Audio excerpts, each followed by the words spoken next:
everybody. I'm Larry Ridley, and this is the NFL on EA Sports. As we head towards kickoff, two quarterbacks will be on the field today trying to push their team to victory.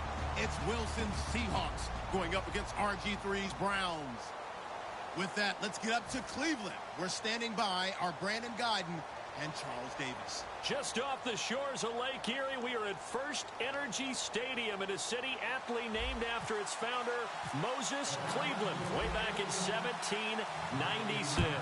Straight ahead, we've got a good one on tap here between the Seattle Seahawks and the Cleveland Browns. And he'll wind up about 4 yards shy of where he would have been if he had taken a knee, as they'll start at the 21-yard line.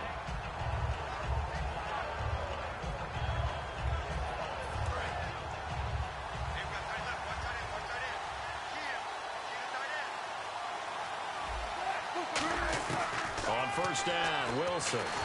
Nowhere to escape, and he goes down.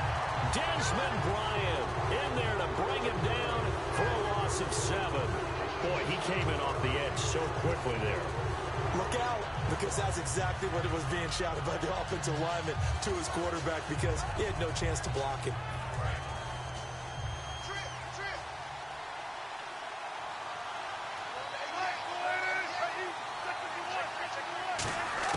Now Wilson on second down, rolling to his right.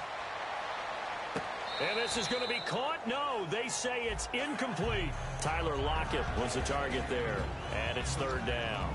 And this offense often hinges on one of the best tight ends in the league, and that's Jimmy Graham. I think he made up for lost time when he got to the NFL, because in college, he was mainly a basketball player, a defender who couldn't score. Now he's flipped it around in the NFL. Every time he touches the ball, he's a threat to score. Third and long, it's Wilson. He hits Jermaine Kearse. They do get 10 back, but still a ways to go on fourth. Okay, look at this. The punt team nowhere to be found. They're on the sidelines. Offense going to go for this on the opening drive.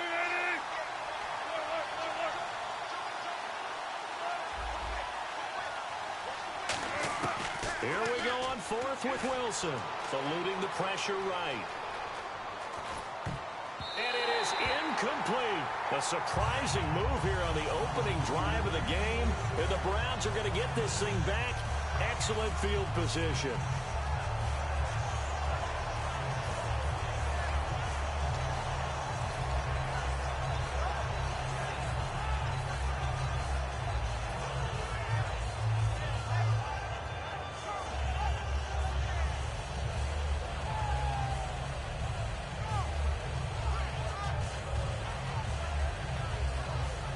Really nice starting field position here for the offensive unit. Now the defense definitely showing blitz here. Now Griffin on first down. And his first pass here is going to fall incomplete. He was looking for Terrell Pryor that time. That'll bring up second down. Let's meet the offensive starters, and let's discuss Corey Coleman, first wide receiver drafted out of last year's class. And there was a reason for that. When you watched his tape, when you watched his games, you saw his explosiveness and ability to play the ball in the air downfield. Don't get hung up on the fact he only ran 4 routes at Baylor. Just coach him up and turn him loose. Give him 4 on the ground there. They're now left with 3rd and 6. The Seahawks, here's their defensive lineup. When Bobby Wagner's career is said and done, people are going to look back and say he was an absolute steal in the NFL draft. A Pro Bowl player for any team.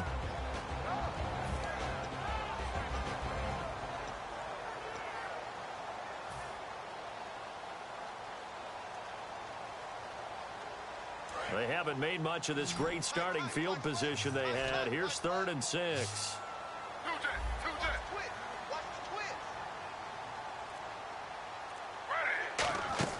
On 3rd down, Griffin got a man, and he hits him in stride. And he'll take it down here just shy of the 15 at the 16-yard line. And how about what Pryor did this year on a 1-15 team? 77 catches, over 1,000 yards. And we saw what an athlete he can be. We saw that in college, but, man, he can do a lot. And now he wants to be a wide receiver, and I think that's where the difference was, because you mentioned him being an athlete. He still wanted to be a quarterback, so he's resistant to making the move out wide. And now that he's doing it and doing it on a regular basis, I think this is the baseline of numbers we can come to expect from Terrell Pryor. And the first 3 points of the night belong to our home team as they get the field goal on the game's initial drive. A good, solid drive. It didn't wind up in the end zone, but that's okay. You've got something positive on the board, and you got the early lead. And Seattle now ready to march onto the field. And on that last drive, went for it on fourth, turned it over. A good job by their defense, though. They held them to 3, but this offense, they've got to be a little bit better, a little bit more careful here. And sometimes when you see these calls on fourth down, when they decide to go for it, it's not necessarily the coach saying, I believe in my offense. Sometimes the coach saying, I believe in my defense. I can afford to go for it here, because if we don't get it, I don't think we'll give up more than 3.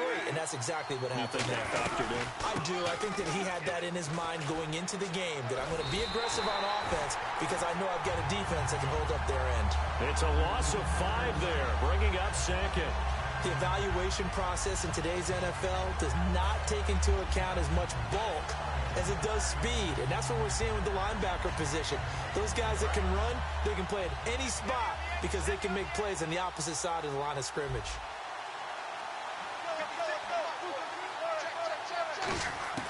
On second down, Wilson.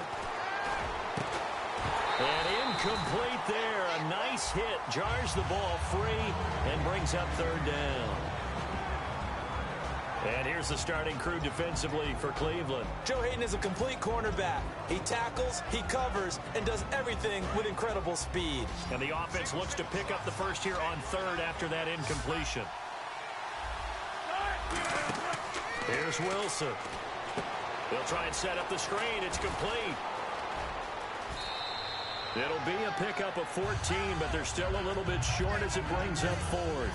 When you run a screen pass really well, you got to like the look of it because so many parts come together to make it work well. The offensive linemen, where they're faking people out, the back slipping out there, catching the football, then all of them going together as one unit downfield. A really nice pickup. Here we go with Rawls. Shrugs the tackle. Nice. It's a gain of 5, and they're able to pick up the conversion here on fourth down. I tell you, on 4th and 1, when you're way back on your side of the field, I thought this might just be an attempt to draw them off and get the first down that way. But they were going for it the whole time, and they wind up getting it.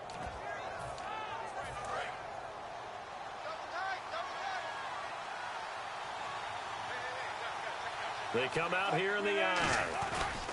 Back to the ground on first. Again, it's Rawls. And this time not as successful as he'll get back to the line of scrimmage and no more. No gain on the play there. It'll be second down. And he got off the end there very quickly to make that play. Yeah, it was almost like the bullet train, wasn't it? I mean, just zoom. Quick, quick, quick. And what a terrific play, holding them to no gain. And he's able to get most of what he needed on the carry there. 7 yards on the gain, and it's 3rd and 2 now.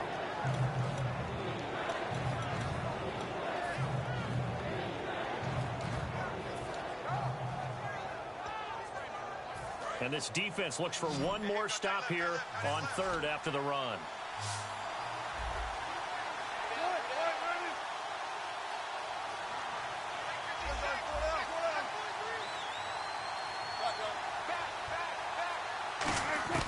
Third and 2, now Wilson. And able to find Graham, complete. And he's taken down at the 43, but not before picking up the first. There's a good push to the tight end, and I think that we're looking at something out of central casting, frankly. Absolutely. I mean, size, the hands. Speed. I mean, can flat out run. You put that whole package together, you light up the eyes of an offensive coordinator, don't you?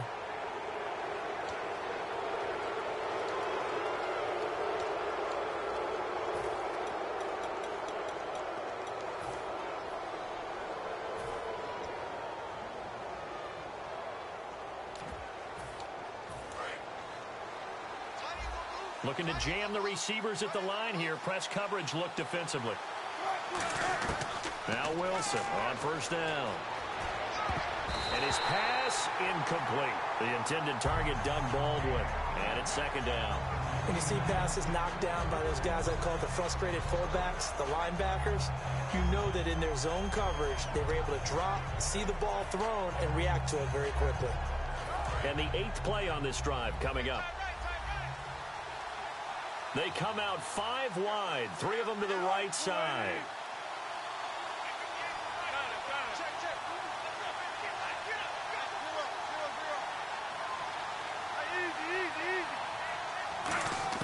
Second and 10. It's Wilson again.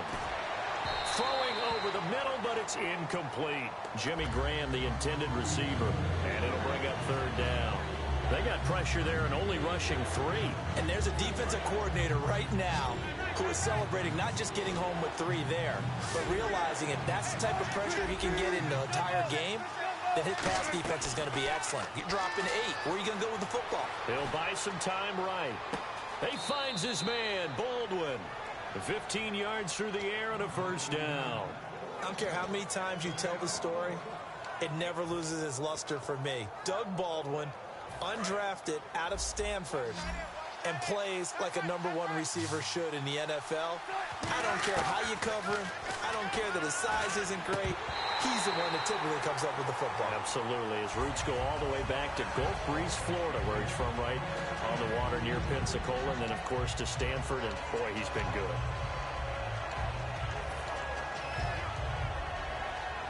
And just 1 tick to go, so this will obviously be the final play of this first quarter. 2nd and 10 now. Wilson. Flush to his right. And that is, I think he caught it. He did, but they'll say out of bounds. It'll be incomplete. Alongside my broadcast partner, Charles Davis, Brandon Gaudin hits the Seahawks with a football to begin quarter number 2. They're in the midst of a nice drive, but facing a 3rd and long here.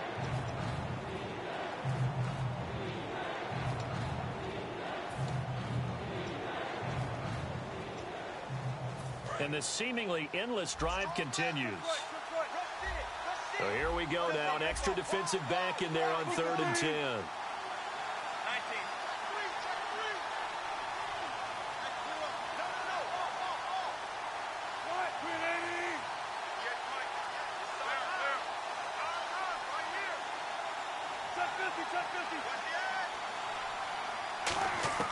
On 3rd down, Wilson escaping the pressure right. This will be caught at the 2. He didn't get the touchdown, but he did get the 1st down as he's tackled at the 1. I don't care how many times we see it. I still get a kick out of watching quarterbacks and receivers do the pass tree in pregame warm-up.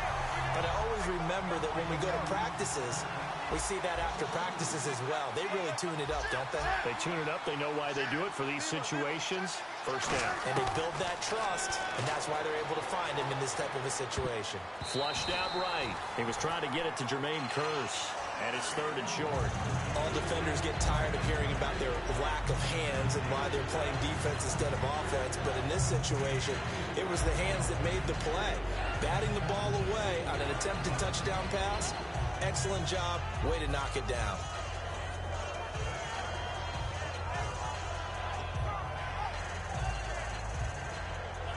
This defense has held on so far. Now from the 3, this is 3rd and goal. They come out here in the I. On the ground, Rawls. And he will take this one in for the Seattle touchdown. Thomas Rawls taking it in from 2 yards out. And the Seahawks have taken the lead. But they decided to run it in and got it done on 3rd and goal. A lot of times, that's a passing play. And the kicker just has to come out for the PAT. He can breathe a sigh of relief as well, right? Although I don't know if he's really breathing a sigh of relief. I think he likes to put 3 points on his ledger. This fielded a few yards into the end zone.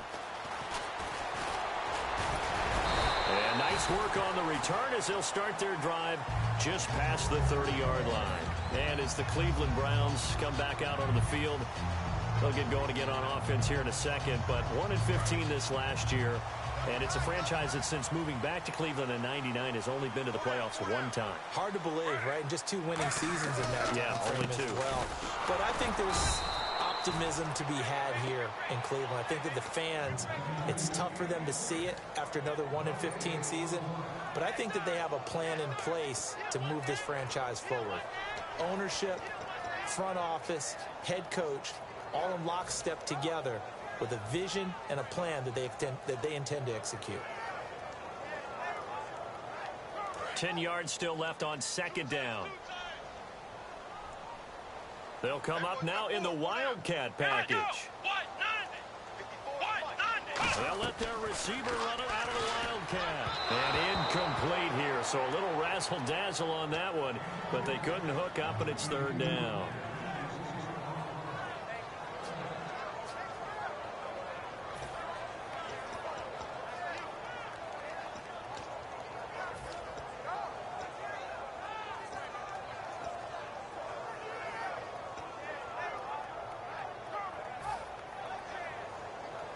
So a second down incompletion now brings up third down.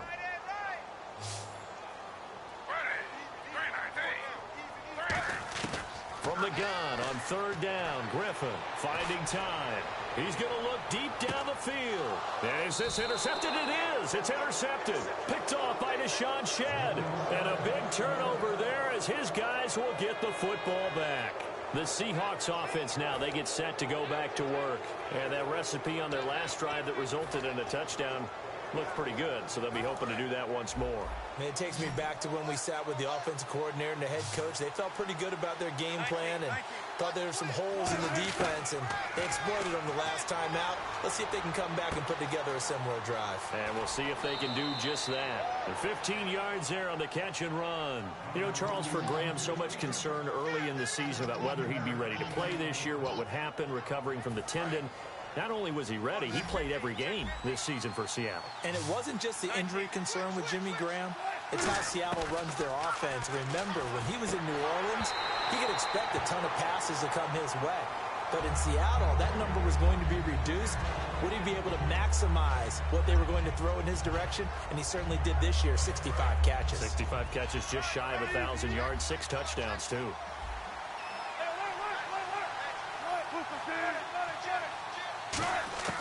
Again on 2nd and 10, it's Wilson eluding the pressure right.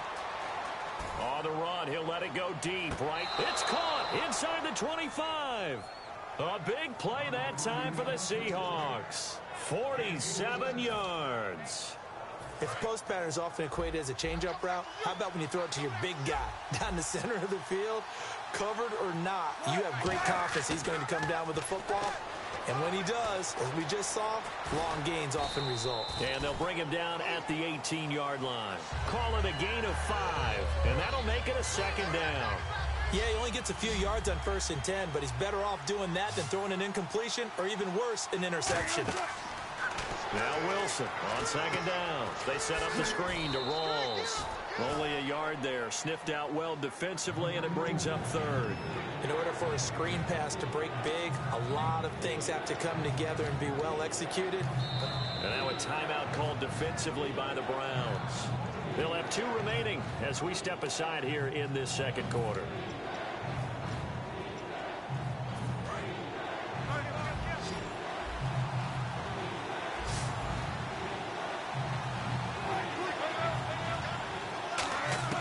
From the gun on 3rd down, Wilson. Nowhere to escape, and he goes down. Desmond Bryant in there to drop him for his 2nd sack now here tonight. And now the Browns are going to take another timeout. That's their 2nd, so they'll have 1 remaining here in this second quarter. We'll be right back. On is Hauschka now for the Seahawk field goal. From the left hash, this from 46.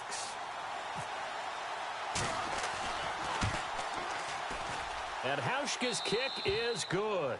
And they push the lead up to a touchdown now at 10-3. So as it turns out, that sack does not wind up costing him, at least in terms of getting points. They get 3. Yeah, once you see your quarterback go down the backfield, you think, uh-oh. But fortunately for them, their kicker came to the rescue and made sure they got something out of that drive after all. The return man is Mario Alford. And the decision to bring it out is going to cost him about 7 yards all told as he's taken down back shy of the 20. And now Cleveland geared up to take the field. And following the interception, just any interception, are you a little bit more cautious when you start that next drive, or no, you just throw that out the window? I think you are. I don't think that there's any way you can run back out there and go, totally didn't affect me. Just go ahead and be loose with the football again. You're going to take care of it, but you have to be careful about being too cautious because now you can't run any offense at all. Still want to attack. We'll see how they attack him here.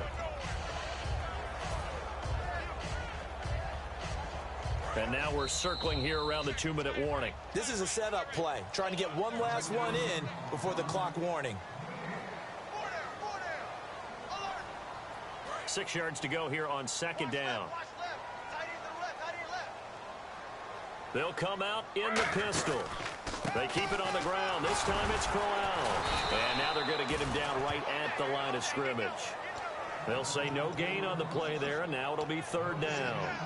Well, at least he was able to break that initial contact, or it could have been a loss. Yeah, give credit to the defensive player, though. What did he do?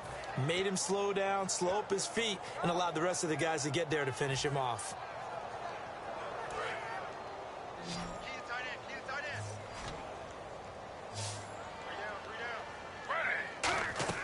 Now Griffin. Coleman has it here right side. And he's able to get up here to the 26. And how about the call here? They need 2 yards in their own territory on fourth down, and they're going to go for it. And just a small glimpse there as to why they like this rookie so much. And that's why they lit up a little bit in our meetings with the coaching staff. Yeah, when we talked about him, they did. Yeah, they like his work ethic. You know, this guy's running every route well in the route tree and getting better at it all the time. Really honing his game. They expect a pretty good jump out of him as things continue to move on. And the D-line pinching together must be expecting the run. Now it's Wilson, letting one go deep for the end zone. And it's knocked away and incomplete. That's a bold strike right there, taking it downfield and putting some air on it. But how about the coverage? Able to get his hands across the receiver and bat the ball down. 2nd and 10. It's Wilson again. Steps away to his left.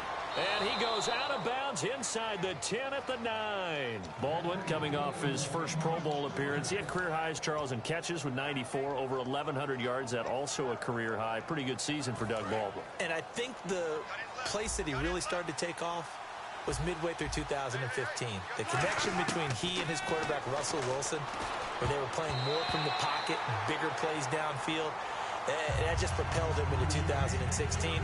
That and anything he perceives as a slight, he uses it to his advantage, and he just goes out and plays.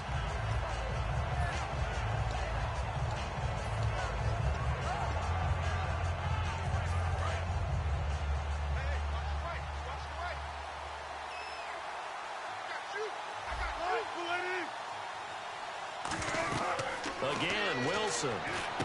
Now they go screen. It's complete. Give them 5 on the screen play, and that'll set up a third down. For a second there, I thought that might break big. Screen pass. Looked like it was coming together. Looked like there was an opening. Still, ended up with a solid game. And on the outside, they're playing press coverage.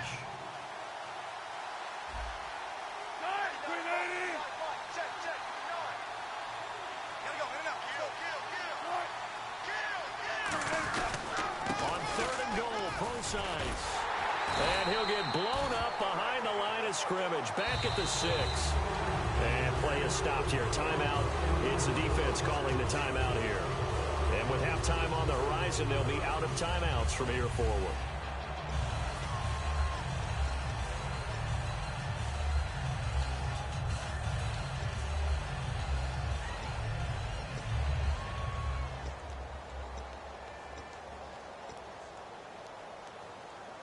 A field goal would make it a 2-score game, but they're going to go aggressive.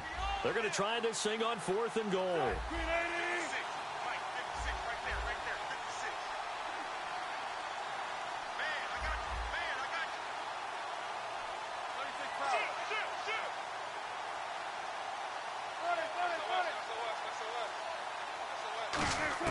They'll try and throw for it with Wilson. And he's got it. Caught in the end zone for the Seahawk touchdown. Tyler Lockett, a 5-yard touchdown. And the Seahawks add on to their lead. And that'll give them a 2-score lead here, but I'm looking ahead. They just want to hold it for the final moments here in the second quarter. They don't want to give up anything on the other side. No, not at all, because if they don't, it almost had the feel of an imposing their will score. And right now, they want to make sure they keep that and carry it into the second half.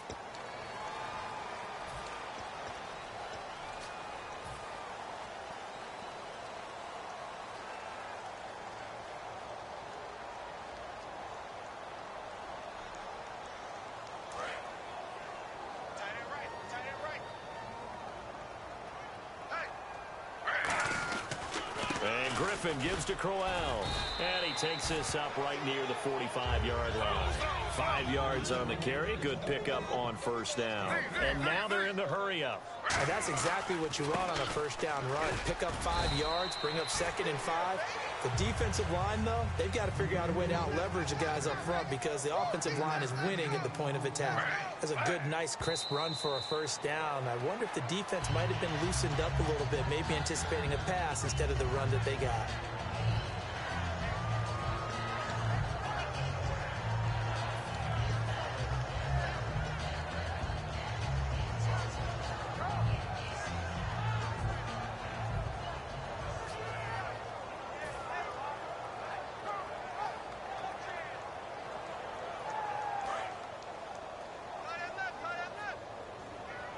It's a 5-receiver set. 3 to the left, 2 to the right. On second down, Griffin. He's going to loft one deep over the middle. And he knocks the ball away, and it falls incomplete.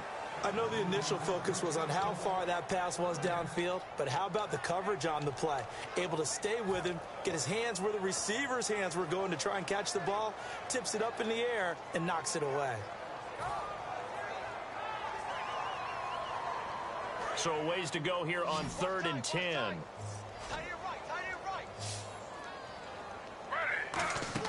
Play fake to Johnson. Now here's Griffin. And that will be incomplete. 4 ticks left here on the clock. It's a tried and true formula, and I don't think it'll change for as long as we play football. If someone's trying to throw the ball and you can put pressure on them and make it tough, that's only going to help your defense. Yeah, he's since being hurried. He got rid of it before taking the hit, but incomplete. And he's brought down. Can't do anything with a football. It's a sack. Never mind, Larry. Forget your halftime report. Apparently, we are set for the 3rd quarter of action already.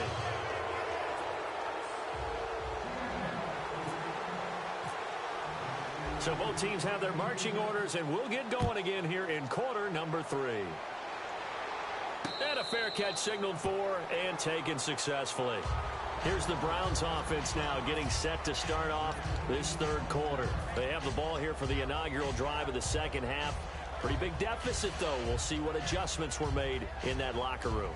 And I never want to make something more important than it actually is, right? I don't want to create more hype than what is there. But this is I'm doing it, though. This is a really important drive. And we often talk about teams scripting plays to start a game.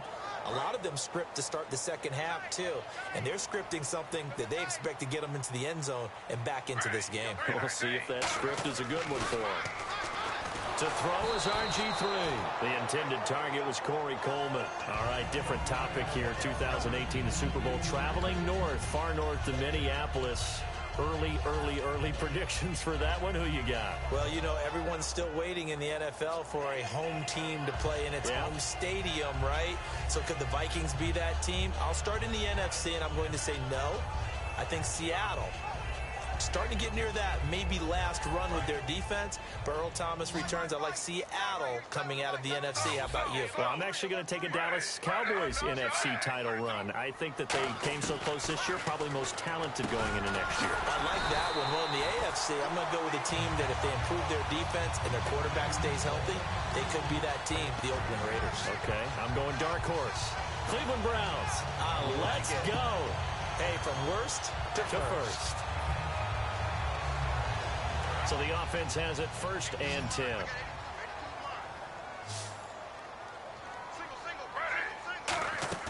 They go play action here on first down. And almost intercepted. It would have been his second pick of the game. Instead, it'll be second down. Well, you mind if we go off topic for a second? No, let's go. I like to do that randomly. AFC playoff contenders for this year that didn't make it last season. Who do you have that might get in? Well, I think Cincinnati's got to be considered there. Maybe they'd have an offseason that's calm, and they go into this season and try and get back to the playoffs where they've been perennials. How about Denver? Yeah. Remember last year, they didn't have the quarterback to start. Trevor Siemian played pretty well overall, but maybe they can get solidified there and ride that strong defense right back into the playoffs. I'm going to give you a couple a little bit off the pace. Indianapolis cannot afford to squander Andrew Luck, one of the better young quarterbacks in the game. They've got to get back to the playoffs. And Buffalo, brand new head coach, brand new people running the ball club. Let's see if they can figure it out, because I think defensively they can be awfully strong.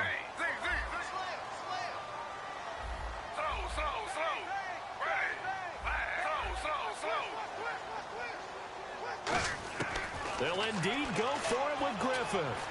Now this is brought in by Pryor. That one good for 14 yards. And on fourth down, they're able to convert and move the sticks. I don't know if I agree with that. I guess they don't care if I agree with that. But, boy, you have to be surprised by that, right? I definitely was surprised that they decided to go for it in this situation. But they must have either felt like they either had a great play call on or they're trying to show extreme confidence. Now it's Crowell. And able to push his way forward here for a good little gain. He'll get a nice chunk there on the first down run, and it's 2nd and 4. Some runs are blocked so well, you almost forget that someone has to carry the ball to gain the yardage. The leverage by the offensive line to create space up front, really well done. They come up in an offset eye. They'll run it again with Crowell. And this carry not as productive. He's swallowed up at the line of scrimmage. Just a yard on the pickup there, and it'll leave him with a 3rd and 3. You know that old expression, it's not my night? It hasn't been his so far. I don't know if the legs are a little bit heavy. Sometimes having to hang out all day and play doesn't exactly play to your advantage, but it's been a tough go for him. And every time he looks up, somebody's there defensively. That was the same case on that play. Griffin now to throw on 3rd down. Rush coming, and he's taken down. I guess they figure they got to start taking some chances. Here's a big one in this 3rd quarter as he'll go for it on 4th down. They'll try and throw for it with Griffin. And this is incomplete. Let's look ahead for a quick minute. We don't have the schedules yet for next year, but what we do have are the 5 international games that will be played, 4 in London and then 1 again in Mexico, Jacksonville, Baltimore, Miami, New Orleans, Cleveland, Minnesota, Rams, and Arizona. Those in London, and then Mexico's going to get a great game.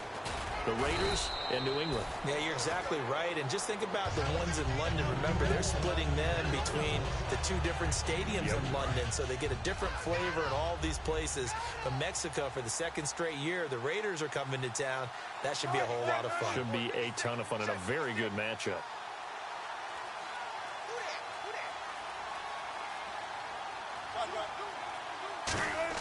Now Wilson on 2nd down. Pressure comes, and Wilson's going to go down. Demario Davis in there to drop him, and it'll be a loss of about 8. They're going to hurry back to the line now.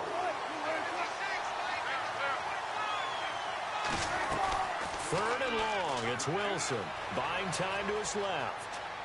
Going to Rawls on the dump off. And he'll go down right around the 47 this time.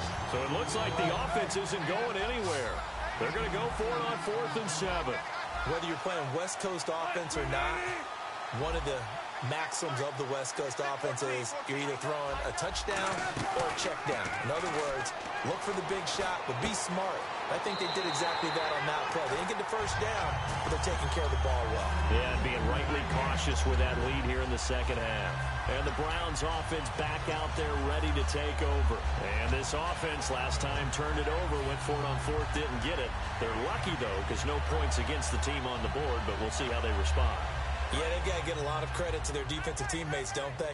They had their backs on that last series, and because they did so, that allows the coach to still stay aggressive on offense and maybe go for it again in a similar situation. I was going to say maybe makes that offense feel good, but when you know you've got a defense making stands like that.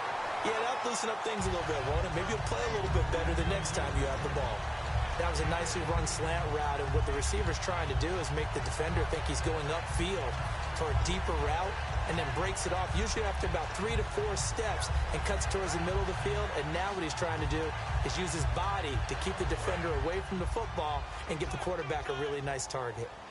Defense showing blitz. A first down carry now for Crowell. And he's going to get hit at the line of scrimmage and driven backwards. Officially no gain on the play, and it's second down.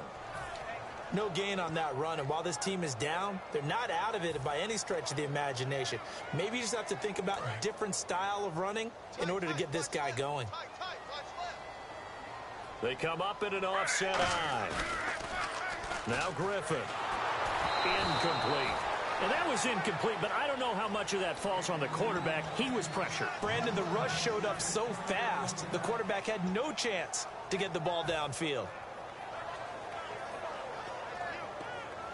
So incomplete on second down. Now they'll look to convert here on third. They come up in an empty set. 4 wide receivers, 1 tight end.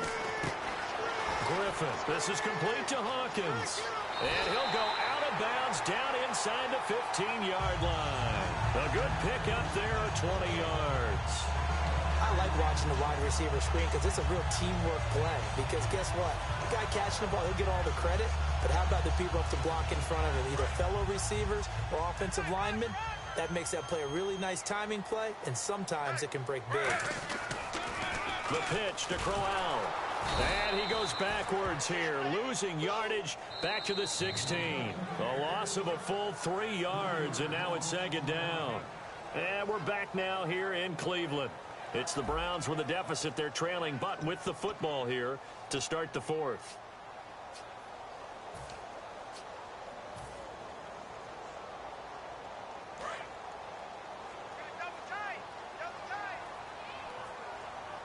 And again here, we'll see the Wildcat. Out of the Wildcat, a wide receiver carry. It's a 7-yard pickup. They'll be looking now at a 3rd and 6. But you got to give kudos to your offensive line and the guy carrying the ball because they were in a 2nd and long situation. It seemed pretty dire, but they brought it back to 3rd and manageable with that run.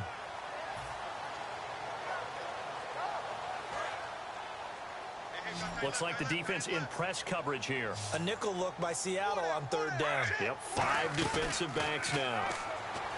Griffin. And he finds Barnage. He's got it. And he'll be taken down, but he does have first down yardage. And a 2-score game, obviously, every play, every 3rd down, like we saw there, magnified. Big pickup. It was a huge pickup.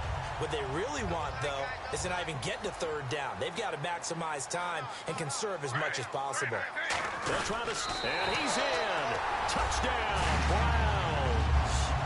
RG3 taking it in. And the Browns have cut it back within a score. Instead of having to play follow the leader there, the leader led.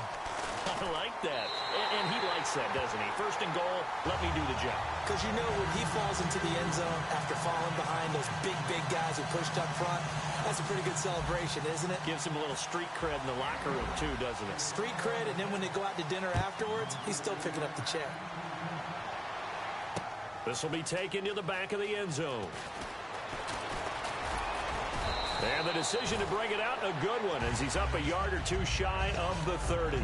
Here come the Seahawks now, set to take over on offense. And last time out, went for it on 4th down, turned it over, gave him great field position, turned it to 6 points, so they've got to recover here, Charles. It's amazing what one decision can do in the chain of events, right? The decision to go for it on 4th down. Caused all of that. It caused every bit of it, but it showed confidence. Hey, I've got confidence in you guys. Go pick it up for it. Didn't happen. Also showed confidence in the defense. They didn't pick up their end of the bargain, so now they've got to come back out and start over and rebuild that confidence. Possible run anticipation here as the D-line sandwiches together. 2nd and 10 now. Wilson dancing to his left. And incomplete. He was looking for Thomas Rawls there. And it's 3rd down. So much of this game is about leverage. We always talk about low man wins in the trenches. Well, it's like that in just about every position. And sometimes, if you lose that leverage and you're losing the battle, just jump up at the line of scrimmage and try and bat the ball away. And that's exactly what happened there. Here's Wilson. And that's caught. Did he stay in bounds, though? He did not. Ruled incomplete.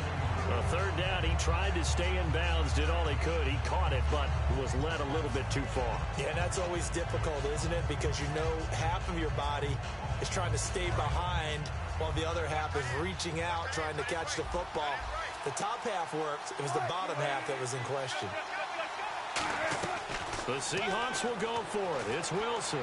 Flush to his right. And that is incomplete. The Seahawks go for it but can't convert. And the Browns are going to get this thing back. Excellent field position. And the Browns getting set to go. Last time they were out, they scored. Still trailing here, though, so some work to do. But it's okay in terms of mindset. Because they scored the last time, they're not quite as worried about being down on the scoreboard because now their confidence is a little bit higher. They feel like they've got something going, and they feel like they can attack again and put more points on the board. Are you scoreboard watching if you're the offense, or are you just focused on this drive? We wouldn't be telling the truth if we said that they didn't scoreboard watch. Everyone does it to some extent. But you've got to set it aside right now and just focus on this series. That'll take care of the scoreboard if they punch it into the end zone. And after the play on the ground, that brings up second down here. Yet again, here's a Wildcat look. On second down, here's Griffin. And the hit jarred it loose. It's incomplete. Normally, he's pretty reliable. Usually catches what's thrown to him. On that play, he simply dropped it.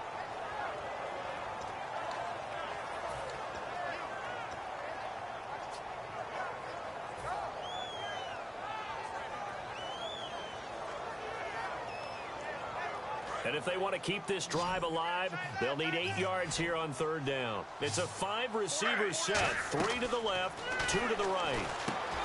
Griffin firing quickly here, and that's complete. And he is into the end zone. Touchdown, Cleveland. Andrew Hawkins, 25 yards for the touchdown. And the Browns are within an extra point of tying this thing up.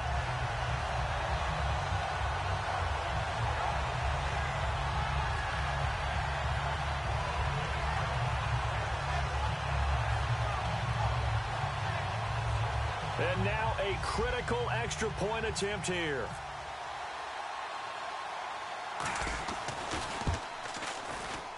And we are tied here in the fourth quarter.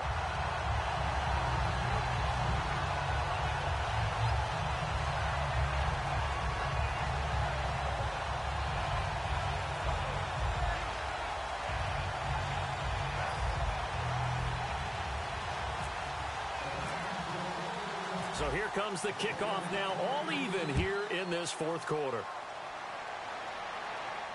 This will be fielded on the back line of the end zone. And no run back here. This will be a touchback, and it comes out to the 25-yard line. The Seattle offense now set to come back out on the field. And last time this unit was out here, costly turnover, and then that turned into 6 points. They've got to make amends. And how many times have we sat in meetings with coaches and they use the term complementary football? Offense take care of the defense, defense take care of the offense. That didn't happen on the last possession. This is a chance for them to pick themselves back up and help their team. Yeah, we'll see if they can recoup and recover. Wilson. And it's incomplete. Boy, he doesn't drop many like that one. Second down. We know it's not an easy job to go out and catch passes when people are trying to tackle you and knock the ball away. But the bottom line is, that's a pass he's got to have and a pass he should have caught.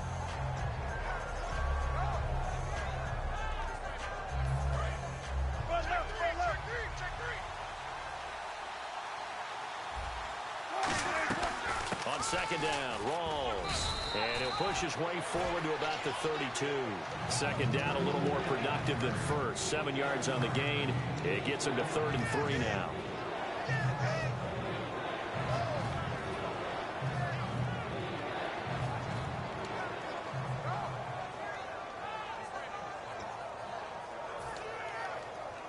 So they run it on second down. Now let's see what third down brings here for the offense. Rawls, the lone man in the backfield.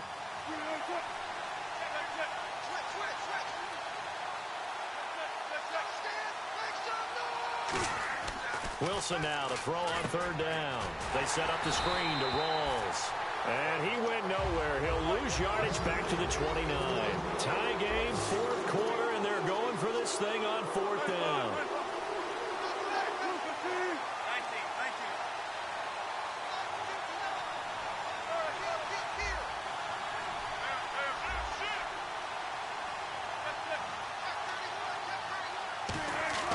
Fourth down. Here's Wilson. Escaping the pressure right. And no, it's incomplete. Pete Carroll rolled the dice, but it didn't work out. And the Browns are going to get this thing back. Excellent field position. And now Cleveland geared up to take the field. And they will simply, Charles, be looking to duplicate what they did last drive when they were able to push it in for 6. And they hope it'll be that easy, right? To be able to take exactly what happened before, replicate it. They may have to make a few additional changes along the way because I'm sure the defense will make some adjustments, but they've got to have great confidence having scored the last time out. And they'll start this drive with very good field position. Griffin going to give to Crowell. And this has been a recurring theme tonight for sure. Nowhere to run. Back to the line of scrimmage, that's all. Brad, wasn't that long ago that the guy playing that spot was an outside linebacker type of a guy. Now, as a defensive end, how about the speed that he used to get into the backfield and make the play?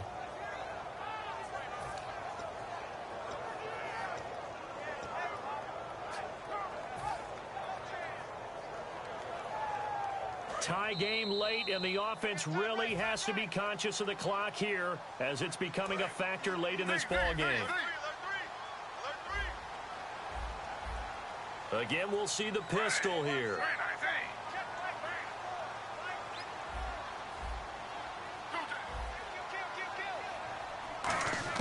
On second down, Griffin. Over the middle, the catch by Coleman. And he'll take it into the end zone for a Browns touchdown. Corey Coleman, 29 yards. And the Browns take advantage of field position on the turnover to cash this one in.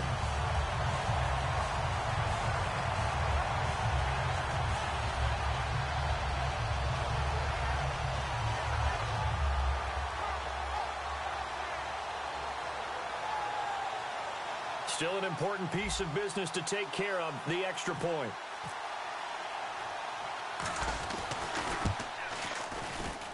And it would appear they're going to get out of here with a come-from-behind victory.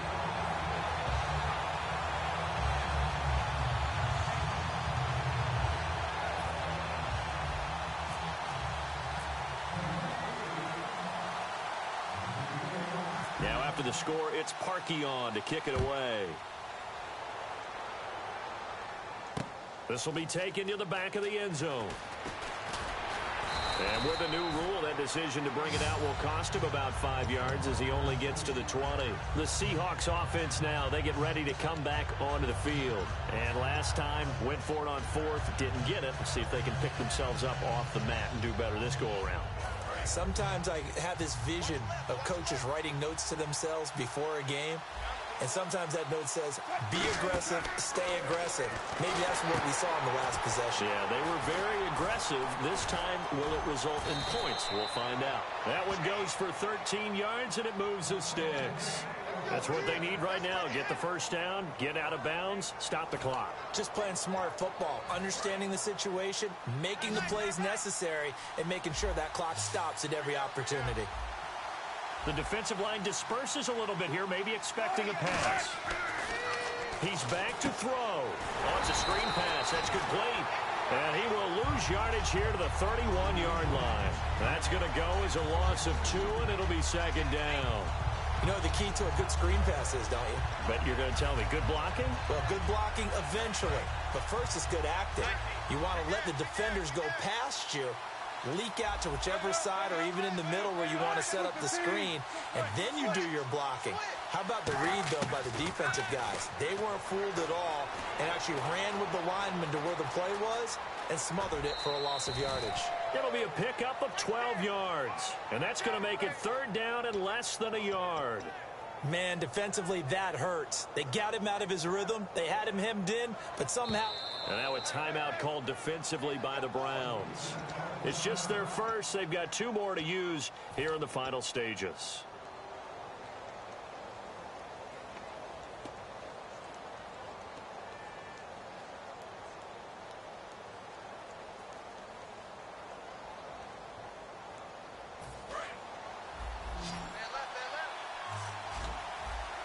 It's a 5-receiver set. 3 to the left, 2 to the right. They'll look to throw. He's got Lockett. And he'll be taken down, but not before getting this inside the 30. He got 29 yards that time. He's such a good route runner. Shows it there on 3rd down. Very proficient and a good pass. And you know what I've observed over the years in the NFL? The better a route runner you are, the more confidence your guy's going to have in you to go to you in important times. And now the Browns are going to take another timeout. That'll leave them with just 1 remaining in this 4th quarter of play. We talk about mobility on quarterbacks all the time. Here's where it really pays off. Able to move, evade, and is accurate throwing on the run and picking up a 1st down. Shift together here from the D-line. He'll look to throw. Being chased out left. And he takes a shot on the release as this will be incomplete. Well, any caused incompletion is good for a defense. But when you add to it, you get a little hit on the quarterback, knock him to the ground, make him think a little bit, hopefully knock him off his game, especially in a game of this magnitude, this tight in the 4th quarter. Got to feel pretty good as a defense. 2nd down now after the incompletion.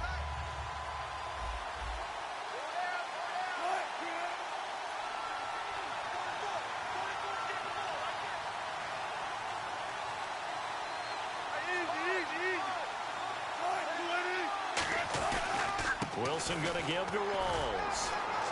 And they'll get him down here at about the 5-yard line. They get 3 yards closer, but still work to do. It's 3rd and goal. Well, the spotlight hit him once already tonight as he got into the end zone. He was trying to make it a double spotlight, wasn't he? But credit the defense, bottling him up, not letting him get in for the 2nd score there. Offense walks to the line for play number 7 of the drive.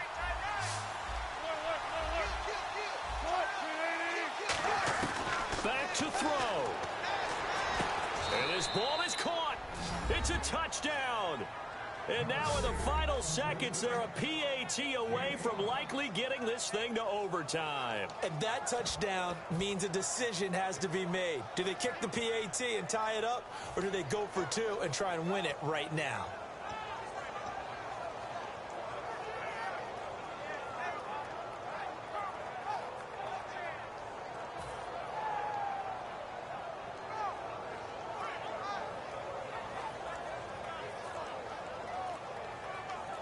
And now they're going to go for 2 and a possible win as this crowd rises to make things difficult.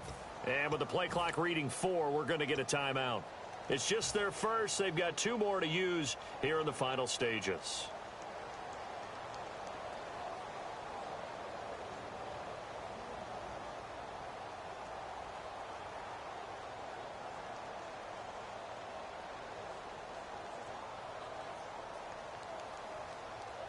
And now the decision is to go for 2. A gutsy call, and this, in effect, is your ball game right here.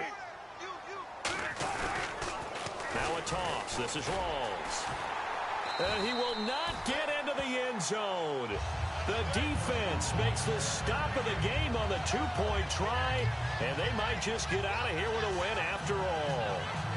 So looking at this situation, you should have time for the onside kick and then at least 1 play.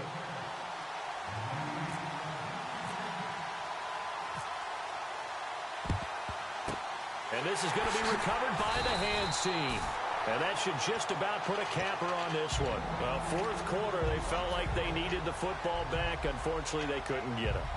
And I know we brought analytics into the game, and someone has said here that the data says that when a team's expecting an onside kick, 80% of the time, the team expecting it, they do actually recover the ball, which is what we saw here. I just wonder if that number is much more of a anecdotal type of a number. Kind of like when the coaches tell us, well, when you score on special teams, 93% of the time you win the game. I'm still waiting to see that number is empirical. And they'll indeed take a knee.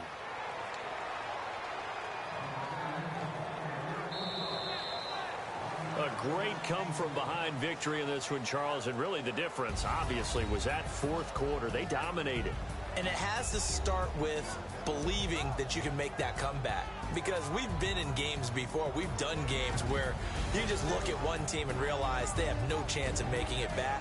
Not in the one we just saw here. They did it, and they did it well.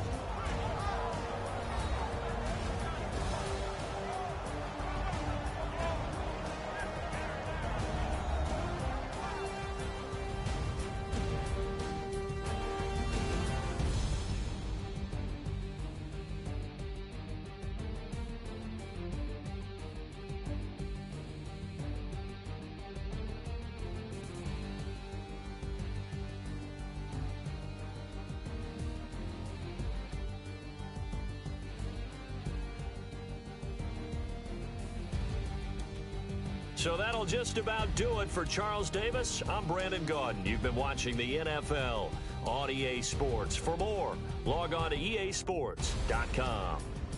It's a win for the Browns, and they're happy in the dog pound as we say so long from Cleveland.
everybody. I'm Larry Ridley.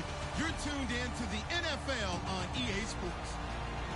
We've got a good one on tap today, and there's going to be two quarterbacks ready to get it done on the gridiron. It's RG3's Browns going up against Carr's Raiders. With that, we'll get you out to Oakland, as we'll hand it over to our colleagues, Brandon Guyton and Charles Davis. All right, Larry, after an off-season of questions, football is back here in the East Bay and Oakland, California. Tonight, we've got a good AFC matchup on tap between the Cleveland Browns and Raiders.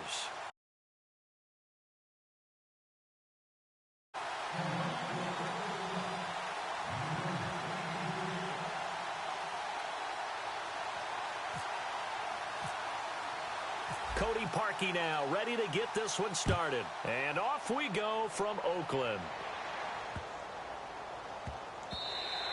And that'll carry over the back line of the end zone for a touchback.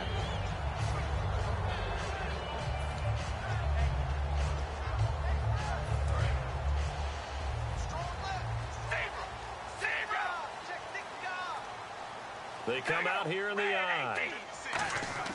Carr now on first down. And there is Amari Cooper, his first catch. Give him 9 there on the first down completion. A good, safe pass there right off the bat. That's almost a rhythm play. That's what we like to call it. Get them into rhythm early, something safe, something they're confident about, something they feel good. And once that's completed, then you just keep moving from there because the confidence elevates. Now a first carry for Latavius Murray. Only a yard on the pickup, so from a good situation on 2nd and 2, it's now 3rd and 1. As we get a glance at these starters, Michael Crabtree is the man we highlight at wide receiver. Phenomenal hands, so strong. When the ball gets to him, it just dies right there, and then he's able to do things with it after he catches it. But just play number 3 here on the opening drive, and it's an early 3rd and 1.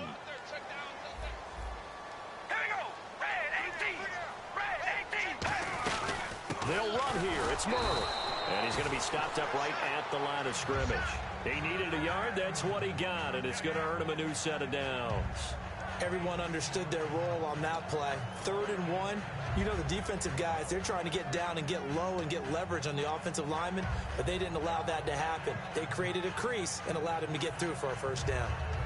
And a new set of downs here after picking up the first on the ground.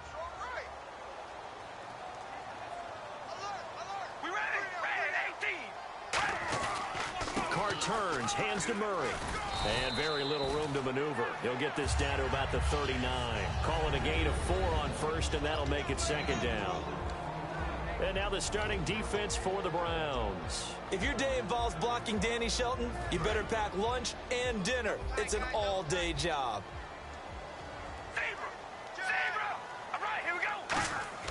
Now they'll throw with Carr. He gets this one to Michael Crabtree. He got 29 yards that time. And for that man, Crabtree just finished his 8th NFL season. Of course, the first 6 in San Fran, last 2 with the Raiders. Barely topped the 1,000-yard mark, but he did 1,003 this season. It's been interesting to watch the career arc of Michael Crabtree, because you remember when he came out of college, came out of Texas Tech, he was seen as a pure #1 receiver. Many thought he was going to be a future All-Pro. But he settled in as the #2 guy in Oakland, and I think that's been great for him. Taking the pressure off of Amari Cooper and making plays himself.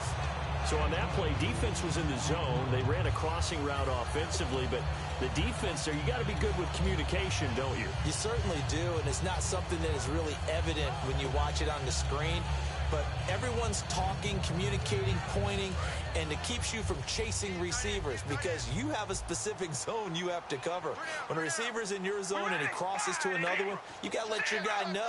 They got a completion there, but I like the discipline they showed to stay. And he'll take it into the end zone for a Raider touchdown. Andre Holmes, a 14-yard touchdown. And the Raiders drive right down the field and score on the opening drive.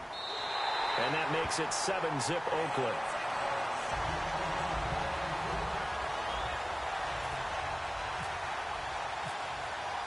Now Janikowski following the score. He'll boot this one away.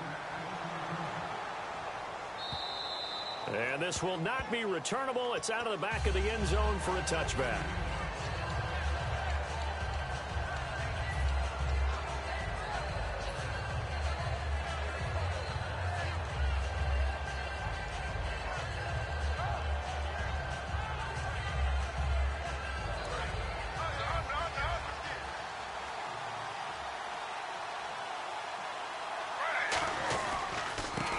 First carry for Isaiah Crowell. Only a couple there as he'll be brought down about the 28.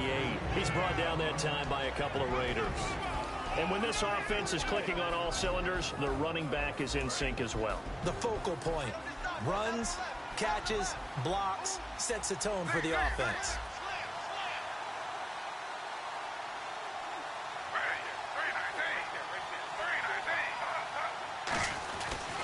Again, it's Crowell. Muscles him off. Call it a gain of 5 there on the run, but they'll remain a yard or two short here with third down coming up. And we take a look now at the defense for the Raiders. Bruce Irvin is an emotional, passionate player who lives to rush the quarterback.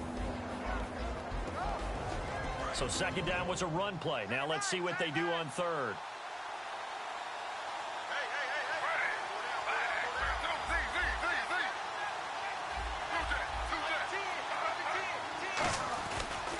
They'll try to run for it with Crowell. And he is going to lose yardage here. NFL teams last year a little under 50% on fourth down conversions. This is a bit tougher. 4th and 4. Now it's Griffin. He finds Coleman. It'll be a gain of 8 yards, and they're able to pick up the conversion here on 4th down. I remember in pregame when we were talking to him on the field, and he took his gloves off and showed us his fingers. A few misshapen ones in there, and now we know why, trying to catch those types of bullets. That was a dart. Yeah, even for a talented receiver, those are tough to hang on to.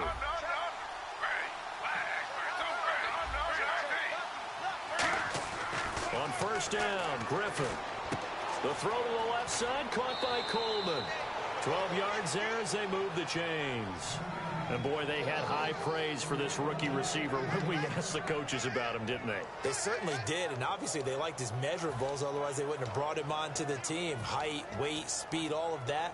But how about what they really said? Competitiveness. That's what they really liked about him. The way he goes after the football, competes for it, and decides when it's in the air, it's his and only his. Looking to jam the receivers at the line here. Press coverage look defensively. They go back to the ground now with Crowell. And he'll get this down only to about the 46. Give him a couple on the carry there. 2nd and 8. That's a good play by the guys on the defensive side of the ball. Held him to a gain of 2. And that changes the playbook a little bit now for the guy calling plays. 2nd and 8. Now he's got to probably think about going to the air instead of maybe staying with the ground game.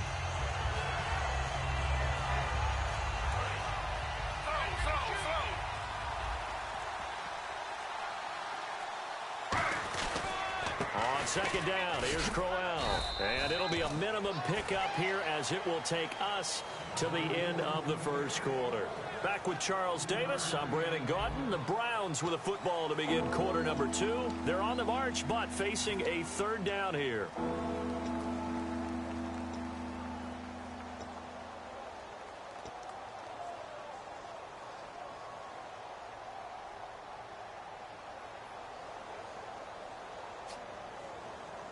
And the defense searches for one more stop here after the run on second down.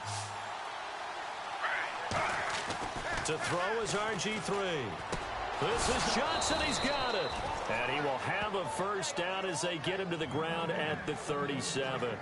And fit's the exact right word. Over the middle, there's almost always traffic. So anytime you're a receiver in that area, you're not just focused on catching the football. You're wondering where the collision's going to come from, right? Because there's almost always someone there able to concentrate, catch it, and even added a little extra at the end with a short run. And they're able to get this one past the 30 down to the 25. They pick up 12 on the play there, and they move the chains. Absolutely love the run right there. This guy's known for his quickness, but also for his speed, and he's able to get to the second level almost before you blink if you give him any type of blocking. Always talk about slot receivers, and they're usually known as quicker than fast. In this case, we've got a guy who's quick and fast, and he used it to great advantage. Sliding out of the pocket. Quick hitter here. It's complete. 5 yards on the catch there. Brings up second down. So much goes into a successful play, doesn't it? How about that play action there? Freezing the defense just enough to bring the tight end free downfield for the completion. Long drive. The defense just cannot seem to catch a break and get off the field. And the quarterback won't take the snap here. This is the Wildcat look. On second down, Johnson. He'll get forward for 3 down to the 16-yard line. Mario Edwards Jr. there to bring him down. When you find that kind of yardage, you couldn't be more confident as a ball carrier. And guess what? You're going to go back and tell your offensive coordinator, I'd like to keep carrying it, thank you.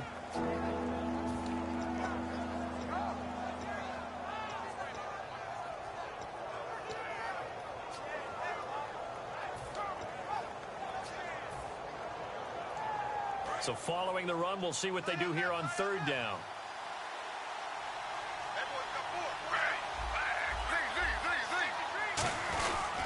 They'll run with Crowell. And he'll take it into the end zone for a Browns touchdown.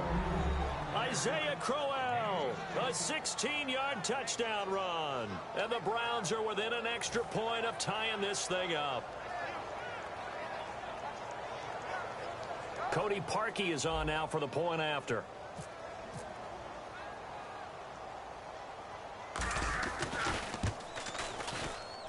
It's good, and we're all tied at 7 apiece.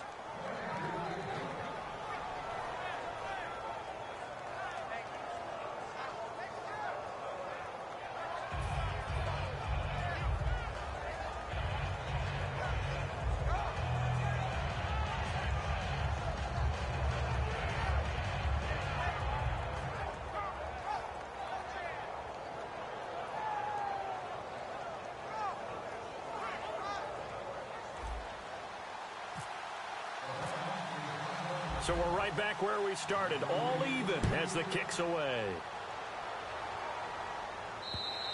And this will be a touchback as that sails over the end line.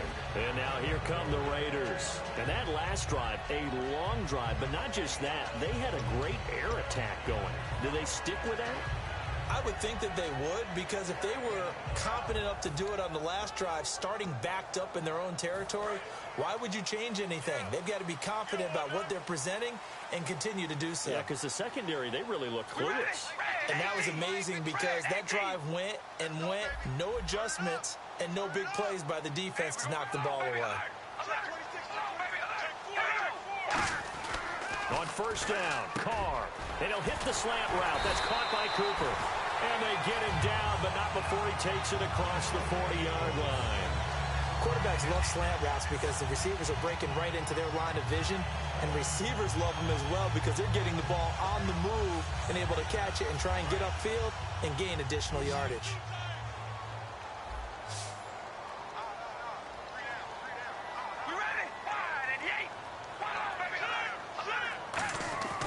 On first and 10, here's Carr. A right side catch by Crabtree. It's a pickup of 33 yards. And the Raiders are going to have a first down. Now that play will end up on the highlights, and you'll see it all over the place. But what you won't see, the offensive line that bought the extra time, that allowed for the big completion downfield, those guys made that play possible. They go play action here on first down. He's got time in the pocket. He was trying to get it to Andre Holmes that time. And that'll bring up second down. The good signal callers would never go back in the huddle and play the blame game because they need those guys to protect him. But on that last one, his offensive line, they lost their leverage very quickly, and that's why they were able to get to him and hit him as he tried to throw the football and force an incompletion. That was second down run for Murray. Oh, he's got a little daylight. And he's going to fight his way forward here for a modest gain. 1:59 to go in the first half. We'll come back to Oakland after this.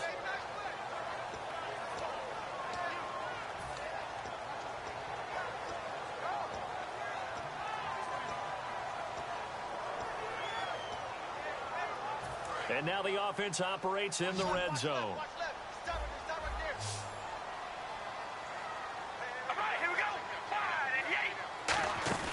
Carr going to try and throw on third down. A hit as he throws there, incomplete.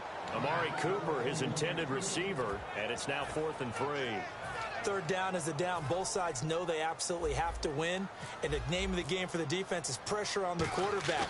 But pressure on the quarterback with contact, that's how you end up winning it. And the 38-year-old vet able to split the uprights, and they take the lead here now at 10-7. So the drive stalls out, but they are able to put 3 points on the board. Yeah, just a yard or two shorter than an extra point, so no problems converting there. This is fielded a couple yards deep. And a nice job there as he gets this one up just shy of the 35-yard line at the 34. Heading out as the Cleveland offense now as they get set to take over here. And they're going to need another score. Got one last time, but still down here. When you're playing catch-up, every possession becomes crucial, doesn't it? It's vital. Get back out on the field, punch it in the end zone again. They know it's not easy, but what they do have going for them, they did score the last time. They think they've got a good formula working. And what about the defense? Well, now you're just saying to yourself, okay, we gave up a score last time. What adjustments do we need to make to slow them down now and get the ball back for our own offense? Is it more pressure? Is it more zone? What do they have to do? They're trying to figure that out themselves. We'll see if they can figure that out right here.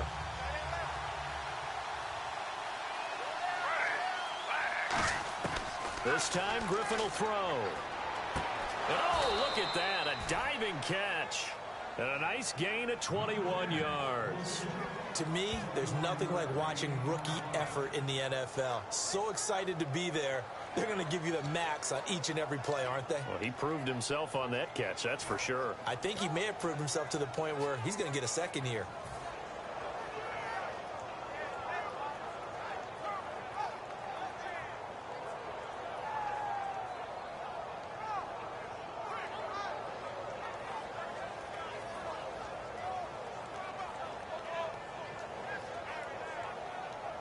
So after that big gain, let's see what else the offense has up its sleeve. Throwing now, Griffin on first down. He couldn't quite hold it. Got hit. Ball pops out, incomplete.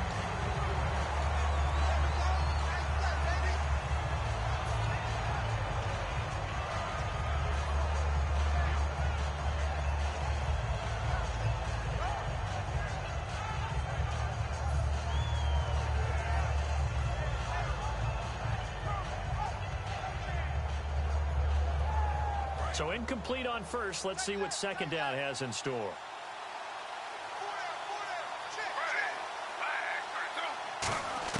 Again on 2nd and 10. It's Griffin. Pryor has it complete. And he'll get it down on the play to the 37. 8 yards on the completion, but now they face third down. Now whistles come in. We're going to get a timeout here by the offense. It's just their first, so they'll have 2 remaining here before we get to halftime.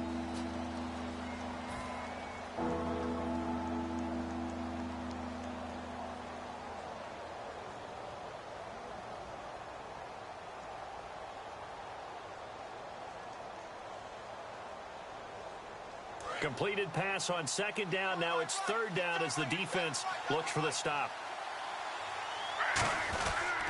On the run, it's Crowell. And he's got the first as they'll bring him down at the 28-yard line. Now hold everything here. We're going to get a timeout by the offense. So that means they're down to 1 remaining here as we head toward halftime. So the run moves the chains, and here we go on first down.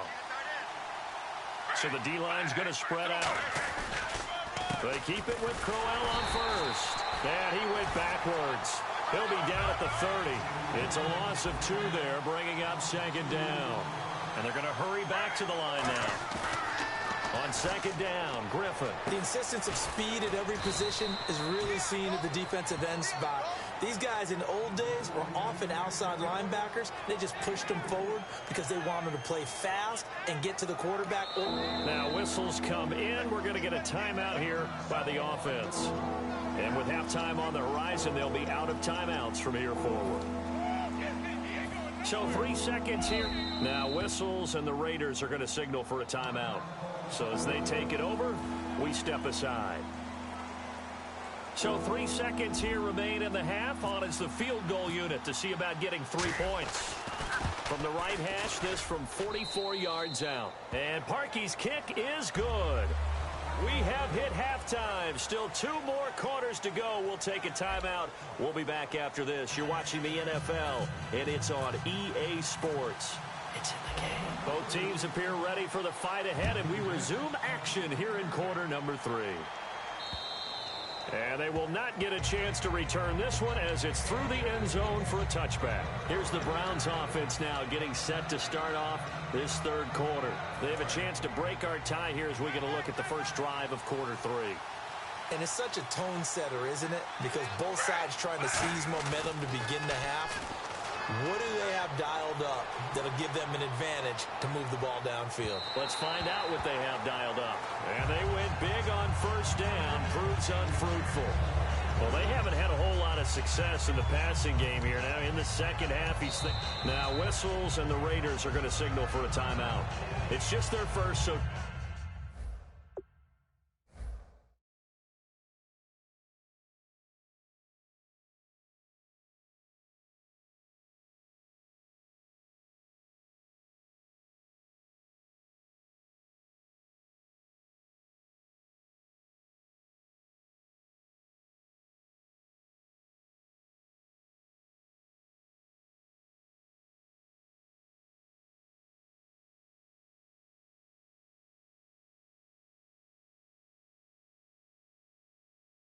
Two remaining as they burn one here in this third quarter.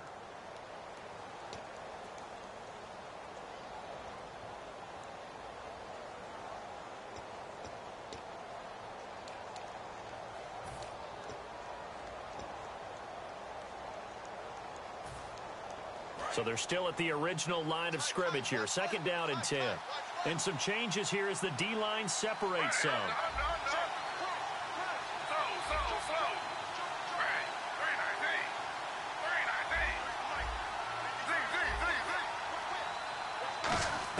Second and 10 now. Griffin. And incomplete there. A nice hit. Jars the ball free and brings up third down. Looked like they had an opportunity for a big play across the middle, but he didn't have the concentration or the focus necessary and dropped it before he could haul it in. And the Raiders call on a nickel set for third down. On third down, Griffin. Coleman has it here right side. They get 7 there, but it brings up 4th. Partner, I think that completion takes the definition of dink and dunk to a different level, doesn't it? It does, and the defense was right there, kind of played into their hands.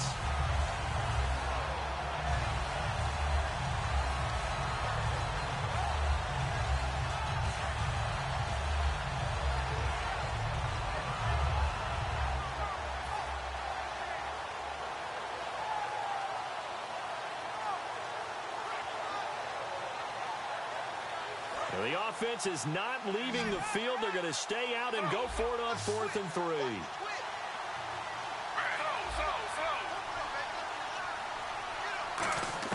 They'll indeed go for it with Griffin. And he's got it. Got his man on the end route. Complete. It's a gain of 5 on the play. And on 4th down, they're able to convert and move the sticks. We always hear about guys wanting to make plays that quiet a crowd. Yeah. After that one. Here in the third quarter, they were hoping to get the stop, get the football back. Not the case. What a completion on a 4th down play. Offense comes to the line now, 1st and 10.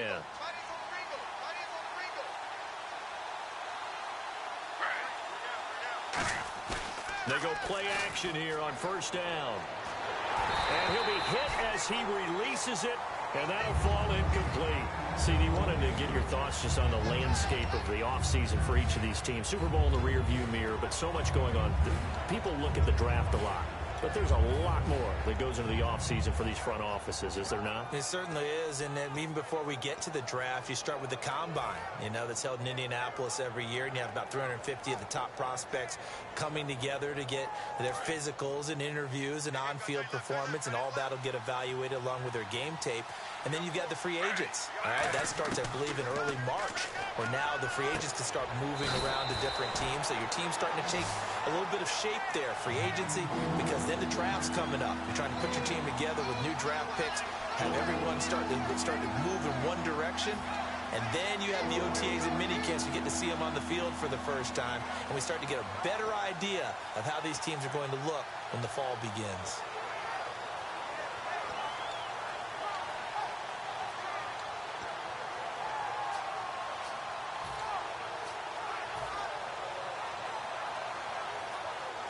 Still in search of the first down after that last completion. They'll come up now in the Wildcat package. The play clock's running down. On third down, Crowell. And he is going to lose yardage here. And a loss of 3 to bring up 4. All right, partner, despite my eating habits, I'm not big enough to play offensive tackle, nor am I quick enough. But with the defensive ends nowadays and their speed, those guys have to be able to punch and dance, and it's a tough, tough job to contain them. And a tough ask here. They're going to go for it on 4th down and 9. They come up in an empty set. 4 wide receivers, 1 tight end. Griffin. And they hit him as he throws, as this one's going to go straight down to the turf. Incomplete. And they're going to come up empty here on 4th down. So here comes the Raiders offense getting ready for their first possession of the second half. They've got great field position, obviously, to start this drive. Tie game. Do you maybe go a little riskier here with that great field position? I think some guys look at it and say, let's go. Be aggressive. Be bold. Let's get it downfield right now. Other guys will look at it and say, you know something? I think we're in a position to get 3 points if we don't make any big mistakes. Run our offense, get in that spot, and see if you get the 3, and hopefully maybe even more. Either way, I bet they're happy to have options.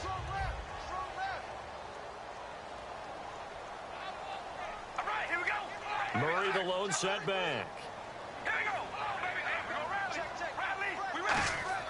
Back to the air on second down. It's Carr. Crabtree with it over the middle. And brought down, but not before they're inside the 25. 15 yards there on the catch and run.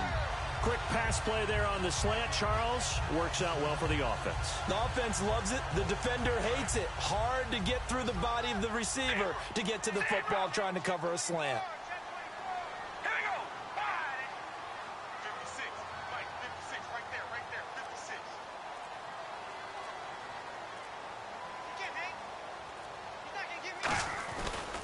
First down, Murray. And able to push his way forward here for a good little gain. It's a pickup of 4, and it'll bring up second down. Not a run that you're going to write home about, but still a good first down run. That's what an offense calls staying on schedule. 3 to 4 yards on first down, you're set up very well for the rest of the drive. And on the outside, they're playing press coverage. And the D-line pinching together must be expecting the run. Now Carr. That is caught inside the 5. That one good for 17 yards, and now they've got it first and goal. There were a couple holes there, partner. Was that zone coverage? That's exactly what it was, Brandon. When you see man-to-man, that defender runs with the receiver. In this case, they were just taking care of their zone coverages, their responsibilities on the field, and the offense found the open space.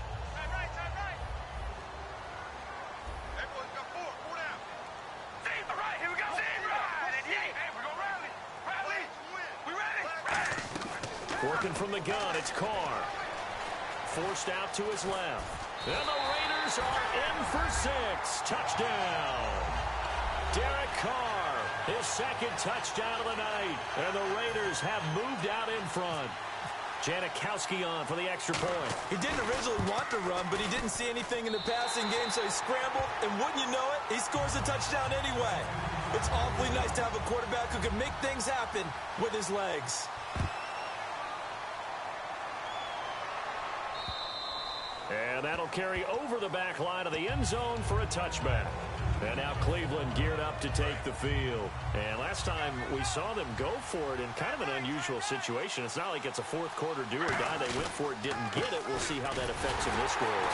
Partner, I'm wondering if we're starting to see the effects of analytics coming into play here, where people are studying the number of possessions, how many times you should go for it, what position it leaves your team in. Maybe we're starting to see a little bit of that creeping into the NFL game. Yeah, I think we've seen it in other sports, maybe into the NFL now as well. On second down, here's Griffin. It's a short one here, complete to the tight end. That catch good for 5. It's third down.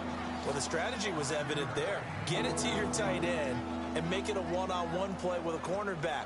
Who's usually going to win that one? The tight end, but not there. Not in this situation. How about the corner defeating that logic and making a really nice tackle? An extra defensive back in the game now here for 3rd and 4. On the ground, this is Johnson. It's a loss of a full 3 yards, and it brings up 4th down. Brandon, that play ended so fast, it's almost as if the quarterback handed it to the runner, and the tackle was there right away for a loss of yardage. Here's Griffin to throw. He finds Coleman. Give him 7 on the play, and they're able to pick up the conversion here on 4th down. Well, it all came together on that one, didn't it? Big-time throw on 4th. Now, that had to feel good, didn't it? Taking that type of a gamble there and making it pay off. What a throw. And tough as a receiver because no matter how perfect the pass, you know it's 4th down and you got to convert. A little bit of extra pressure, but he overcame it.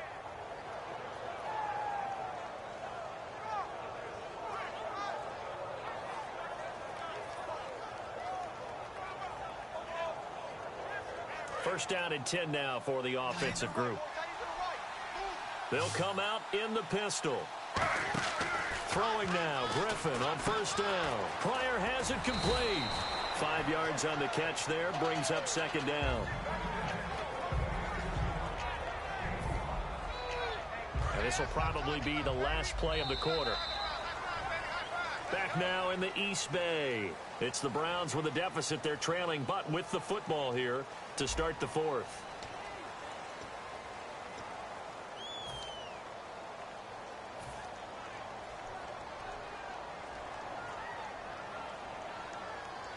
Five yards left for the offense. It's 2nd down. QB split out wide now. They're in the Wildcat. He'll look to throw. Caught left side. It's Barnage. And taking it across midfield and inside the 45. Okay, when the big guy runs a corner route, you're asking a lot no matter who's covering him. Doesn't matter whether it's a linebacker or a defensive back. Yeah. He usually has the advantage because of his body type.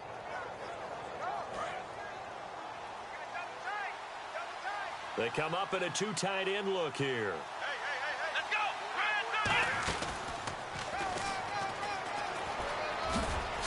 And an alley to run.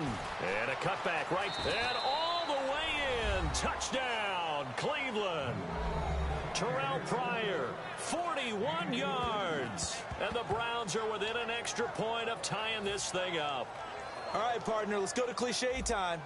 We're all back to even after that score tied the game. And now the kick is blocked.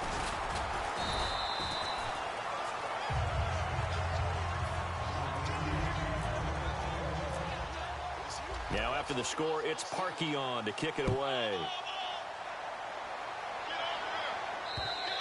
And this will not be returnable. It's out of the back of the end zone for a touchback. The Raiders offense now, they trot back out, and they'll just simply be looking to build off the confidence of the last time out where they scored a touchdown. And confidence is powerful, isn't it? When you've scored once, you feel like you can go back out there and get it done again. Doesn't matter what the defense throws at them. They feel like they're in a groove right now, and they want to get out there and show it. Yeah, hoping to stay in that groove here this go-around. Murray, the lone setback. He'll get it running right. And a good swarm to the football defensively as they get him down at about the 40. They give him 4 yards there. It'll be 2nd and 6. And in this situation with the lead 4th quarter, they're liking keeping the ball on the ground, I'm sure. That's just smart football, but you know the defense has to know it as well. They've got to stop them here. So now we're going to see that loading the box in a big way. 6, 7, 8, 9, whatever it's going to take, puts a little bit more pressure on your big offensive line. On 2nd down, here's Carr. Looking middle, and it's incomplete.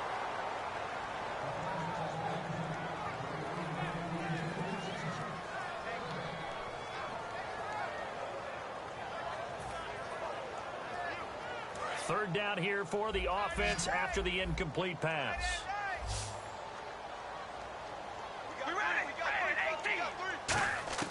Throwing his car on third down. Open man is Holmes. And he's taken down at the 43, but not before picking up the first. And that pickup of a first down, that's going to leave a mark because they really needed to stop them there, didn't they? Oh, so frustrating. Defensively, you're a play away from getting that football back here down late. Tough. Now they've got to find a way to create a turnover or takeaway. Otherwise, this one will probably get away from them. Give him 9 there on the first down completion. Completed pass play. Now let's see if they go back to the air or to the ground. All right, here we go. Set. Wide and yay. Wide and yay. I got 15. Time to ground it out now with Murray. And he maybe makes it back to the line of scrimmage. That's it. Only a gain of a yard, but that's all they need. And now a timeout called defensively by the Browns. It's just their first. They'll be down to 2 remaining as we step aside here in the fourth quarter. Time is starting to run out, really becoming a factor. We'll see if the defense can get the stop they need to get the ball back to the offense. Murray, the lone setback. Now they'll run it on the toss. Able to get away. That's why you keep the legs churning. And now the Browns are going to take another timeout. That's going to be their second. They'll be left with 1 more plus the 2-minute warning, and we'll be back.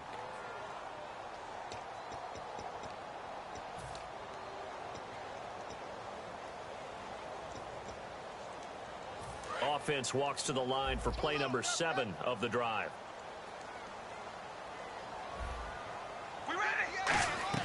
They go play action for Murray. Now Carr.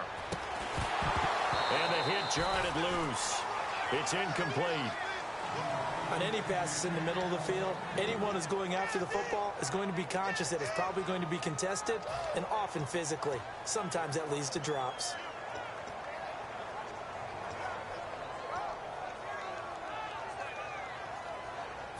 Ninth play of the drive coming up, and certainly not an easy one on 3rd and long. Here's Carr to throw. And this is caught. Amari Cooper. It's a gain of 20 and picking up the first. Now hang on here. Timeout called by the defense. That will be their 3rd and final stoppage as they'll only have the 2-minute warning now remaining. And the offense here just looking to stay in bounds, complete the short passes, and put this game on ice. They come out here in the eye. Back to the ground game. Here's Murray. And effective running here. He'll take it down inside the 10. 7 yards on the pickup there, and it'll leave him with a 2nd and 3. The fourth quarter here, they've got the lead. They want to keep it on the ground. That's what they're doing. Smart football. Keep the clock grinding. Keep it going. But you got to figure now, they're going to see more people stacked up at the line of scrimmage as they try and bleed it out. All right, here we go. Wide and yay. Wide and yay. Carr to throw on 2nd down. That's complete right around the 8. And he'll be brought down this time at the 5-yard line. It'll be a 3-yard gain, and they'll be faced with a 3rd and inches. Got to give credit where it's due. Really nice defense on that play. The pitch and catch was successful, but not any run after it.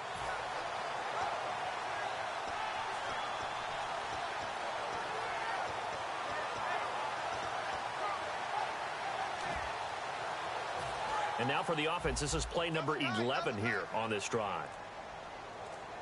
They come out with 1 back and 3 tight ends. And Carr's going to keep it himself. And give him 2 yards there as they're set up now with a 1st and goal. I don't know about you, but I like this call. 3rd and inches, and instead of worrying about getting it back to a running back and maybe there's some penetration from the defensive front, just go ahead and take it, move forward, and pick up the 1st down. And as we say often, shows confidence in your offensive line. Carr down to a knee, and that ought to just about do it.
Does that set you back big time, or does that fuel feed you momentum momentum-wise going forward. It should fuel and feed you momentum-wise going forward. That's exactly how it's supposed to react. And that's what you'll see in the Falcons locker room in the entire offseason.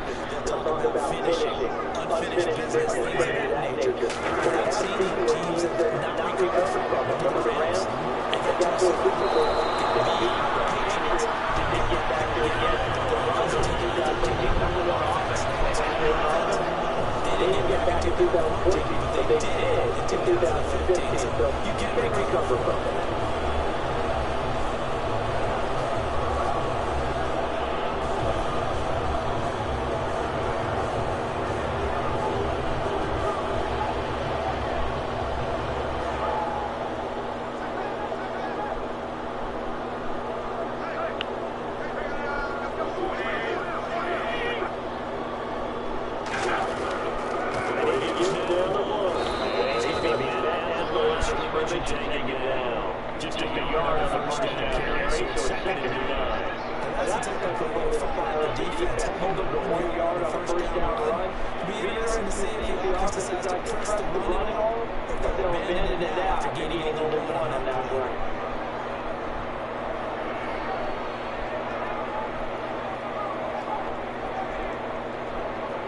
Second down following the run. Possible ball anticipation. Here's the defense together. Bringing down throw. And the opportunity to run it back complete. And they will break one tackle, but they're quickly brought down. 4 yards on the pickup. And that'll bring up third down. And a nice gain and a broken tackle along the way. And really, we shouldn't be surprised.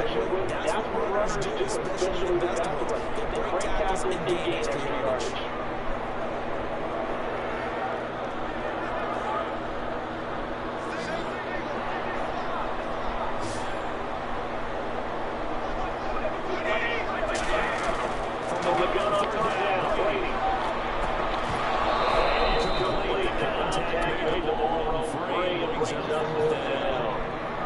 Just looking at it from a defensive perspective, when you break the ball in the red zone, tight end is one of the guys you got to key on because quarterbacks want to run their hands fast in this position, and they're going to get you some ball. And in this case, he had to play. They just didn't play it. So they get the ball first here for the crowd of the lights, and they get 3 points out of it. And there's something about a night game, isn't there? A little extra snap, a little extra crisp in the air. It's really to get things started. A little extra excitement, a little extra dazzle for the whole crowd. Now the Falcons offense getting ready to head back on the field. And all the interception, see if they can get together on this drive. Here we go, college coach right now. It was just a tough one. The team making the biggest mistakes with it. They're going to get that this mistake is a really good idea. Coaches are told to talk about minimizing the risks and maximizing opportunities. Here's New England defensively last year. The number 1 overall defense as far as points given up goes. They got a lot coming back in 2017. They certainly do. Let's go back to the Super Bowl. Trey Flowers, who was a leading sack guy in 2016, second in the regular season. He did monster in the Super Bowl against the Connor. His first Pro Bowl in 2016. And then, just moving on back to the secondary, Devin McCourty, the guy who quarterbacks him back as safety, he's been to the Pro Bowl as a corner and as a free safety.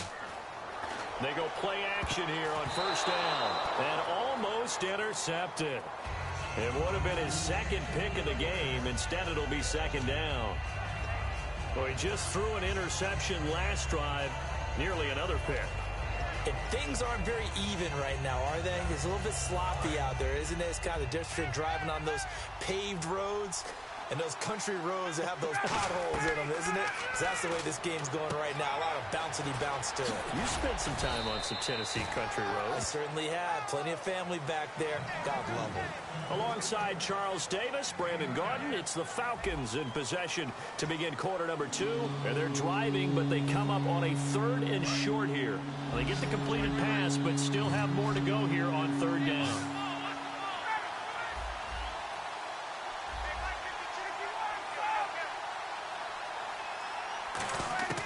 On 3rd and 1, Ryan. Finding Gabriel complete. A big third down conversion with a gain of 28. Of course, the catch was nice, but how about what happened after? Able to stay on his feet and gain all that additional yardage. So many of these slot guys, I think, have running back in their background. Now a play fake here on first down. This will be caught at the 2. And he is into the end zone for a Falcon touchdown. Julio Jones, a 16-yard touchdown. And the Falcons have taken the lead.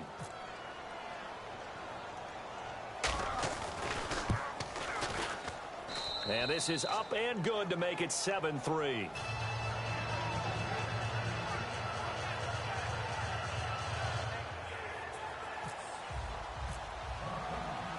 Now after the touchdown, it's Bosher to kick it away. And no return on this one as the fair catch is signaled for and taken. Okay, partners, New England comes out here to take the field on offense. This is such an interesting story, how they've been able to do it year after year after year. Guys talk about parity in the NFL. Well, New England has kind of transcended that parity, and they've done it with guys that you don't normally think of as household names. The parts keep changing for New England. That's the amazing part. On offense, right? Offensive linemen change, receivers change, running backs change.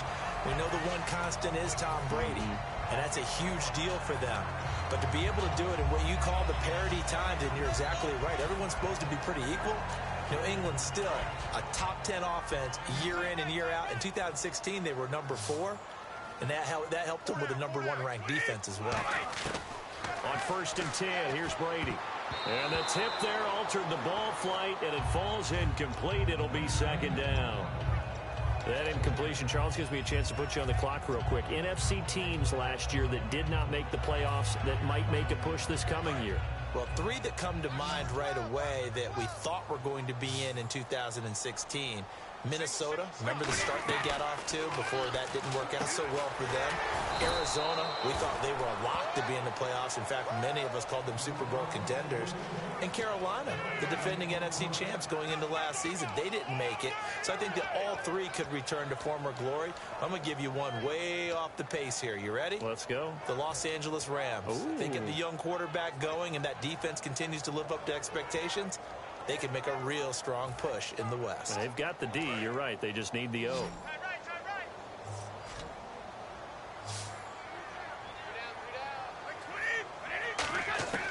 Throwing is Brady on third down. And right side, caught, Hogan. They get only 4 that time as that leads us to a 4th down. And they're going to at least line up to go for it here on 4th down. So much about this game is just understanding situations and then having to execute, isn't it? Guard the first down sticks. Don't let them get there. And they rallied and made the tackle. So out come the Falcons now. And they were able to punch it in the end zone last time. They'll be looking to do that again here for the defense. Obviously, they'll be looking to stop them from punching it back in the end zone. It always is punch, counter punch, isn't it? And which team has the advantage? Well, let's just go back. Last time on offense, they rolled downfield, got into a good rhythm. You can see a little more bounce in and out of the huddle. You can see the sideline really get into the game. So defensively, you're thinking to yourself, how do we take that away from them? How do we get the advantage back? Let's see what they come up with. I think pressure is always the first way to go. You love pressure. I love it. Let's see if they dial it up this drive. And he gets this inside the 35-yard line. A solid gain of 15 yards, and the sticks move. They ran that one well, and not only did they pick up a nice chunk of yardage on the screen, they sent a message to the defense. Rush the passer all you want, but you better be careful. We can hit you going back the other direction. It's a 5-receiver set. 3 to the left, 2 to the right.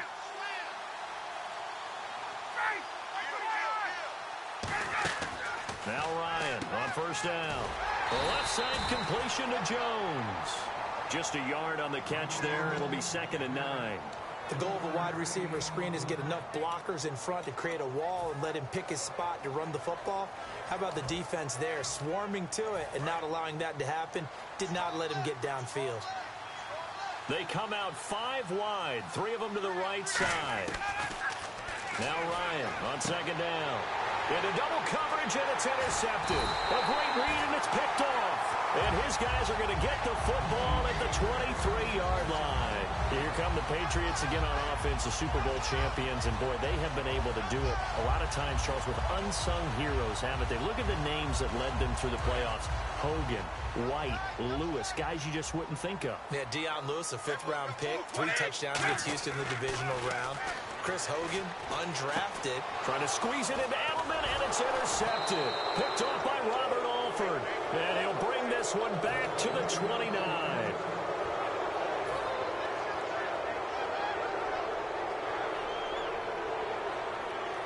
Really nice starting field position here for the offensive unit. This is Freeman on 1st and 10.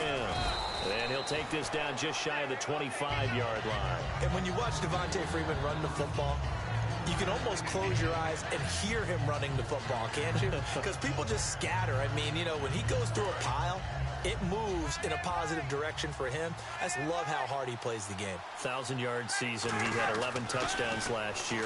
In March, 25 years old. So he's kind of hitting that sweet spot for a running back, isn't he? He really is. And I still remember the evaluation of him coming out of college. He does everything well, but you weren't sure he had a dominant trait. Well, wrong about that. He's dominant in just about everything he does, and I think that he's going to continue to elevate his game and seek a 3rd Pro Bowl in 2017. And Freeman lost the football, and it's picked up by the Patriots. The Patriots offense now, they work their way back onto the field. And last time, 1-play interception, so this offense, they should be fresh. That's a good way of putting it. And I can't wait to see what they decide to do with play calling, because a 1-play drive where you throw an interception, a lot of people think the very next time out, run the football, don't give them a chance. Maybe play action? I think maybe you go play action, show your quarterback, get a little confidence in him, and let him fling another one.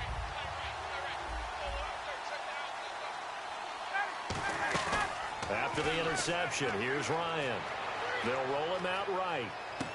And for a 3rd time tonight, he's intercepted. Picked off by Dante Hightower. And a big turnover there as his guys will get the football back. And the Patriots gearing up to go now. And last time wasn't pretty. 1 play and an interception. We'll see if they can do better. I want to see if they want to go ahead and throw the ball again now on this drive after what happened on the last one. Throw it on the first play. Give the quarterback some confidence. See what happens. 2 yards on the carry there, and it'll be 2nd down. That first down play, all you want to do is wedge out any type of space and try and create enough room. If you have to run the punter out there, he can successfully complete the punt. Yeah, didn't get a ton there, but at least some positive yardage.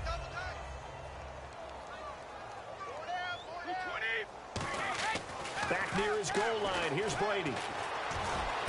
He rifles one that's intercepted. It's Desmond Trufant. Then he will bring it back to about the 11-yard line. Atlanta now coming out on the field. And where the ball is now, you got the field goal pretty much in the bag. Now do you try for the end zone a couple of times? I don't think there's any question about it. You might get a gift of 6 points rather than the 3 that you just noted that you feel like you already have. Now hold everything here. We're going to get a timeout by the offense. It's just their first, so they'll have 2 remaining here before we get to halftime.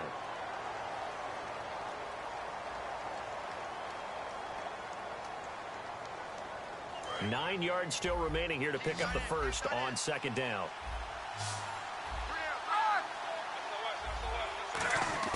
On 2nd down, Ryan. And that one almost intercepted. Far too loose with the football here. Nearly a 4th pick. And it's 3rd down. The missed opportunity for an interception would have killed off the drive. They had a chance there to finish things off. Didn't get it done. I guess that's why a lot of those guys do not play offense. Here's Ryan. And he's got his man in stride. Complete. And Brandon, I think Mohamed Sanu had a nice career while he was in Cincinnati, but he really elevated 2016 in Atlanta. The most catches for himself in a single season. 59 of them, 4 touchdowns. Really a nice compliment to Julio Jones, and he was a nice compliment in Cincinnati. I don't want to say he's not a number 1 receiver, but he plays that number 2 slot well, doesn't he? He does, and I think it's because of his versatility. He can play in the slot. He can play out wide. They can use him as a wildcat quarterback. He has thrown passes in the NFL. In fact, going back to his days at Rutgers, I think he threw 18 passes while he was at Rutgers, so you never know what you're going to get when Mohamed Sanu has his hands on the football. This fielded a few yards into the end zone.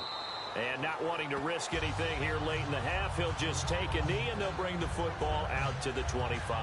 Out comes the New England offense to see what they can do this time. And from this spot in the field with the clock where it's at, you think we're just going to see a knee and that's it? And I think in this situation, that's the proper play. But we do know there's some risk takers out there that may want to take one more shot before the clock runs out.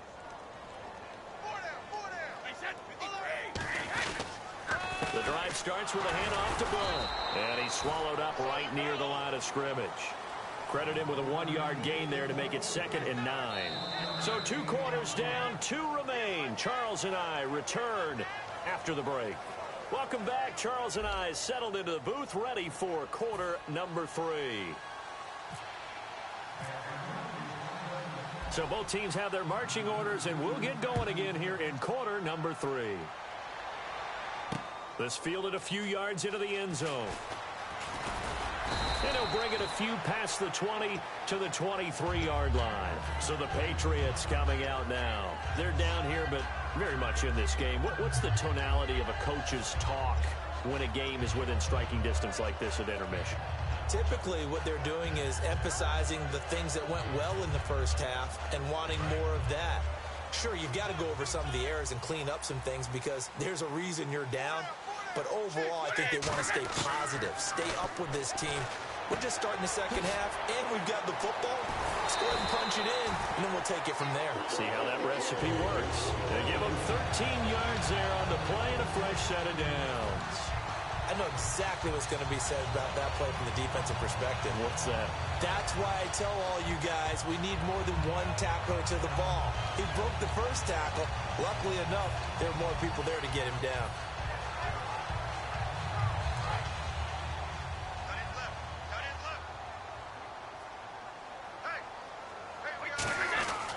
They'll run it here with Blunt.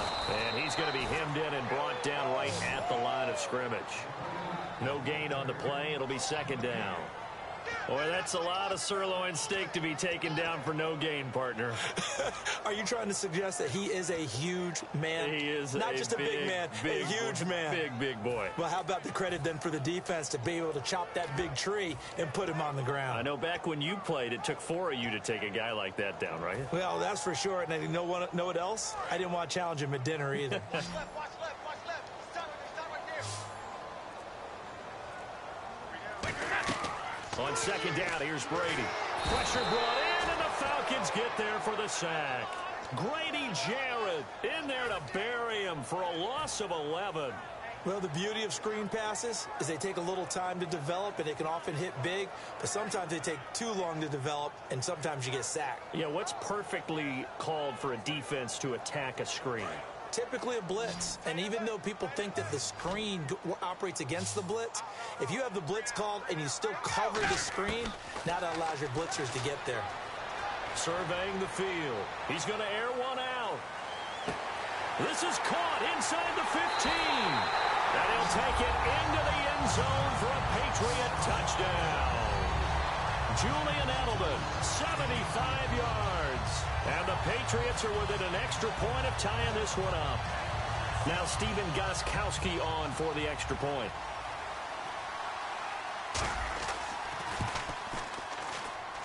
And he'll put it through, and that evens us up at 10 apiece.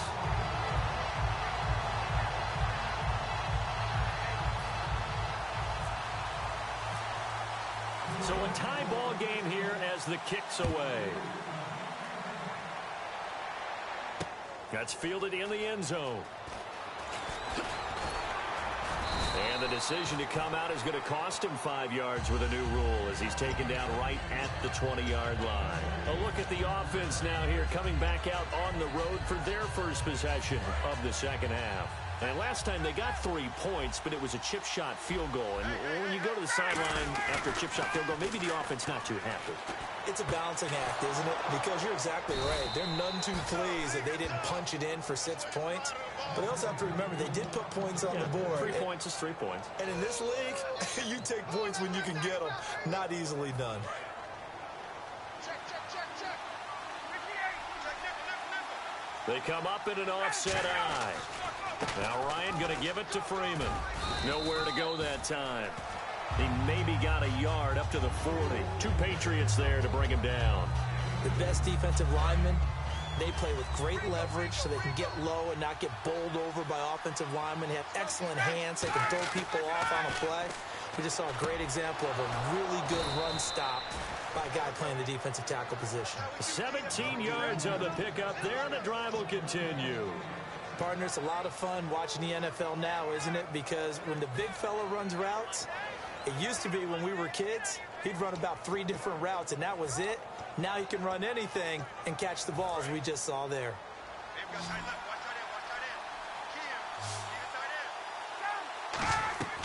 On first down, Ryan. They'll set up the screen for Freeman. And some space here. 20. Devontae Freeman. They're not going to get him. Touchdown, Falcons. Devontae Freeman, 43 yards. And the Falcons have broken our tie. There are several elements to a well-executed screen pass. This one resulted in a touchdown. It had all of those elements. Yeah, you're so right, because you really need the rush to almost get to the quarterback, almost get to the passer. Then you've got to get the ball thrown perfectly, whether it's to the running back, the wide receiver, whoever the screen guy is. And, of course, the blocking has to form in front to get him downfield for the touchdown. Now the Patriot offense set to take over again. And they're hoping to capture some of that magic they had last time out when they were able to put together a scoring drive. But they're still down here, Charles. Not the major concern, though, because of what you talked about. They scored the last time out. They feel good about themselves. They feel like their game plan is now in effect. They know how to attack and what plays they want to put together. But they've got to keep it moving in the right direction because, as you did note, they are down on the scoreboard. Looking middle, it's caught by Gronkowski. It's a pickup of 19. And it'll be first down, New England. Ah, yes, Brady to Gronk. You think these two are in sync? Without a doubt. And, look, they both understand what they can do for each other. Gronk knows if he gets open, the ball's going to be there. And Tom Brady knows what a great security blanket Gronk is. When all else fails, you find big 87. Now Blunt. And he'll only get a yard, maybe 2, up to the 46. On the tackle that time, Tyson Jackson. I do know from experience that when you slow down someone's running game, you're now doing the dictating on defense. And guess what? Now you're getting ready to tee off on their quarterback because they have to throw it all the time. But you still have to be alert for the draws and other plays of that nature to make sure you don't get hurt. Brady to throw on second down. And complete on the right side to Bennett. 15 yards there on the catch and run. When you execute a drag or a crossing route really well and give them a chance to let it develop a little bit, you can gain some significant yardage hitting your tight end on that one.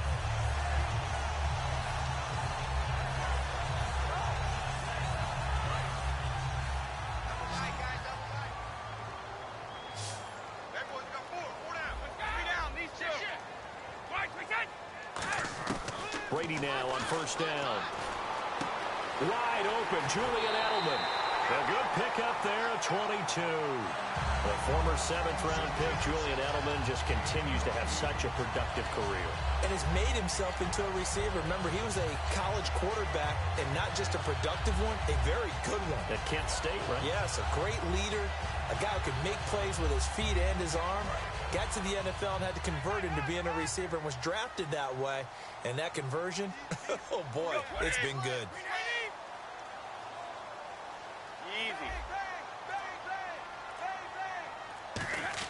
Into the red zone, it's Brady. Got a man, and he hits him in stride. And he is going to lose yardage here. A loss of a full 3 yards, and now it's second down. And never good on a pass completion there to go the wrong way. Lost yardage. No, for some reason it seems to work better when you throw it downfield or you can move the ball downfield running it that way, doesn't it? But in this case, if you're the defensive guys, you're energized, executed well, and you caused a lost yardage play. That's going to feel good and look great in film. Second down, offense behind the sticks here. 2nd and 13.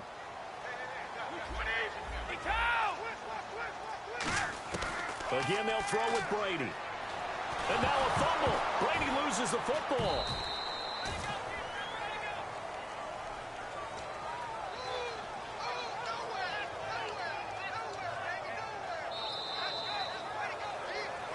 Back now in Foxborough.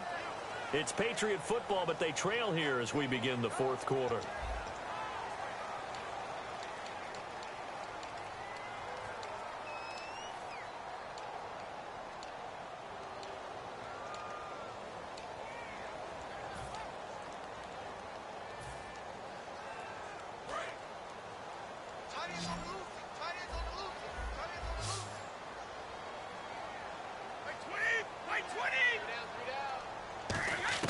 On third and long, it's Brady. Going to air it out deep for Gronkowski. And that one incomplete. Had some position but couldn't hold on, and it brings up fourth down. In this situation, it's really tough to figure out how to defend because they have plenty of room to still take deep shots at the end zone as they just did there. Yet at the same time, you've got to be ready for the short throw. In this case, when you see the cue that they're going for the end zone, retreat and make sure you have a way to play forward, back towards the receiver, and have a chance to bat the ball away as they did there. So an empty possession there. What do you think went wrong, Charles? Well, it looked like maybe the plant leg might have given way just a little, and when that happens, guys have a tendency to pull through the ball to compensate. And in doing so, sent this one off target.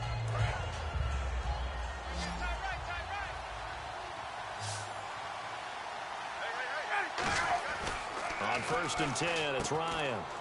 And this is Gabriel on the catch. No gain there on the completion. Second and 10. Brandon, just mark that under the category of just not successful. Trying to throw the ball, just didn't work on that one. Completed it. No yardage.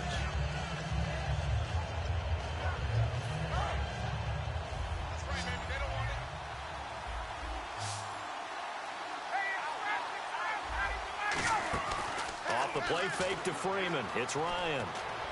Going up top. It's caught at the 10.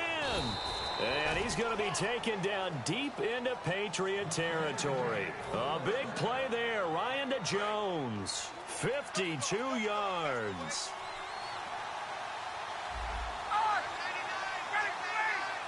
And from the 9-yard line now, it's first and goal.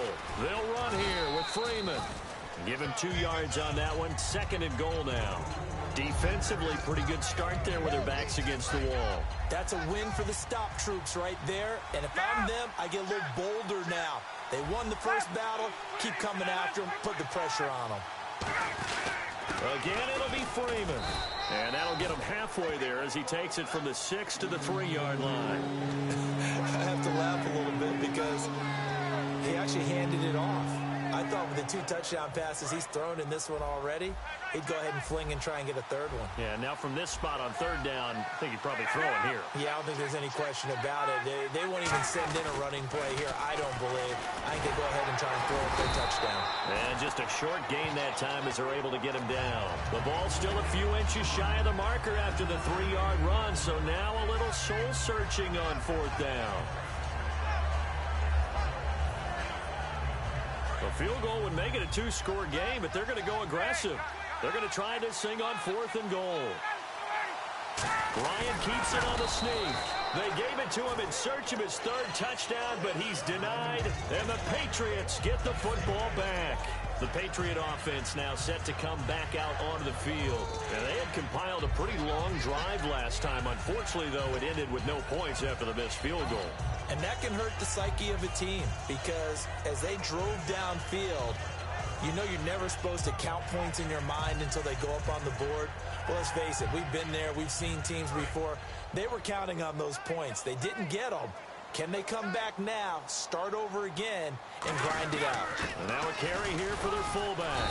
And he's going to be taken down shy of the 5-yard line. 3 yards on the pickup there, and it'll be second down.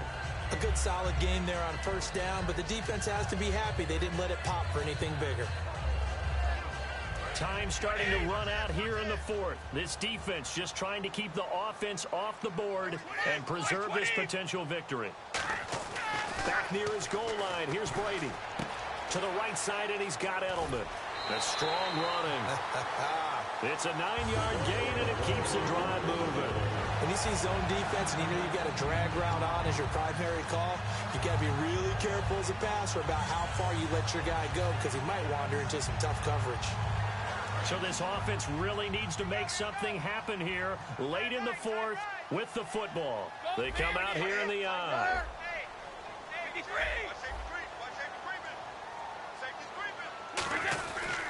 Here's Blunt. And he'll use his blockers to get this up over the 20 to the 21. 8 yards on the pickup, and now they'll have some options on second and short. And that looked like some pretty easy yardage there right up the gut. And he's a guy that has some height to him. So when you don't have to drop a shoulder or create or get through contact or trash, makes it a lot easier to stay upright, see the field, and make a run as we just saw there. Time for a break. We're back to see what happens after this.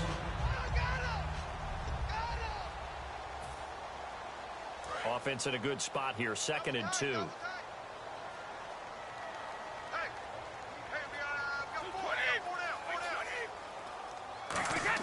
Brady to throw on 2nd down. And complete on the right side to Bennett. And he's brought down, getting this one up to about the 35. And give him 14 yards that time and a fresh set of downs. That coach is always harp on the quarterback reading the defense and getting it to the open man. That's good recognition there. And how about what he did after the catch? Yeah, hit your tight end, let him get some rack. Yeah, when he gets moving, not many guys want to come over and put a hit on him, do they? He'll look to throw. Incomplete. Looking for his all-pro tight end, Rob Gronkowski. And now it's 2nd down. I think that's a big-time play there because the slant route is really hard to cover because the timing is so quick. But able to see it, diagnose it, and get to the football, that's why he was able to bat it away.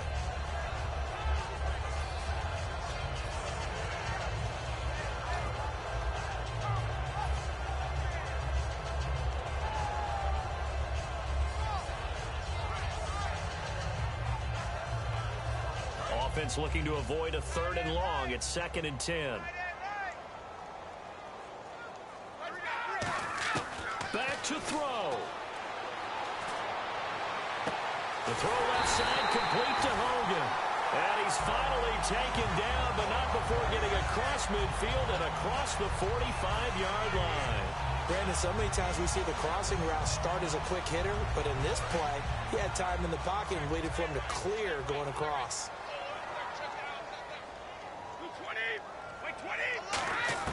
They'll look to throw. And, a crusher there as it's intercepted. A great read, and it's picked off. And he'll return this ball across midfield to the 47-yard line. Atlanta now coming out on the field. They have the lead. Still a one-possession game, but the defense got the stop. They've got the football now. Just salted away, right? Exactly. That's all the defense is counting on from their offense. They did their job in a big way. You know, they're over on the sidelines now starting to take their tape off and, hey, we've done this thing. The offense has to put it away, and that means ball security. Absolutely. Stranger things have happened. He goes for 18 there as the drive will continue. And when these two are clicking, Ryan and Jones, and we've seen multiple hookups here in this one, usually their offense is clicking, and that's why they're winning. Yeah, they tend to follow what those two do. They set the tone for either a good day. Now we're going to get a timeout here called by the Patriots. It's just their first. They've got 2 more to use here in the final stages. They come out here in the I. Ryan on the handoff. It's Freeman. And he'll take this one inside the 10 down to the 8. It's a pickup of 4, and it'll bring up 2nd down. Some of the most unselfish players on any football team, defensive tackles, because we ask them to just eat up blocks, allow other people to make tackles. But when he can make a play himself, as we just saw there, that's a big day. Ryan. And incomplete there. A nice hit. Jars the ball free and brings up 3rd down. And that drop will cause a little bit of angst for the play caller because you know they've worked all week game planning and flexing the tight end out and making him a matchup issue for the defense. They had what they wanted, and he drops the ball. Man, just couldn't hang on to the slam.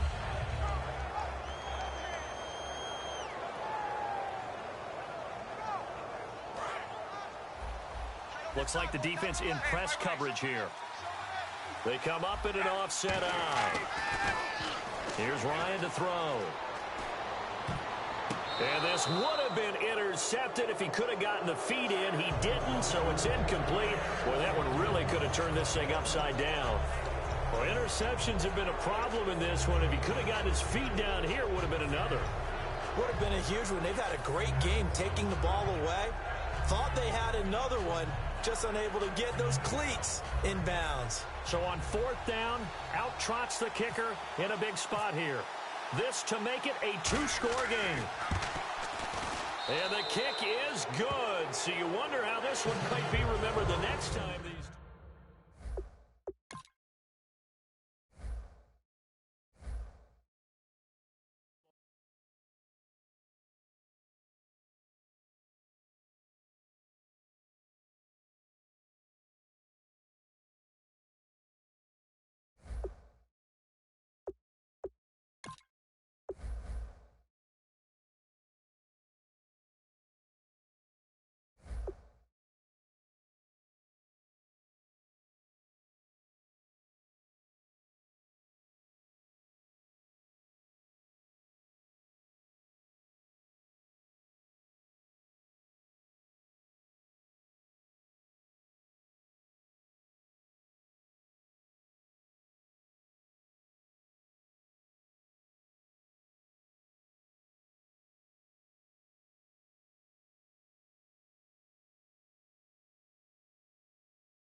everybody. I'm Larry Ridley. Welcome to the NFL on EA Sports. Tonight's matchup features two quarterbacks who will be trying to lead their team to victory. It's Rivers' Chargers going up against Newton's Panthers. With that, let's get up to Charlotte, North Carolina, as we bring in our broadcast team of Brandon Godden and Charles Davis. All right, Larry, EA Sports coverage of the NFL finds us at Bank of America Stadium in Uptown Charlotte. Coming up, we've got what should prove to be a good one between the San Diego Chargers and the Carolina Panthers.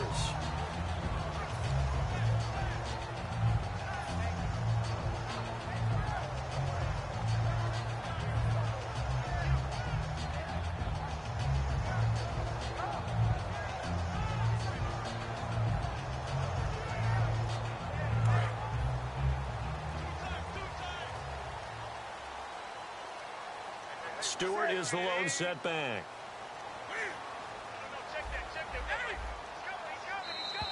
And now whistles and a flag, and I think we got a jump here. Defense maybe trying to guess the snap count there, and it costs them 5 yards.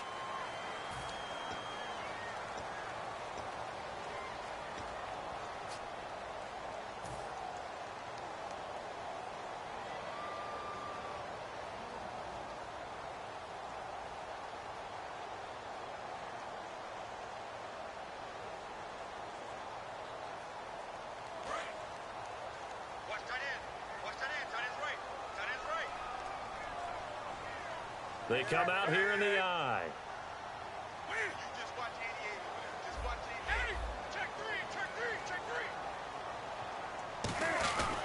Newton turns and hands to Stewart. And some room to work. And able to get this one across the 45 before he's brought down.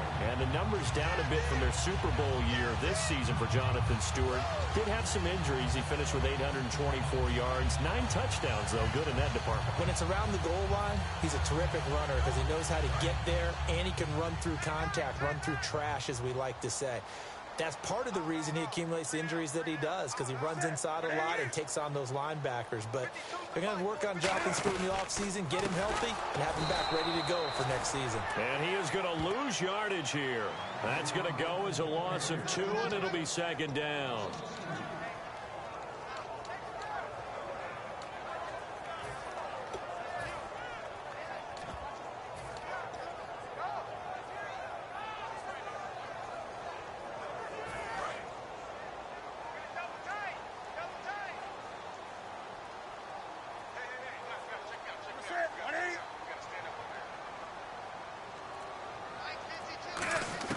Here's Newton now on second down. And it's hauled in by Ed Dixon. And he's brought down. A good pickup there of 20 yards. Almost not fair. The big guy running the corner route, being able to lean and push and get to where he wants. So how do you stop him? A lot of times you want to have a linebacker on him, a bigger body guy who can handle him physically. But a lot of times that doesn't work as well because his quickness often wins the route.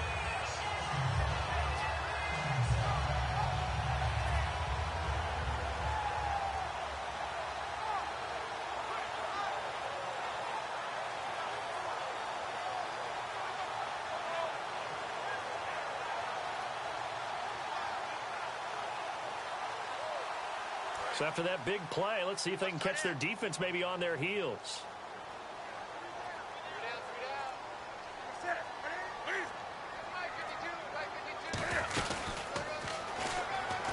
Cam fighting. He lost the football. It's out. And picked up by the Chargers. And he's got room. And now off to the races down the right side. And he takes it back to the house. It's a fumble recovery and a Charger touchdown.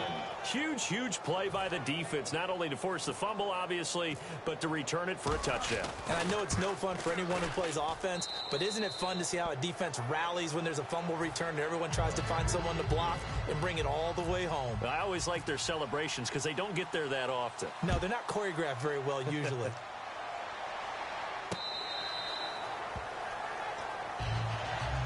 Carolina getting set to take the field.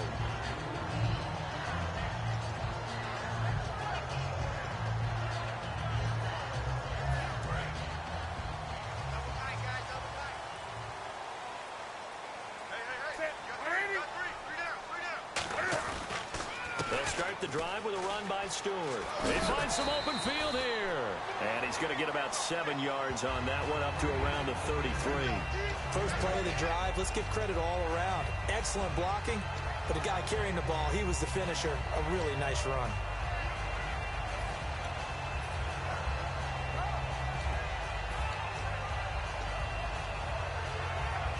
So this brings up a 2nd and 2.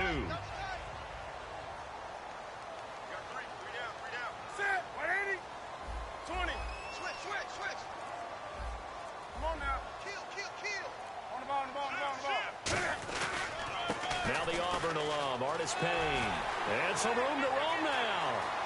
And he's free going down the left side. It's a foot race. Touchdown, Carolina. Cameron Artis Payne, 67 yards. And the Panthers are now an extra point away from tying up this game.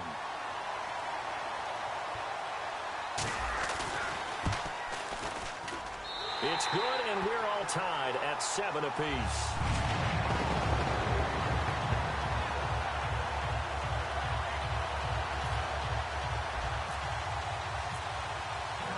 So we're right back where we started, all even as the kick's away. This is taken about 7 yards deep. And he's able to get it across the 20, but not by much, as he's marked down at the 21-yard line.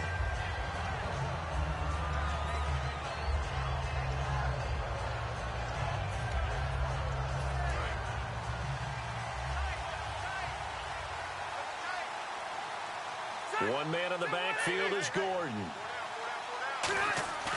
They go play action here on first down. Gates has it over the middle. And he's brought down after a good gain. And partner Antonio Gates coming back for another year. It'll be his 15th season in 2017. And how about, let's just talk about not just the longevity, but he's in a position now where he can break a tie with Tony Gonzalez because they both have 111 touchdowns at the tight end position.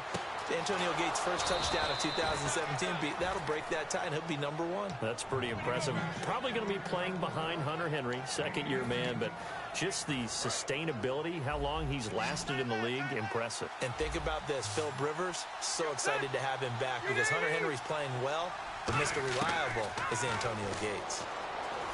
Rivers now, and this is complete. It's Allen, and they do get him down, but not before he reaches the 4-yard line. Well, Brandon, when I watch Keenan Allen play, I actually shake my head in amazement sometimes. ACL tears in each leg the last 2 seasons, and now he's back in 2017 sprinting around. And he'll be 25 at the start of the 2017 season. A lot of people rooting for this guy. You just always worry, though, don't you, when you have an ACL tear, especially in both knees? You do worry about it, but you also have seen guys who have come back from multiple tears and have had really big-time careers. You know, Frank Gore has done that, now with the Indianapolis Colts. And then you look at Thomas Davis with the Carolina Panthers. 3 times in the same knee and has come back and had an extraordinary career. So I like the odds for Keenan Allen, and Phillip Rivers really wants him back in a big way. He's his number 1 target. Now after the touchdown, Drew Kaiser to boot it away.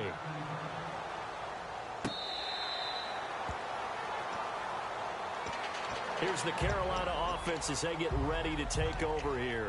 And that recipe on their last drive that resulted in a touchdown looked pretty good, so they'll be hoping to do that once more.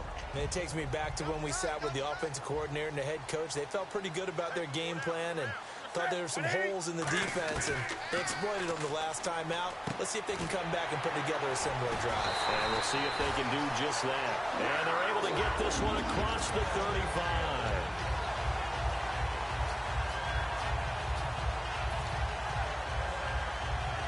Clock runs, less than a minute to go, and an entertaining first quarter of play.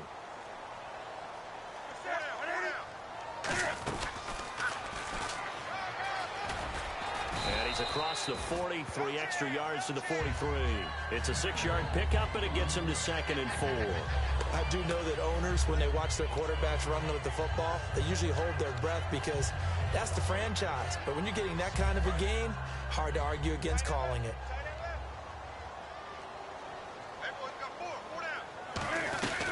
They stay on the ground. This time it's Stewart. And he'll get it out to midfield. Yeah, they'll spot it right at midfield at the 50.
I'm Larry Ridley, and this is Madden 17 on EA Sports.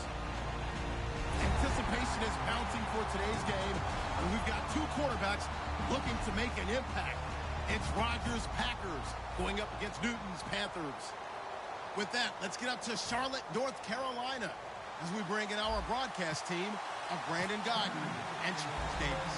Larry, with a beautiful skyline towering just to the right of us, you get a look inside Bank of America Stadium in Charlotte, North Carolina. Tonight, we've got a good NFC matchup on tap between the Green Bay Packers and the Carolina Panthers.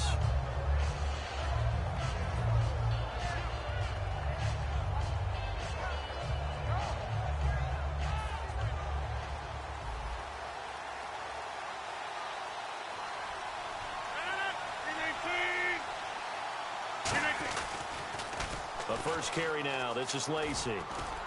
He takes this for 3 to the 29. And a wide receiver to watch in this offense, certainly Jordy Nelson. And most defenses watch him run past them. Jordy Nelson can run every route in the route tree and take it to the house.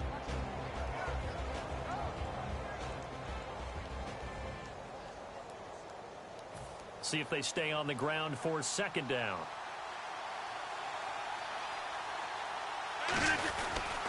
They run it again with Lacey. And he is going to lose yardage here. He lost 2 there, and it's third down. Partner, that defensive win reminds me of something a coach of mine used to say all the time. If you really want it, you'll find a way to go get it. And the defense did exactly that. An early tough test on the opening drive. This is 3rd and 8. Throwing is Rodgers on 3rd down. It's caught. Nelson. And they're going to get this one all the way out across the 45. At 21 yards there as they convert on 3rd. The goal of every offense is to move the chains, pick up first downs. A nice job finding an open receiver for a completion.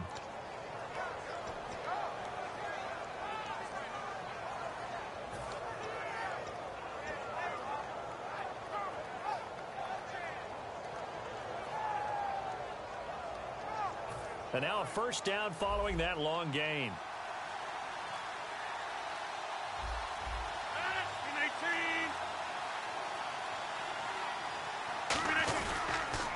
On the counter, here's Lacey. And he is met at the line of scrimmage, and he goes down right there. No gain on the play there, second down. And the starting defense here for the Panthers. K'Wan Short came out of Purdue as one of the top-rated defensive tackle prospects. Now he's one of the top-rated NFL players.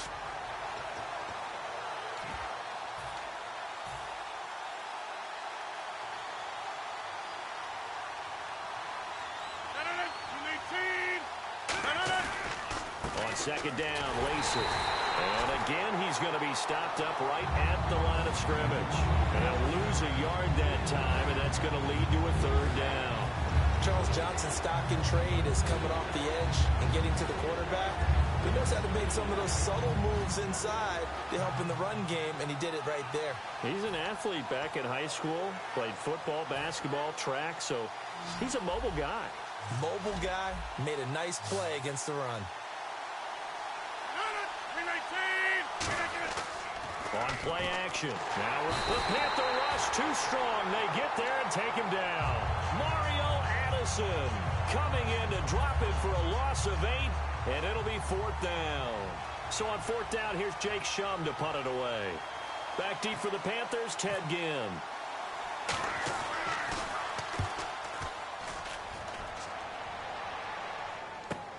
Oh, he takes it in, doesn't let it bounce. He takes it at the 2. Well, he wasn't too far from breaking that. Officially, give him 15. And the Panthers will get it here as they take possession.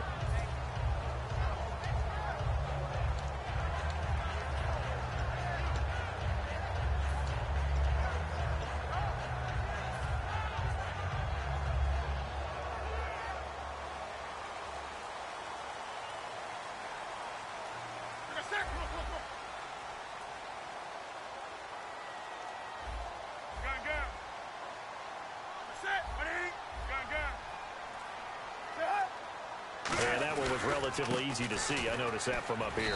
Yeah, it doesn't take a whole lot, does it? Sometimes you get multiples. What I always love on these offsides is when each side points at the other. Hey, you did it. No, you did it.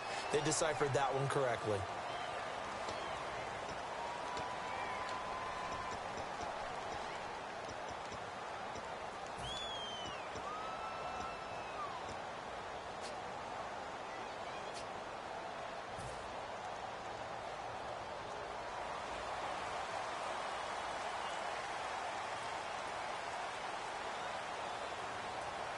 They come out here in the eye.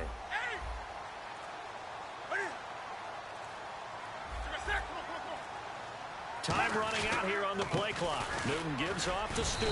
Takes this to the 27. Give him 4 yards. And what about this offense, Charles? Specifically, what about Jonathan Stewart? He makes sure everything goes. Put the ball in his chest and watch him run.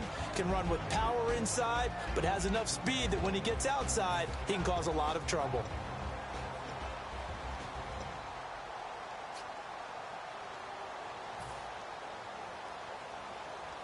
And after the play on the ground, that brings up second down here.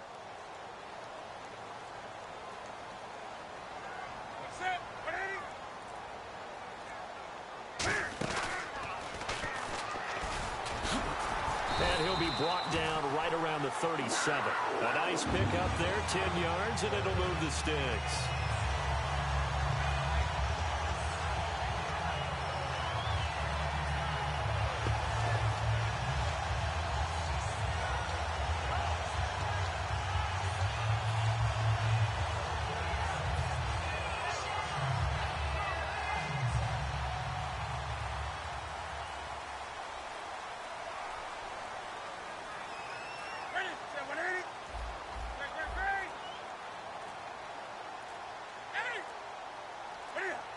They'll need to get the play off quickly. To throw is Newton. And caught left side, Olsen.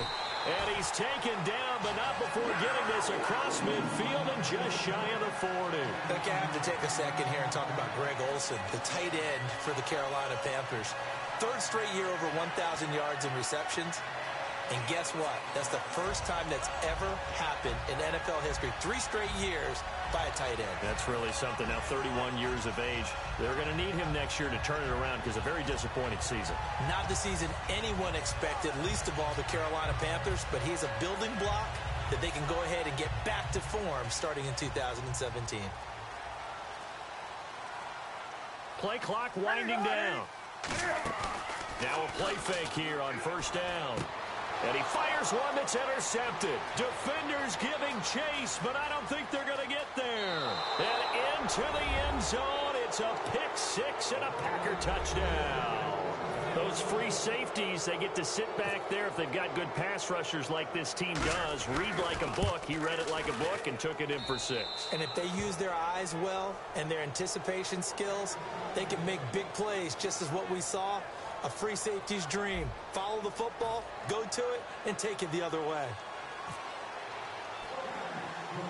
Crosby on now to kick it away. On the return, it's Ted Ginn Jr. And they're going to start this drive in pretty good shape as they get it up past the 30. The Panthers offense here, they get ready to head back on the field. And following the pick six, and they have decent field position in throwing that pick six. We'll see how they attack this drive. And I think all you say to your guy is, listen, let's just take care of the football a little bit better. Make some better decisions on this drive, and they'll probably help him a little bit with maybe some really high percentage throws early to let him get settled back in. But they told him, and they told us, they've got confidence. That's not a problem. Yeah, not a problem at all. They just want to make sure they get things settled down a little bit for their offense and give their defense a little bit of a chance to rest.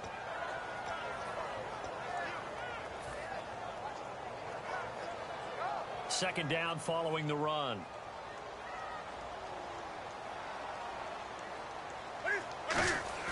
To throw on second down is Newton. He's just going to dump this one off to his fullback out of the backfield. That one good for 16, and the drive will continue. And they pick up a first down, and that came out of the fullback position. But as you and I both know, that doesn't necessarily mean that's a fullback playing in that spot. Well, times have changed, right? The old school fullback doesn't really exist anymore. We're not getting that same player out of college. With all the spread offenses, not very many pro style, where you actually have a true fullback. We're having to make do in the NFL and put guys in that spot who emulate it but aren't necessarily that position. Fresh set of downs here.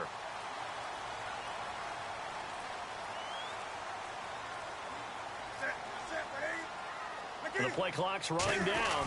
Now Stewart on first down. Takes to midfield, but no further. Just a yard there. The tackle will be credited to Jake Ryan. Well, so many times we look at a short run and we praise the offense for trying to set the tempo and establish things, but the defensive guys, hey, they just won the battle there. It wasn't a big run given up. They don't always have to absorb the body blows. Sometimes they dish them out themselves. They come up in an offset eye. This is Stewart again. And they go backwards here, losing yardage back at the 48-yard line. It's a loss of 2, now third down. When you think of Mike Daniels, you think of strength. Hard to knock off the football, but surprising quickness and ability to move and evade people. How about that play there? Well, he can squat 600 pounds, so that's how he caught people's attention coming into the league, and he caught our attention right there. It looks like the Packers have added an extra DB on third down. Now a play fake, and it's Newton. He gets it to Brown, complete. And the play goes for 19 yards, gives him a new set of downs. And now the passing game here in the second quarter starting to heat up a little bit. Don't you feel the rhythm starting to happen, right? You see it now. The confidence is starting to rise. I think now's a play caller. Because that has happened, you lean on it a little bit more. You don't go totally away from running the football, but you do say, guess what? We can throw it. We can throw it well with a whole lot of confidence.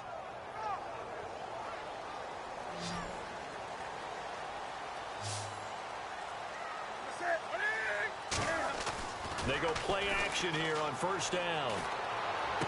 It's brought in right side by Ginn. It's a pickup of 16 there, and it'll lead to a new set of downs. Partner, this is one of the best routes anyone can have in their offensive playbook. Tough to defend because you think it's a go route, and then he breaks it back on the comeback. There's one other thing you need as well. A well-thrown ball. Exactly right. You have a guy who has some precision in throwing the football because of the timing of the route.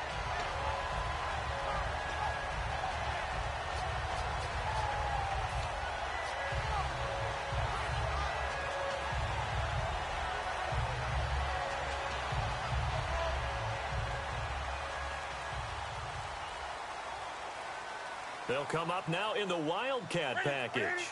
Time running out here on the play clock. Back to the ground now with Stewart. And stopped a few yards shy of the goal line at the 3. It's a really nice 15-yard pickup, and now it's 1st and goal. How many times do we say in this game that speed kills, and it does it in so many different ways? In this case, you got a back who's quick and shifty, can make moves, make people miss, but also gets to and through a hole before it can close down. That's some of the benefits of that speed, not just outrunning people in the secondary. That led to a really nice game. And they'll bring him down after just a short pickup. It's a gain of a couple, and it'll be 2nd and goal. Good first step there defensively, but they're still knocking on the doorstep, so maybe another run here? I think so. One of my favorite coaches used to say, son, if you could darn near lay down near the end zone and get in, give me my best power running play with my best back right now. They come out with 1 back and 3 tight ends. So an entertaining first half, and now we have hit the 2-minute warning.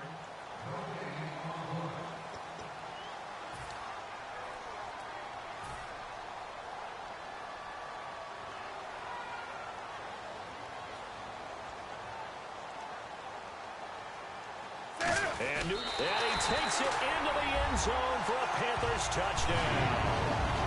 Cam Newton taking it in. And the Panthers are now an extra point away from tying up this game. So it was 2nd and goal, still had a couple of downs to work with. They tried to sneak, and they got in. I like the idea that they did it early in the down and distance count. 2nd down as opposed to waiting later on.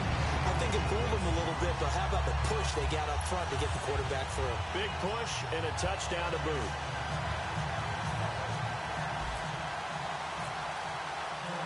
So a tie ball game here as the kick's away.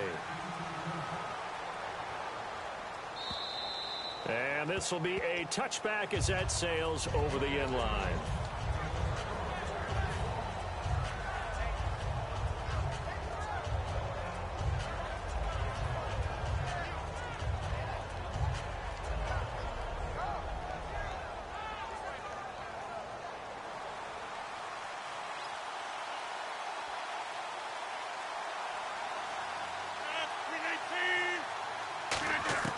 Rodgers now on 1st down. Flushed out right. And complete right side to Cook. It's a loss of 2 there, bringing up 2nd down. A little risky there when you roll out of that pocket right like he did. You complete the pass, but you don't get anything out of it. But how many times have we seen when a quarterback exits out of the pocket, doesn't matter if they go left or right, the defense loses its leverage, right? There's a little chaos back there, and receivers come open. Great discipline on that play. They didn't let that happen and held it to no gain. Now Rodgers throwing on 2nd down. Caught on the right side by Adams. 8 yards on the completion, but now they face 3rd down. That time they hit him out of the slot on the drag. And that route takes some fortitude from the guy running it, because he knows he's going through the briar patch, as I like to call it, right? He's trying to work his way through all that traffic and people wanting to put a little contact on him. Really well done. 3 yards left to grab here on 3rd down. They'll come out in the pistol. Rodgers going to try and throw on 3rd down. He's got Adams on the hookup. It's a pickup of 6 and good enough to move the chains. Now whistles come in. We're going to get a timeout here by the offense. It's just their first, so they'll have 2 remaining here before we get to halftime. On 1st and 10, here's Rodgers. Looking left sideline, incomplete. Little lull in the action here to go over an offseason storyline. It's kind of interesting. L.A. a couple years ago, they have no teams, and now they're going to have 2 with the move from San Diego to L.A. What does that mean for the league and for the Chargers? It seems like an easier transition, doesn't it, than St. Louis when they moved back to Los Angeles. Less culture shock. Less culture shock, less, obviously geography, the whole deal. But it's a transition that still is not going to be easy. Remember, they're going to go play in a soccer stadium essentially for at least the first couple of years before they share a stadium with the Rams. So that changes things. Obviously trying to create an identity in the market they haven't been in a long time. They began as the Los Angeles Chargers, but only played 1 season as such.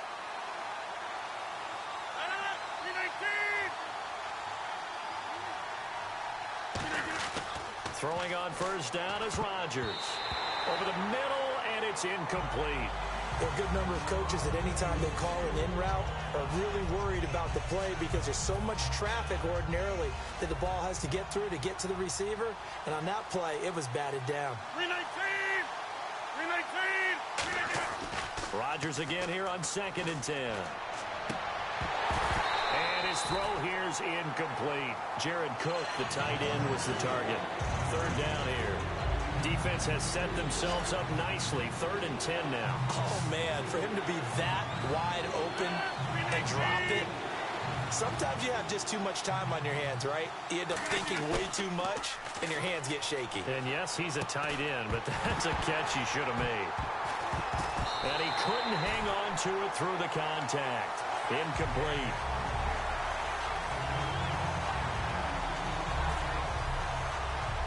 Here's Jacob Shum now.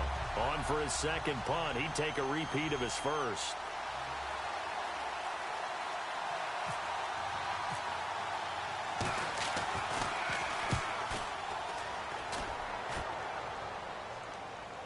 And the fair catch is taken at about the 13-yard line here.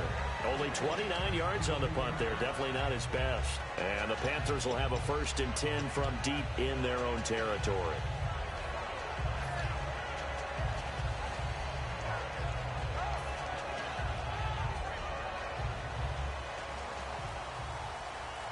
So this is not the QB here. They're going to do a direct snap out of the Wildcat.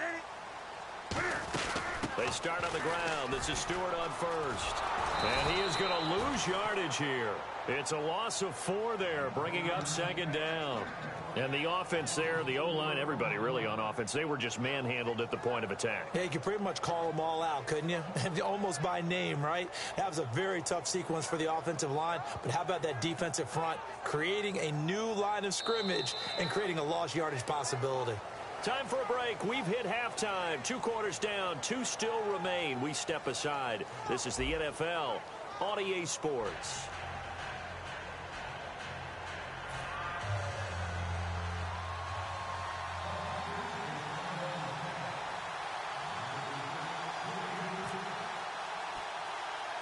Both teams appear ready for the fight ahead, and we resume action here in quarter number 3. And it's a short kick, taken right around the 19. And a pretty slick return there as he's up just shy of the 45-yard line. Out come the Panthers. They'll have it first on offense in the 3rd quarter.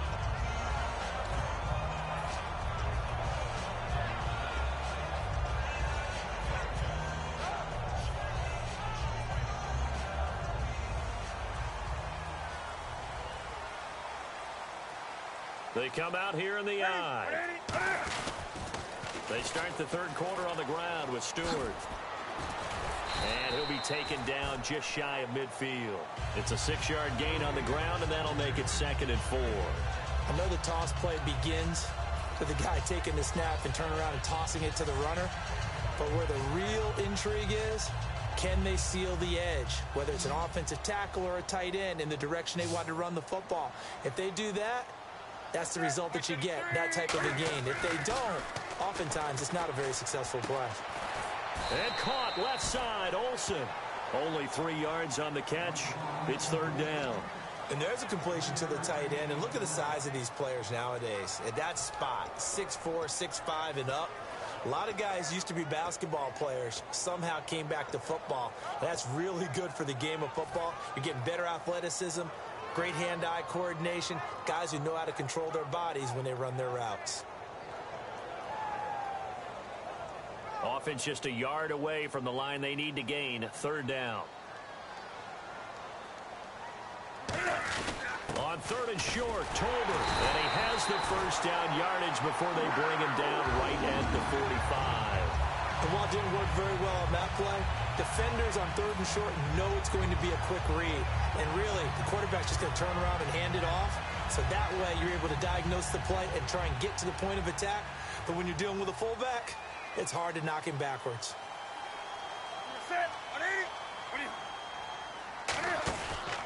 Stewart on the counter. And he'll lose lose yardage here. Back at the 47. That's going to go as a loss of 2, and it'll be second down. And frankly, Brandon, we're talking about things I'm not sure we ever thought we'd talk about in the NFL, and a lot of that is the speed at the linebacker position. A lot of these guys in college, they were safeties. They moved them up to outside linebacker to combat the spread offenses, and now we're seeing it in the NFL. Those same guys using their speed to make plays in the backfield, similar to that one.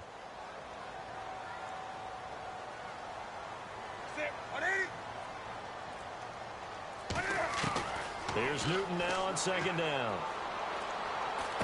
And it's hauled in by Ed Dixon. The reception good for 7. It's third down. Well, clearly one of his advantages as a passer is his height. Sit back in the pocket, fired over the middle. That makes things tougher defensively, doesn't it? It really does, because your goal is to move the quarterback off his initial spot when he gets his drop back completed. But when you have that type of height, he can stay in there if he's willing to take the hits and just fire over the top, which saves him time and actually completes a play a little bit quicker than it normally does for a quarterback who has to slide and find open space to throw. This would have been a 54-yard boot had they tried a field goal, but they will not try a field goal. They're going for it. Well, we looked at each other right when he flinched. We knew that that flag was coming. Yeah, offsides, easy call, mark off the 5, and keep it moving.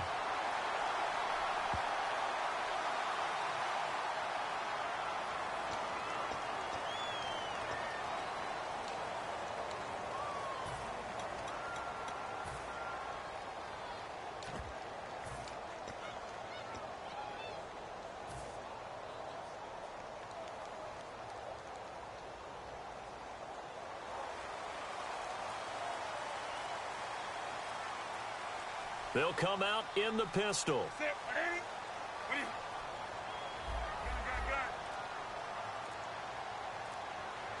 They'll send Ginn in motion left. They'll need to get the play off quickly.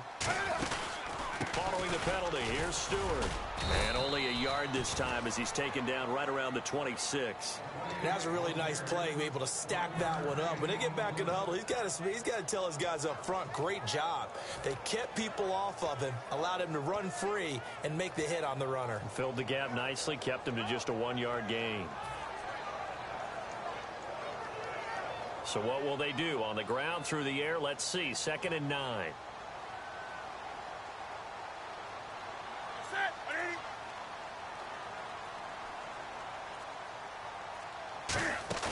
They'll try the air now with Newton. And the hit jarred loose. It's incomplete. A pretty good coverage there, and both of these defenses, they've had good coverage throughout this one. No doubt about it, and in today's NFL, where we're used to a bit more scoring, this feels almost like a well-pitched game in baseball on both sides where the tension continues to build. Who's going to make the big play? Play number 9 on the drive coming up, and they need 9 yards on third down.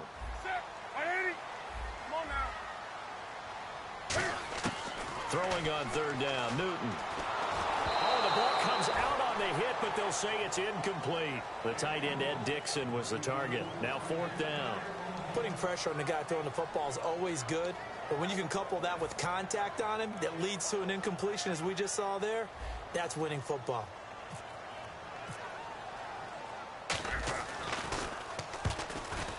And Gano's kick is right through. And they take the lead here now at 10-7. And that field goal caps an 11-play drive. That's a lot of offense to run to only get 3 points, but they'll take them. Anytime you can put anything on the board, you run to your sideline somewhat happy. After knocking through the field goal, here's Gano back out there now for the kickoff. And they will not get a chance to return this one as it's through the end zone for a touchback. Here's the Packers offense now getting set to start off this third quarter. They trail offense, first time to touch the ball in quarter 3, and we'll see what they can do. And I can't wait to see what they have planned, because some teams script to start a half. Other teams just go, okay, these are the sequence of plays we want to run. These things worked well for us. And sometimes they throw in that big chunk play right away. Shocker. Try and get after them early and try and create a big play to give themselves some momentum. See what they have up their sleeve. It's interesting because when I'm watching college football and I'm evaluating guys for the draft now, My list of fullbacks, pure fullbacks, it's a very short list. I'm probably evaluating more punters and kickers now than I am fullbacks, but doesn't matter what you call the position, it's who you put there, and there we saw completion. And they get him down, but not before he takes it across the 40-yard line. It's really come into vogue to talk about the different gaps that the defense tries to attack in an offensive line, and most of the time we're talking about blitzes. How many times have you heard double A-gap blitz? Well, where is the A-gap? It's the space between the center and the guards, either side. So when you're having a double A-gap blitz, that's two guys coming through that gap. In this situation, though, that A-gap wasn't open for the defense to exploit. The offensive line took care of it. And a big loss here as he's taken down.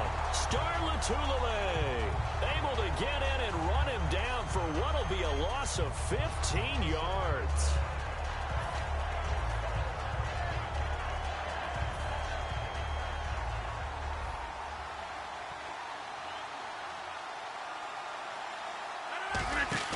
Off the play fake to Lacey. Here's Rodgers. He's going to float this one deep right side. And that is incomplete. And we're back now in Charlotte. It's been a very hotly contested game to this point. Just a field goal separating these two teams as we get set for the fourth quarter.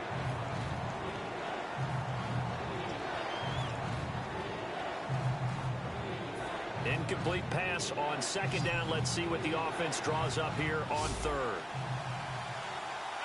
319, hey, 626.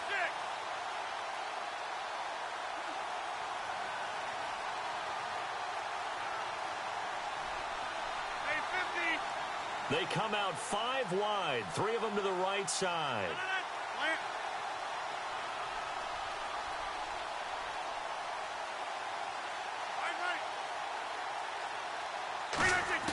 On third and long, it's Rodgers.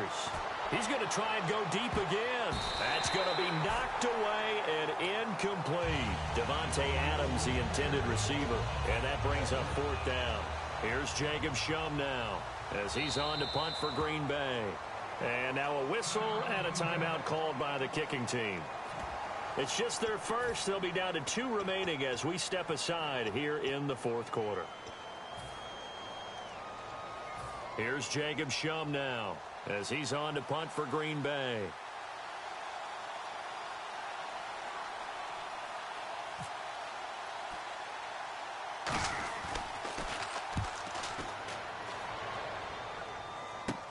Now it's Ginn.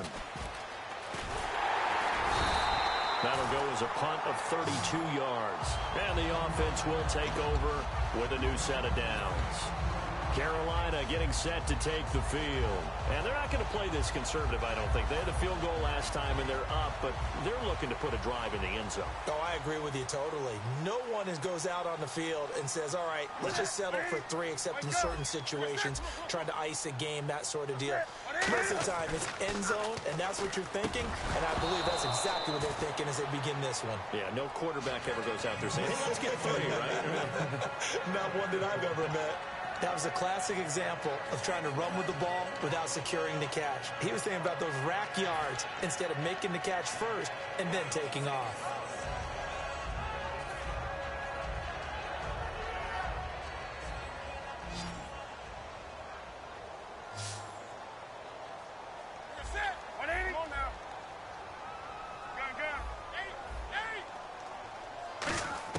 Back to the air, Newton on second down. Now look at this. They get the turnover they needed. It's intercepted. A great read, and it's picked off. And his guys are going to take over at the 39-yard line. And Green Bay getting ready to go as they take the field. And a tight game after punting last time. See if they can get something going on this drive. As they head to the field now, with the game this close, you got to feel there's a sense of urgency for them going on offense right now. But they have to do it without letting panic creep in and affect their play. So after the INT, it's Rodgers. And he is out of bounds on the other side of midfield. Give him 12 yards on that one. It earns him a fresh set of downs. If you're running out route, it's likely you're going to end up near the sideline. And what did we just see there?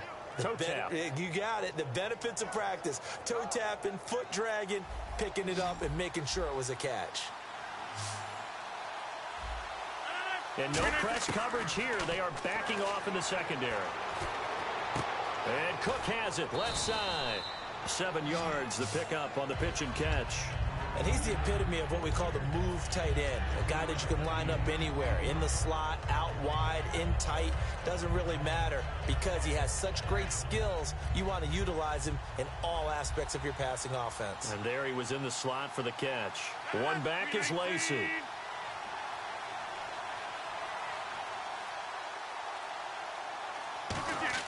Now Rodgers throwing on second down. A dump off to Lacey. And the stop here will come at the 38-yard line. A gain of 4 that time as the drive continues. I know most of the time when the ball's in the air, you're thinking wide receiver, tight end, but running backs, they can be a big part of any passing offense nowadays.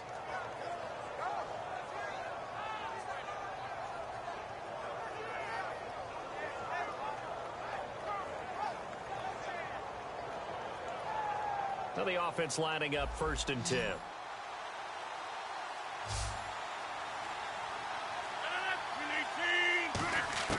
Rodgers now on 1st down. Caught left side by Cobb. A good gain of 14 there, and it moves the chains.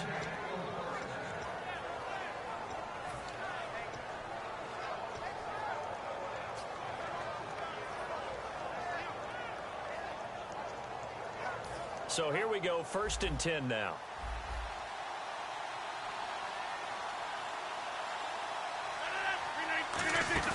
Now a play fake here on 1st down. And it pops free. The collision there jarred the ball loose and brings up 2nd down. Timing's crucial in any route thrown, but when you throw an out, so many things are going through the mind of the receiver. Catching the ball, timing it up with the quarterback. Are my feet going to get down in bounds? On that play, all those things going through his head might have caused him to drop it. And on 2nd and 10 now. Looking to jam the receivers at the line here. Press coverage look defensively. Back to the air on 2nd down. It's Rodgers. And he'll go out of bounds in the red zone just inside the 20. 8 yards on the completion, but now they face 3rd down. I do have to admit, I like it when it all comes together. When the top part, catching the football, right, whether you're catching it with your hands or cradling it, comes together with the legs, in this case the feet, did a little toe tap to stay in bounds and complete the catch. And a great job by our crew on the camera shot. Love when you see the grass or on the field turf, those rubber pellets flying up. Great catch.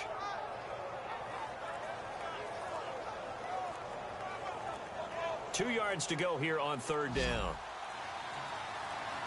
Play clock down to 2, and we get a signal and a timeout.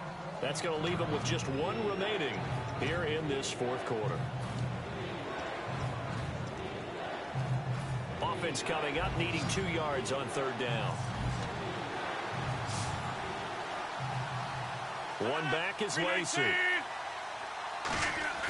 Rodgers looking to throw on 3rd and 2. And this is going to be incomplete.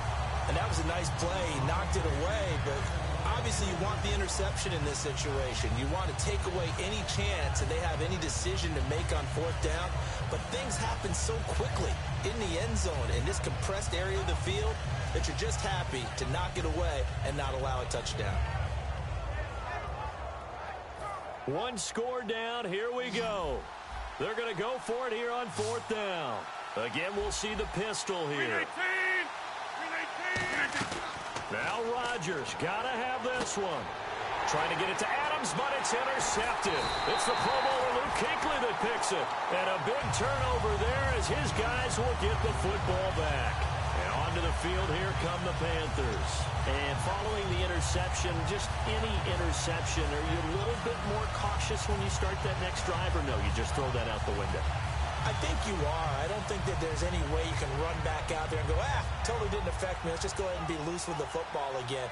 You're going to take care of it, but you have to be careful about being too cautious because now you can't run any offense at all. Still want to attack. We'll see how they attack him here. They come out here in the eye. The toss play, Stewart. And he'll get only a couple up to the 22. We always like to talk about defense in terms of levels. First level defensive line, second level linebackers, third level defensive backs. On that run, that was what we call a first level run, and it was stopped by a second level player.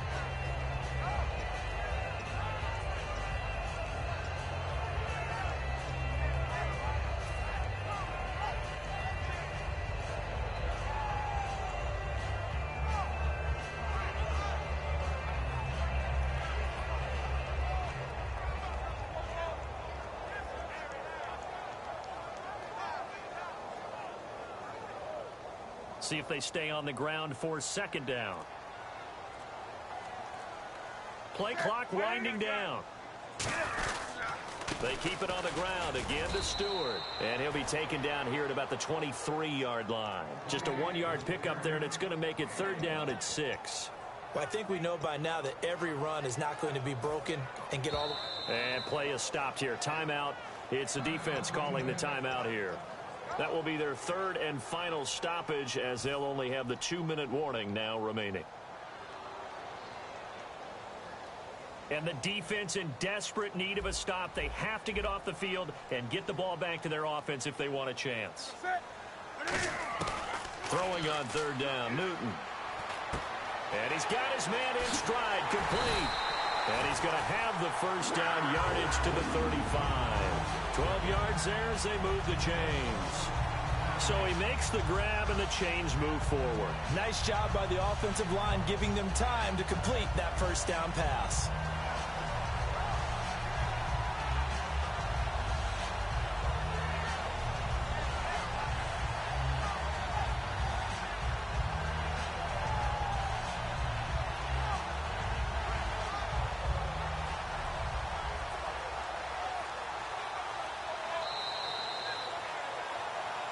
Time for a break. We'll come back for the electrifying conclusion after this.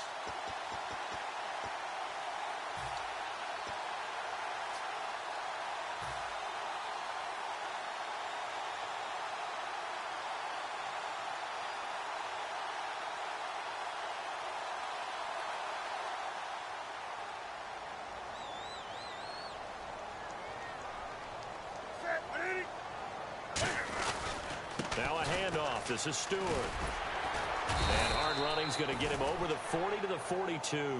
He'll get a nice chunk there on the first down run, and it's 2nd and 4. Well, Carolina eating some clock on the ground there, and part of why they were the NFC champs last year, number 2 as a team in the running game. They played their identity last year. Offensive line that can move people in the run game. Jonathan Stewart running it. Of course, big Cam Newton could be a short yardage guy. And remember, their head coach, Ron Rivera, a defensive guy. They love to run the football.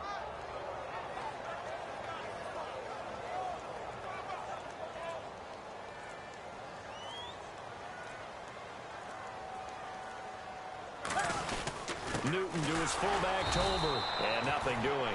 He's immediately taken down at the line of scrimmage. Just a yard on the pickup there, and it'll leave him with a 3rd and 3. Normally when you see a short gain in the middle of a 3-4 defense, go ahead and pat the nose tackle on the back because he's holding things up and taking on extra blockers, which allows one of the inside linebackers to roam free and make the tackle.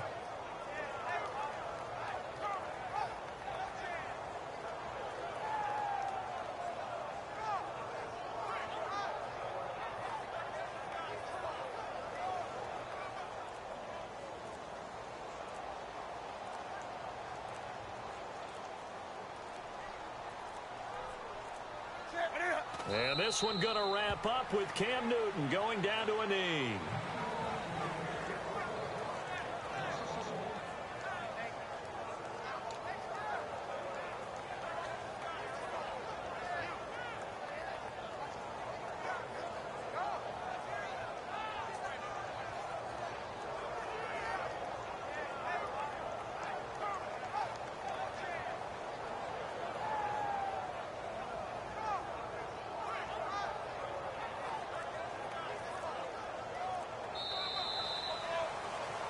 Well, Charles, the old saying, the old cliche, if you will, points at a premium. That certainly applied here, didn't it? And that almost felt like opened up a time capsule, didn't it? Old school football. Low scoring, close game. What a way to finish it up. You loved it, didn't you? I You loved the defenses. I certainly did. Brought back the images of the game of old.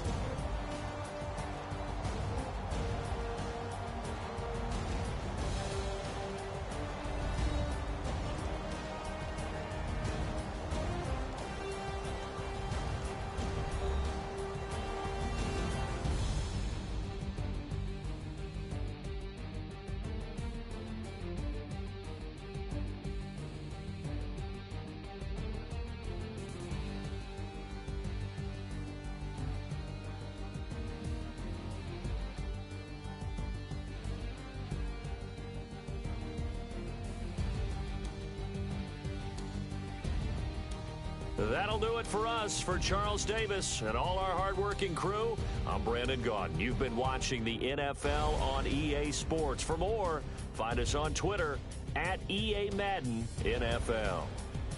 The Panthers are winners here as we say so long from Charlotte.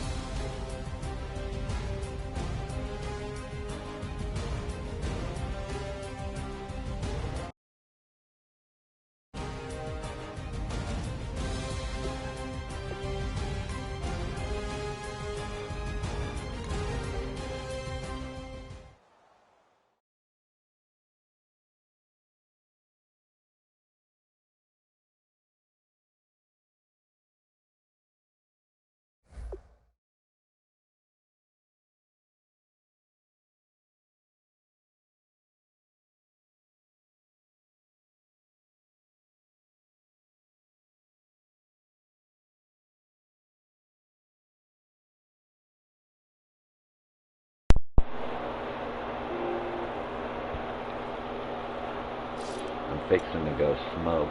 If you want to see a team, put them in the comment and I'll run with them.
everybody. I'm Larry Ridley, and this is the NFL on EA Sports. Anticipation is mounting for today's game, and we've got two quarterbacks looking to make an impact. It's Newton's Panthers going up against Roethlisberger's Steelers. So let's get you up to the Steel City. Standing by in Pittsburgh, here are Brandon Guyton and Charles Davis. Right at the convergence of the Three Rivers on Art Rooney Drive, we welcome you to Heinz Field in Pittsburgh, Pennsylvania. Straight ahead, we've got a good one on tap here between the Carolina Panthers and the Pittsburgh Steelers.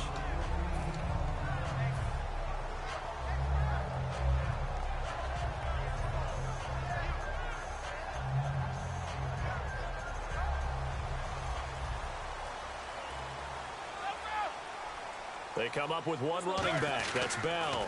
And they'll give it to him here. And nothing doing on his first run. Back to the line of scrimmage, and that's it. Call it no gain on the play, and it'll be second down. On your screen now, here are the offensive starters. At wideout, Antonio Brown is certainly someone that the defense always has to account for. Without a doubt, a true #1 receiver. It doesn't matter to him how defenses want to cover him. He sees it as a challenge and knows how to defeat them. Roethlisberger will throw. Looking for his running back, and he's got it. And he gets this one just shy of the 40 to mark him down at the 39. He got 18 yards out of that one, and it gets him a new set of downs. We can talk all we want about football being a game of strength and brawn. It's also a game of mismatches, and they're trying to create one there, getting it to their back out of the backfield to make a bigger play. As we often say, get it to him in space, let him use his leg. Yeah, if he can get a matchup against a linebacker or maybe a defensive end dropping out in a zone blitz, he's going to win that battle just about every time. And he takes this up right near the 45-yard line. It's a 6-yard pickup, and it gets him to 2nd and 4.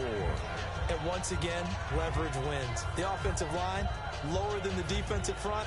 They moved them and found some good space for the guy carrying the ball. Ready? Blue 30! They'll fake the give to Williams. Now it's pressure comes in. He's brought down. It's a Panther sack. Thomas Davis from that outside linebacker spot. He's able to get in there for a loss of 9.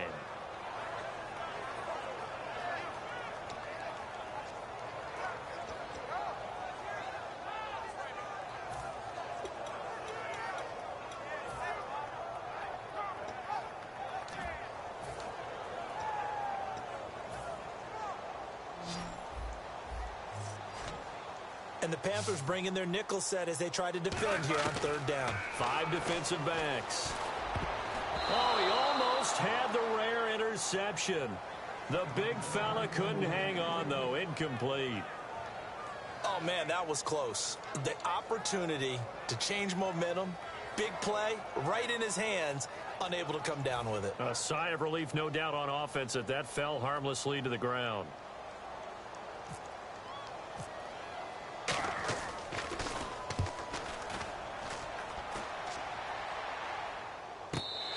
He'll be hard-pressed to match that one. That a 65-yard punt. And the Panthers will take over at the 20-yard line.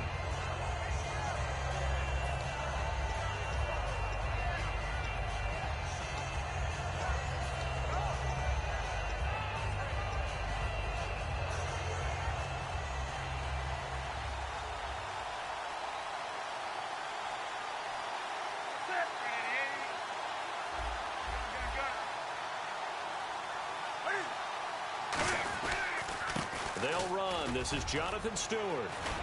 And he's going to get this one across the 30-yard line. They pick up 12 on the play there, and they move the chains. For so many years, I was convinced it was a myth, you know, because you always hear about the smaller running back. Oh, he gets lost, you can't find him, and sometimes that's part of his genius. But it's true. You get behind big offensive linemen, the defensive line guys trying to find him, trying to peek around people to see him, and he gets lost. But this guy gets lost in a good way for his offense, picking up big yardage. He rifles one that's intercepted. Picked off by Lawrence Timmons. And his guys are going to take over at the 31-yard line. The Steelers' offense now, they get ready to head back on the field. And they'll be looking to avoid what happened last time, which is punting the football. But when you look at how teams play the game, that complementary football comes into play. How do I take care of my defense? How do I take care of my offense? Well, the defense is taking care of them in a lot of ways. Now it's time for the offense to jump things up and help their defense out. Give them a little bit of rest. Yeah, time for them to give them a rest. Took the words right out of my mouth. In 12 regular season games this last year for Bell, averaging over 150 yards from scrimmage. First 2 games in the playoffs were great, but, you know, getting injured in the final game probably leaves a bad taste in his mouth. Leaves a bad taste. Gives him fuel for the next season, though, because remember, for the last few years, he hasn't been able to play a full season for various reasons. Now, going into next year, imagine those numbers over a 16-game season and heading into the playoffs. Le'Veon Bell can set new records. They get 6 on the pickup there as the drive will continue. I think that's a big pickup for a first down because when you run a drag route against zone, you're sometimes asking for trouble because you might run into a defender. Yeah, well, there they ran into a first down. Executed it to perfection. Now a first down carry by Bell. And he's going to push his way down to about the 12. A good run there on first down, and it'll leave him with a 2nd and 2. And that's the kind of run that gets everyone excited on offense. And, you know, oftentimes the guys who carry the ball are the ones in the huddle doing the chirping.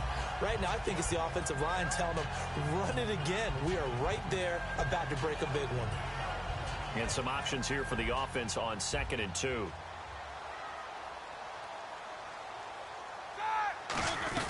Again, it's Bell. And he'll get this one down to about the 10-yard line. They got 2 of the 3 they needed there. It leaves them with 3rd and just a yard. And a look at the defense now.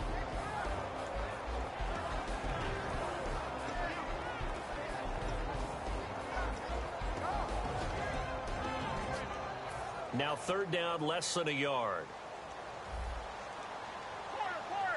They come out with 1 back and 3 tight ends. They'll try and run for it with Bell. And he picks up the first as he's able to take it down to the 7-yard line. 3rd and 1, partner. No need to be fancy there. Just use some force and move forward and pick up the first down.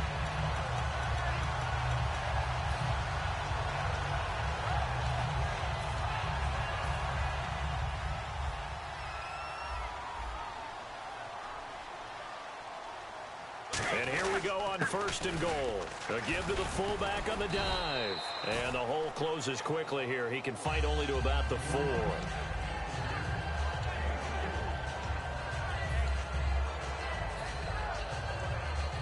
Back with Charles Davis, Brandon Gaudin. It's Steeler football to begin quarter number 2. And they'll come up looking to keep this drive moving.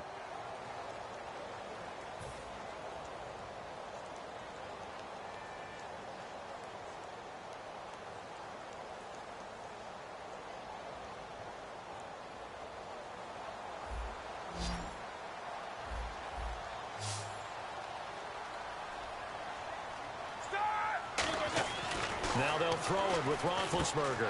Looking for Green, and it's intercepted. It's the Pro Bowler Luke Kuechly that picks it. Then he'll be brought down at his own 10-yard line. Carolina getting set to take the field.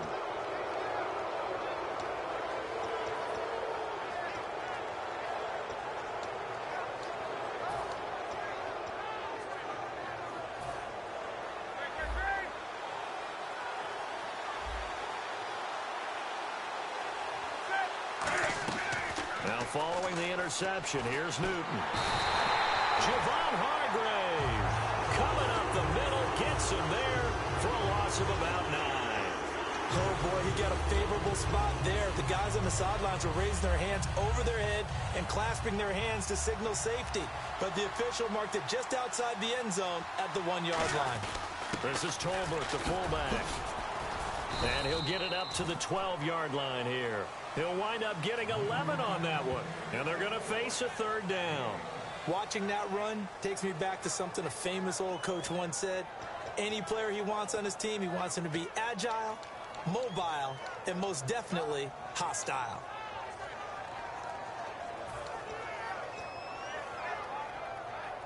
Eight yards still remaining here on 3rd down.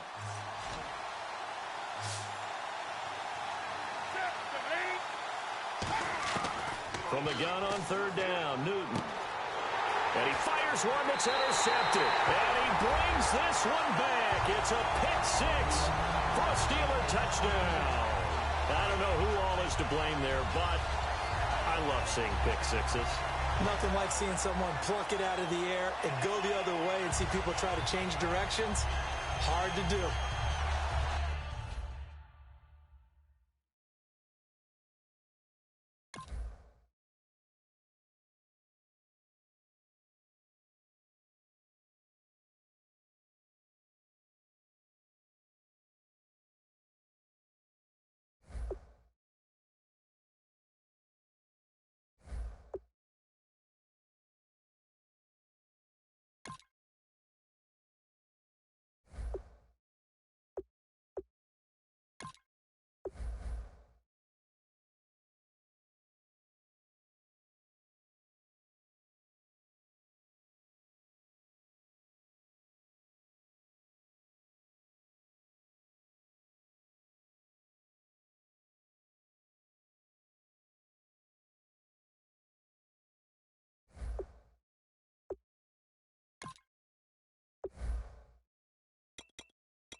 everyone. I'm Larry Ridley, and this is the NFL on EA Sports.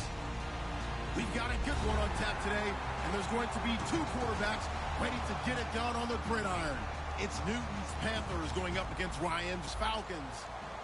So with that, we'll send you out to the Georgia Dome in Atlanta, home of the Dirty Birds, where we bring in the two men who will call the action, and that's Brandon Godden and Charles Davis. Gentlemen. Larry, in what is scheduled to be its final season as an NFL stadium, there's a look at the Georgia Dome here in Atlanta. Today, we've got a good NFC matchup on tap between the Carolina Panthers and the Atlanta Falcons.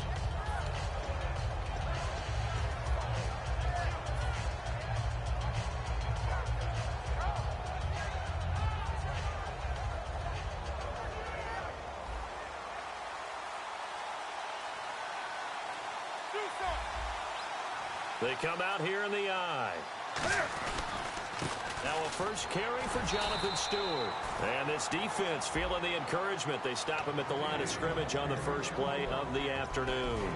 Kelvin Benjamin has to be a feature of this offense that's on your screen now. Definitely a #1 receiver, a huge target with some speed. It's almost like go-go gadget when he goes up to get the football. No matter how you defend him, he can go just a little bit higher.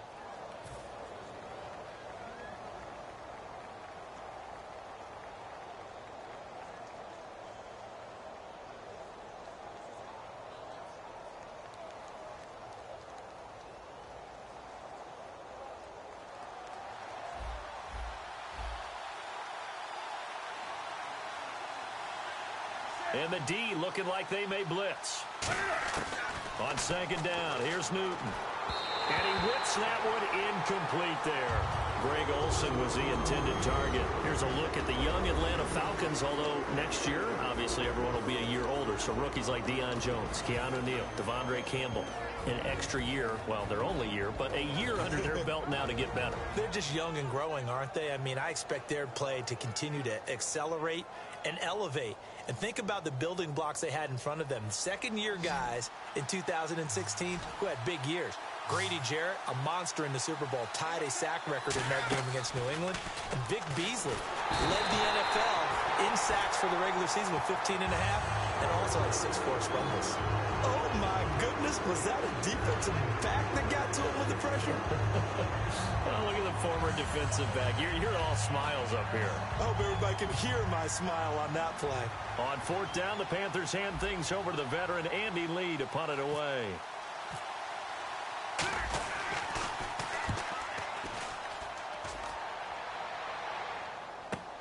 That's taken on the 25. Nice job bringing that one back. 14 on the return. And it'll be Falcon football as they take possession.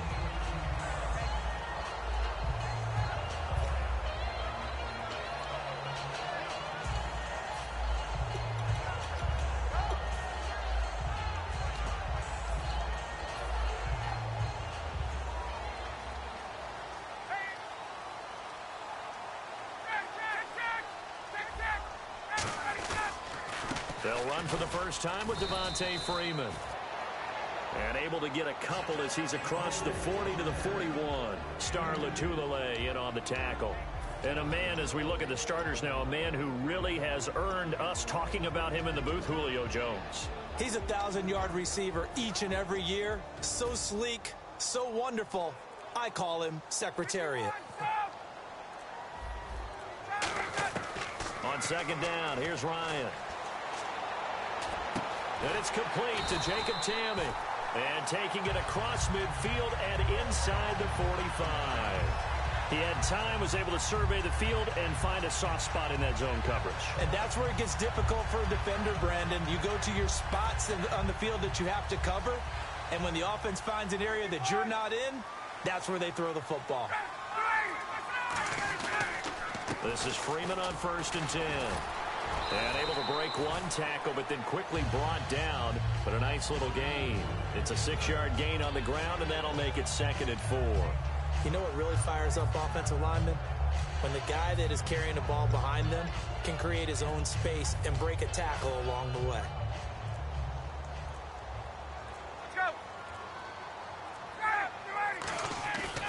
Off the play fake to Freeman. It's Ryan. And finding the tight end Hooper. And brought down, but not before they're inside the 25. A really nice pickup of 14 yards, and it moves the sticks. He's a rookie, and you don't want to get hung up on the word potential. But when you see him make catches like that, you keep thinking to yourself, he's good now. He's got a chance to be great with plenty of work.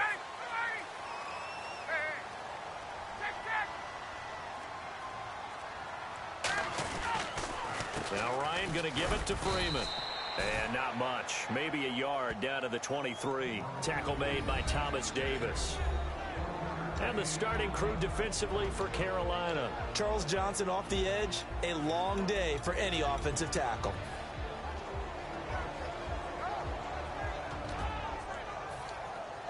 And after the play on the ground, that brings up second down here.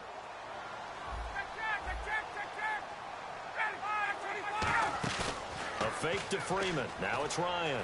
He's got time. Now he's forced out right. And he'll just chuck this one up into row G. It's incomplete. It looked like he might have had a window there, but the rhythm was just a little bit off. Certainly was, because everything that has to come together to get a pass completed, yeah, you're right. The sync just wasn't there.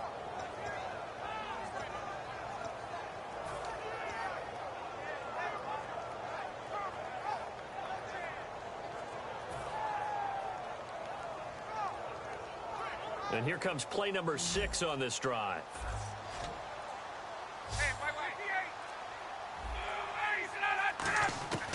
On third down, Ryan. And incomplete. The contact made the ball roam free and brings up fourth down. After all the preparation, all the practice, a play like that will absolutely break your heart. They had everything they wanted, just unable to complete it. In the end zone, a big-time drop. The Falcons will call on Matt Bryant for the field goal try. From the right hash, this from an even 40 yards out. And the 14-year trusty veteran able to knock it through. And the Falcons are out to a 3-0 advantage.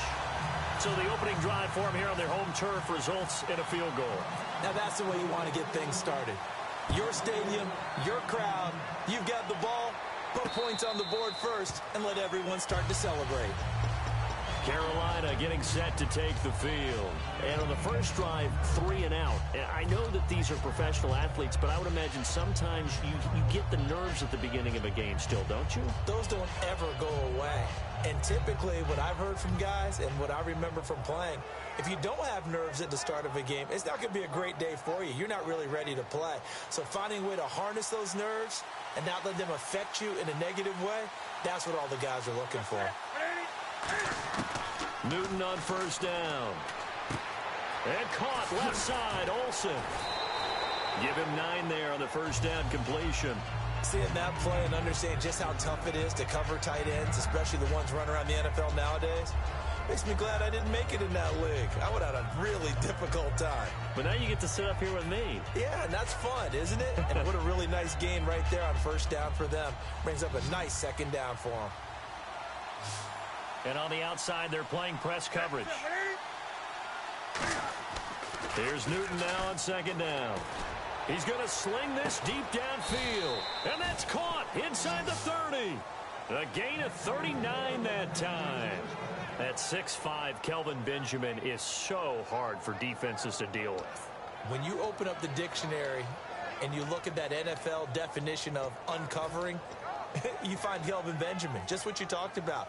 His size, his catch radius, where you can put the ball almost anywhere. You can go up and get it. Remember how they won a national championship when he was at Florida State? Yeah. Late game drive, put it way up there on the top shelf, and Kelvin Benjamin got it.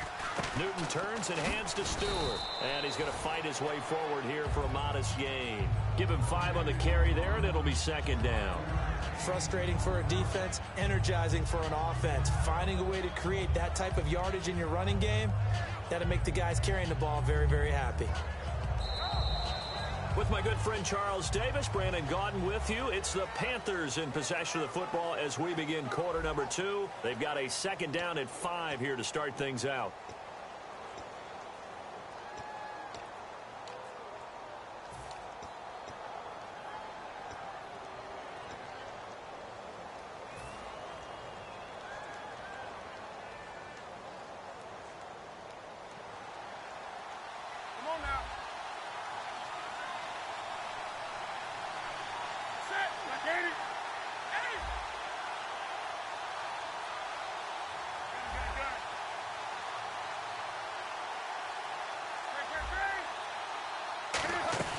They'll run it now out of the gun. And not much to speak of there. Maybe a yard down to the 20.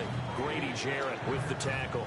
Partner, we know today's NFL is really built around the guy throwing the football. But these short runs, they still pay dividends because they can take their toll on a defense, and they can add up as the game goes along. You control the clock, you control the ball, and that way you often control the game.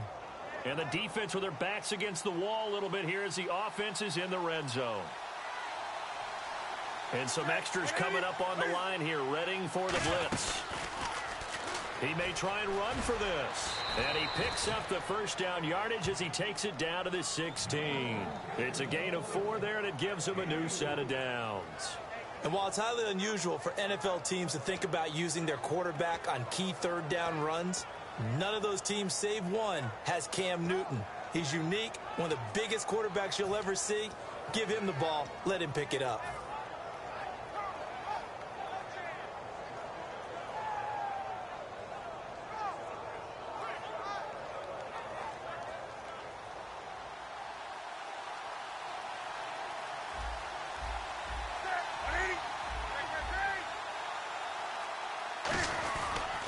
Now Stewart.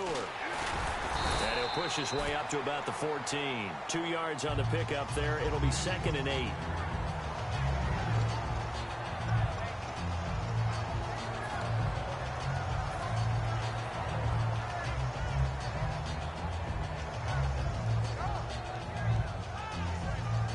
Second down following the run. They'll come out in the pistol.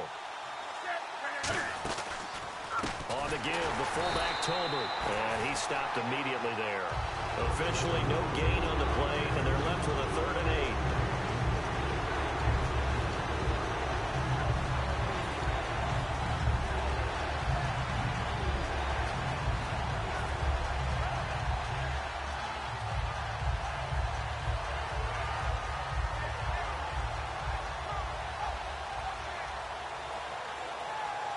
Two minutes gone by, second quarter.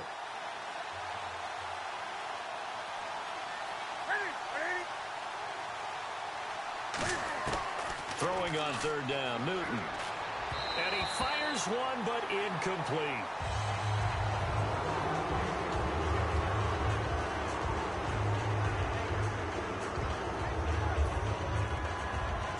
Fourth down, and here's Graham Gano now in the field goal unit for the Panthers. And Gano's kick is right through. And that will tie us at 3-3.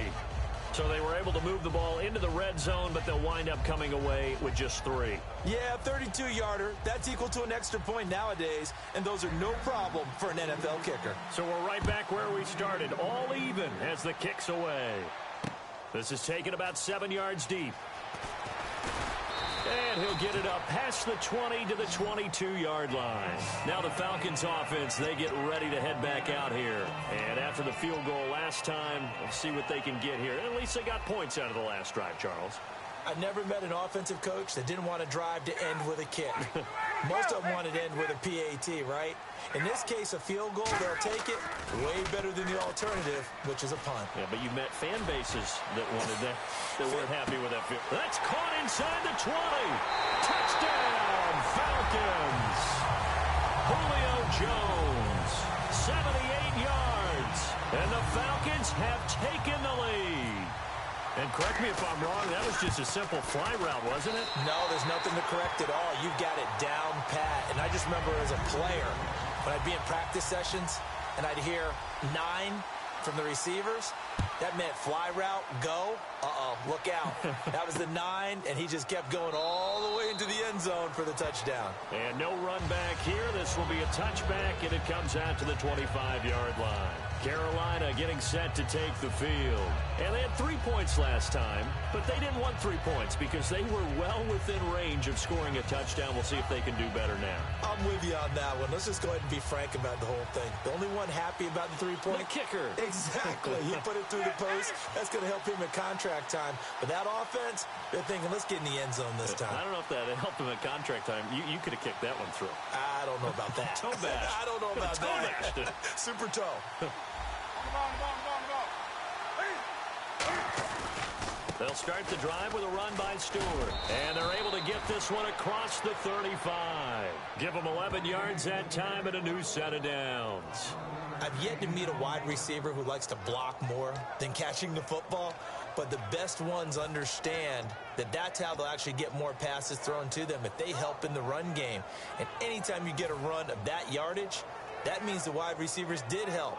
They get down to what a lot of people call the second level, the linebackers, or the third level where the defensive backs are, and they get out in front and put their bodies out there and create more space for their runners to gain the yardage. So the run gets them the first, and now they operate with a fresh set of downs. Here comes the D swarming to the line. They go play action, and the Falcons get there. The Falcons get the sack. Down he goes. The safety blitz staged to perfection that time as they sack him for a loss of 6.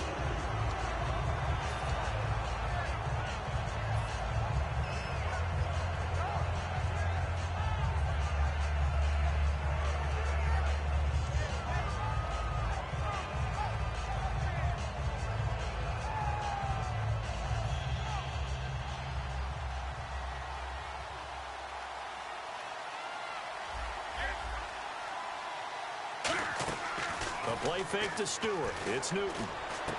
Over the middle here to Brown. And he'll be taken down, but not before he gets into enemy territory. We often, with Cam Newton, talk a lot about his legs. Don't forget about that arm. He can throw it on a rope. He can loft it. He's got the touch that's been developed throughout his career.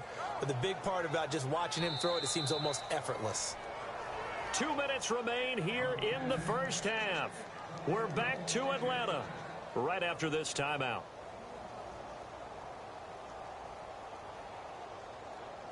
So the offense has it 1st and 10.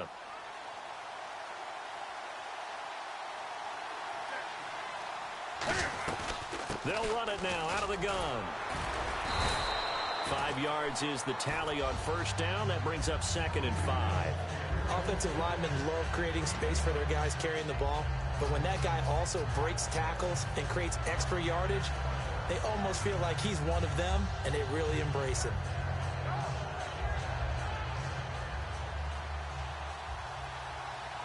They'll come up now in the Wildcat package. Looks like the defense in press coverage here. On 2nd down, they run with Stewart. Oh, he's got some breathing room. The 20. Touchdown, Carolina.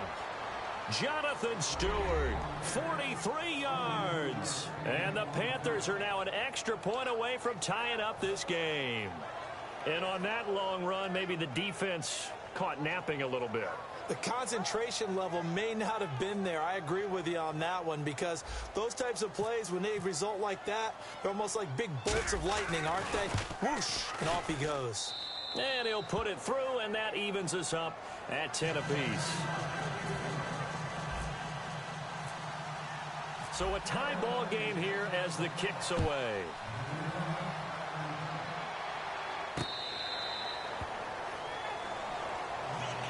Here comes the Atlanta offense now ready to take over here. And last time the formula was pretty simple. One play drive, long pass. That maybe they just want to do that again, right?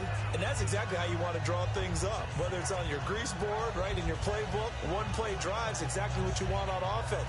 What they have to be careful of is not having a letdown. It was real easy last time. They can't expect that going forward. Yeah, we'll see if it's that easy here. On 1st down, Ryan swings it out to the flat for Freeman. And he gets this up to the 34, out of bounds there. So many times you hear today's NFL described as a space game. Get your best players into space with the football in their hands. That's why sometimes you swing it out to your runner, get him out in the flat, and let him have a chance to make people miss an open field. Get up! On 2nd down, Freeman. And he'll bring it up here to right at the 40-yard line. It'll go as a gain of 6 that time, and it moves the chains as well. 2nd and 1, and people want to run the football. This is what every back in the league is supposed to do, exactly what we just saw there. Pick up the 1st down. Creeping up on a minute to play in this first half. 21. Get ready, ready. Hey, ready, please, ready, 25. Freeman again, a first down carry. And he is going to lose yardage here. It's a loss of a yard there, and now second down. Well, we just saw the recipe for success right there. Big body, strong, agile, playing with great leverage in hands. Not really able to be blocked on that play. Close things down inside.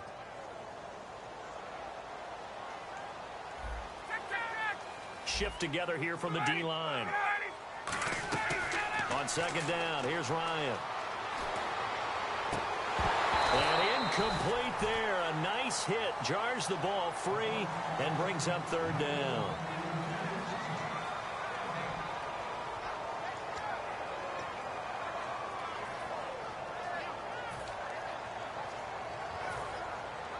The defensive line disperses a little bit here, maybe expecting a pass.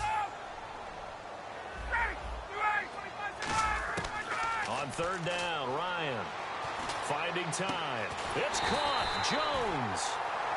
Now hold everything here. We're going to get a timeout by the offense. It's just their first, so they'll have 2 remaining here before we get to halftime. Offense comes to the line now, 1st and 10.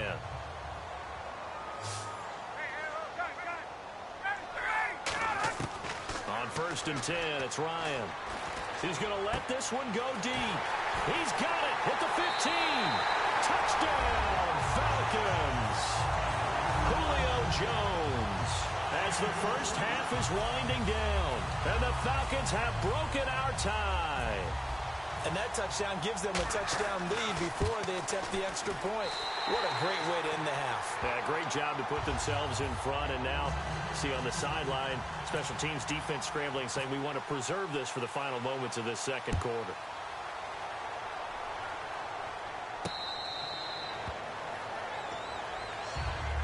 Carolina getting set to take the field. And with time quickly fading here in the second quarter, not sure how aggressively, offensively they want to play this.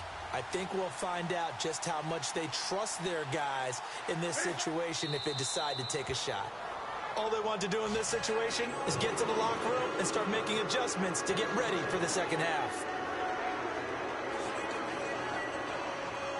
First half in the books. You're watching the NFL on EA Sports. And we welcome you back live now inside the booth alongside Charles Davis. I'm Brandon Gaudin, set and ready to rock for the third quarter. So both teams have their marching orders, and we'll get going again here in quarter number 3. This is taken about 7 yards deep. And no run back here. This will be a touchback, and it comes out to the 25-yard line. Atlanta now coming out on the field. They have the lead. Now they'll be looking for some separation here as we begin the third quarter. I like the way you term that, because now I think they go a little bit deeper into their playbook. They like what they did in the first half. That worked okay. But in order to get the separation that you just talked about, change things up a little bit. Change your tendencies, try and hit them a little bit more with some things they didn't see in the first half. We'll see if they do just that.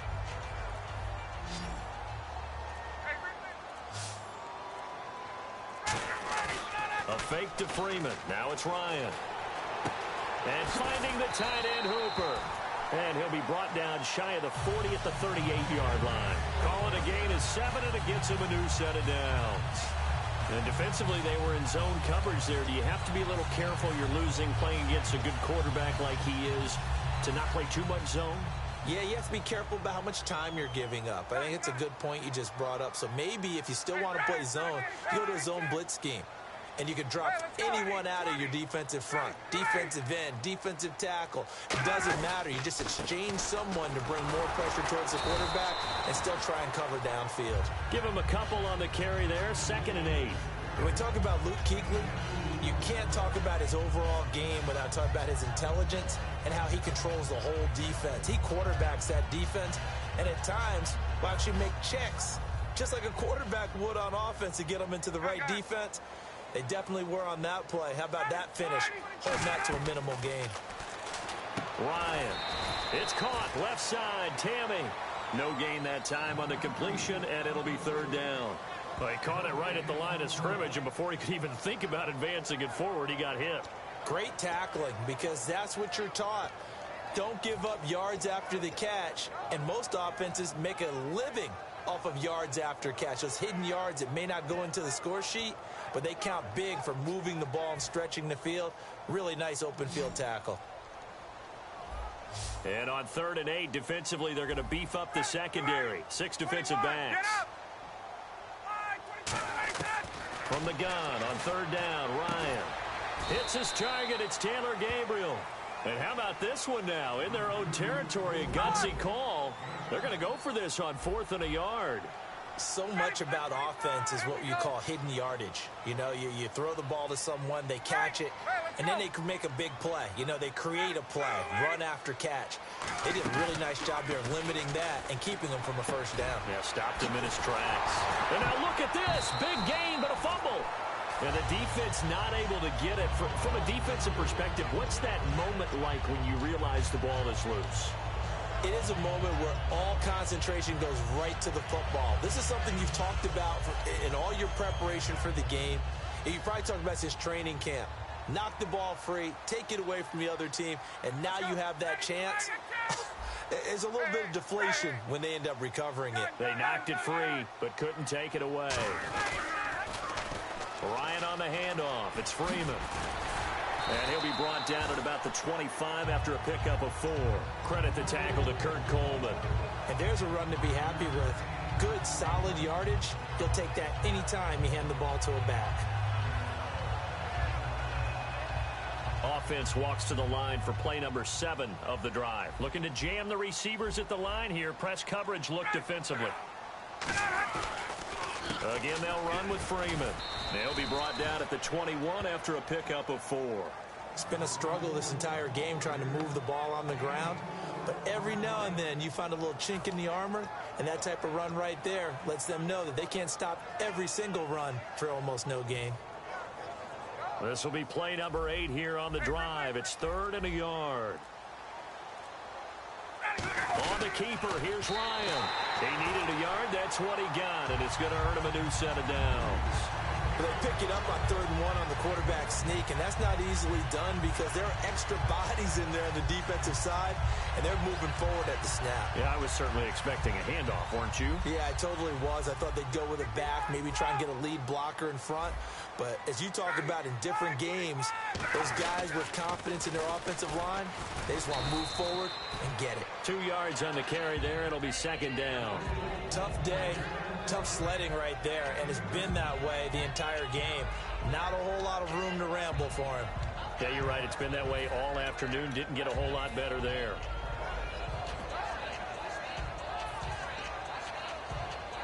Well, just play after play after play on this long drive for the offense. The former Indiana Hoosier here, Tevin Coleman. And he will lose yardage here back at the 23-yard line. There are so many times during camp and practice that you get bored as a player doing regular drills. But how about that shed and skate drill right there by the linebacker? You do it each and every day. Get the blocker away and get into the backfield and make a big-time tackle. That's what we just saw.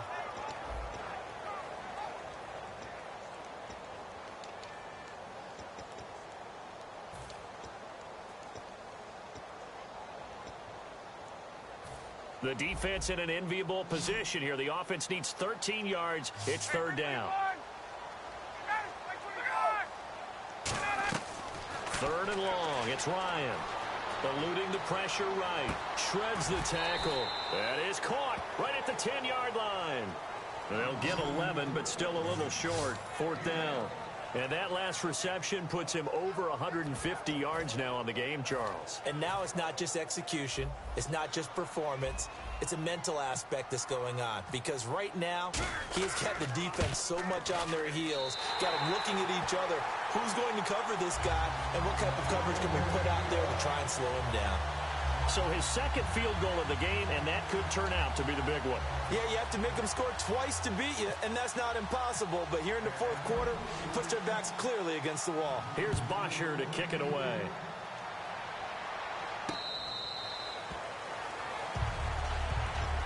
Carolina getting set to take the field.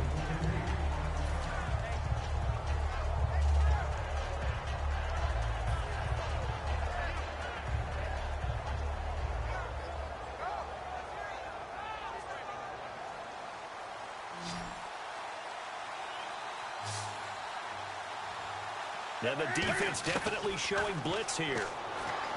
Here's Newton. Man open left side is Brown. And he takes it down deep into Atlanta territory. A big play there for Carolina. 56 yards.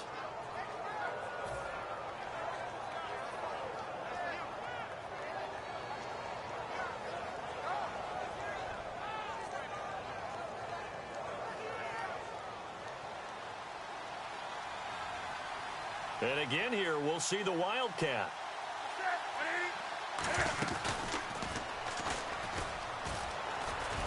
And able to push his way forward here for a good little gain. 5 yards on the carry. Good pickup on first down. Partner, I know we're in the era of the mobile quarterback, but there's still an element of surprise when that position keeps the football. And what a nice gain on that play. Yet again, here's a Wildcat look.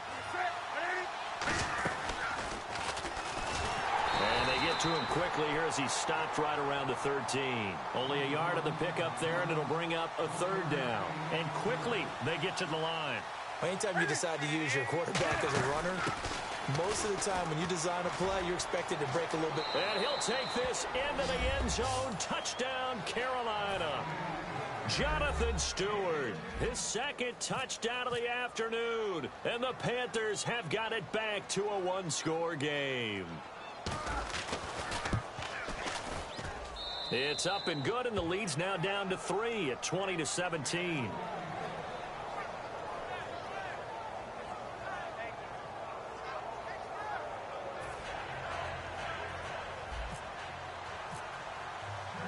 Gano now following the touchdown here to kick it away. This is taken about 7 yards deep. And he'll wind up about 4 yards shy of where he would have been if he'd taken a knee, as they'll start at the 21-yard line. Atlanta now coming out on the field. And they split the uprights last time for 3. They've got the lead. They're not going to play this conservative. They're not hoping for another field goal. They're hoping for a touchdown. I'm with you on that one. I like where your head is. I like the way you're thinking because you're exactly right. Trying to sit on a lead and play that way, that doesn't work too well for most teams. Run your offense. Run what you do best. Exactly. Put it all the way down and try to increase your lead in a big way. And the best way to do it, touchdowns.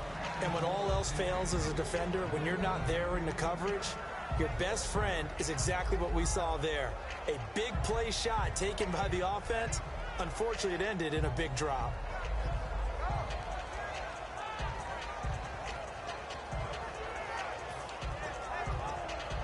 Second down following the incompletion.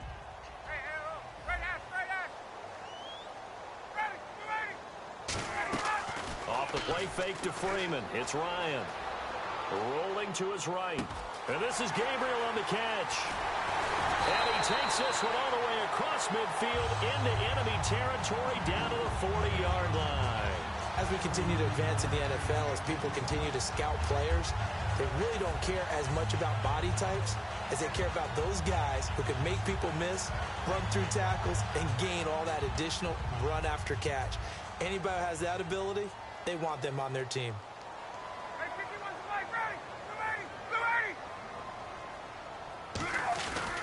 Now a handoff. It's Freeman. And he's going to be met at the line of scrimmage and taken down. Officially no gain on the play, and it's second down.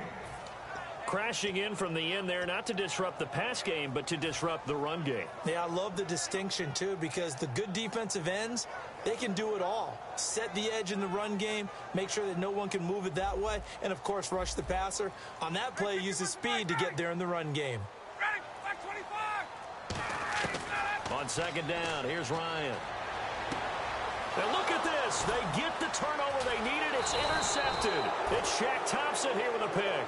And the return stops at the 39-yard line. Carolina getting set to take the field. And they're going to need another score. Got one last time, but still down here.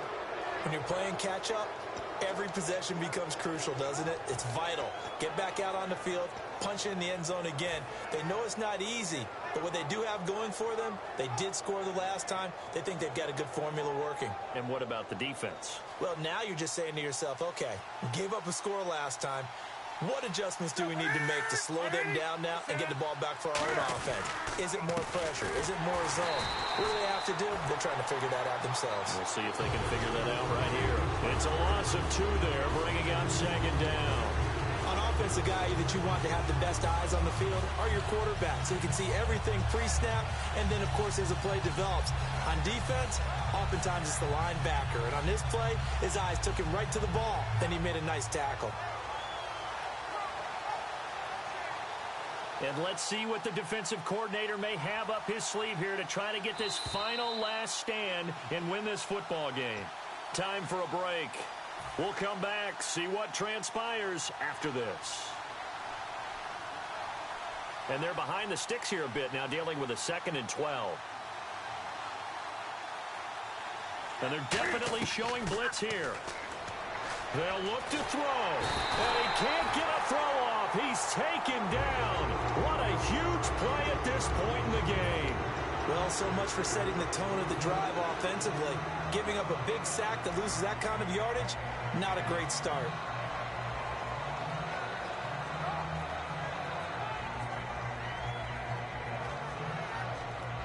And the defense will try and pin their ears back and get pressure again here after the sack. It's 3rd down. Back to throw. He's going to let it fly.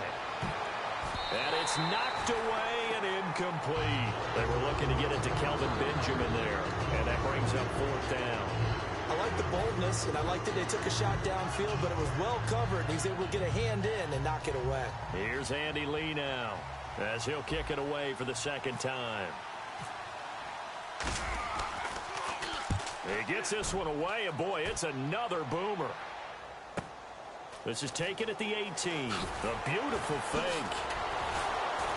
Fights off another. I think the second tackler would have learned from the first. A very nice job on the run back there. He'll get 23 yards all told. And out will come the offense as they take over. Let's go. Hey, 59, ready. The drive will start with a carry by Devontae Freeman. And give him 4 yards there. It'll be 2nd and 6. And now we get a timeout called on the defensive side of the ball by the Panthers. It's just their first. They've got 2 more to use here in the final stages. See if they stay on the ground for 2nd down. Oh, look at this. Ryan's going to throw it. And finding the tight end Hooper. And he'll take it down shy of the 4. The Panthers are going to take another timeout. That'll leave them with just 1 remaining in this 4th quarter of play. And a good quarterback facing zone coverage. If he has just a little bit of time to survey the scene, that's what's going to happen. No doubt about it. If there's no pressure, he's going to continue to pick them apart because he'll have all that time. Touchdown, Falcons!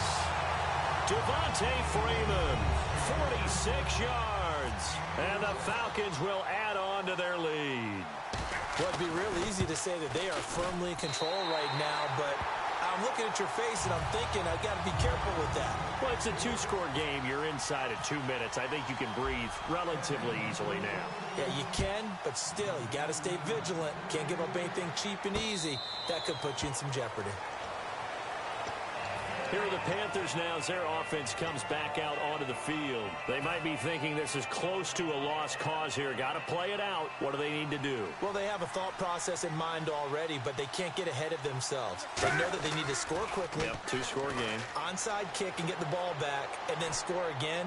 But they can't worry about the last 2 points. The only thing that matters is scoring quickly. Then they'll take it from there.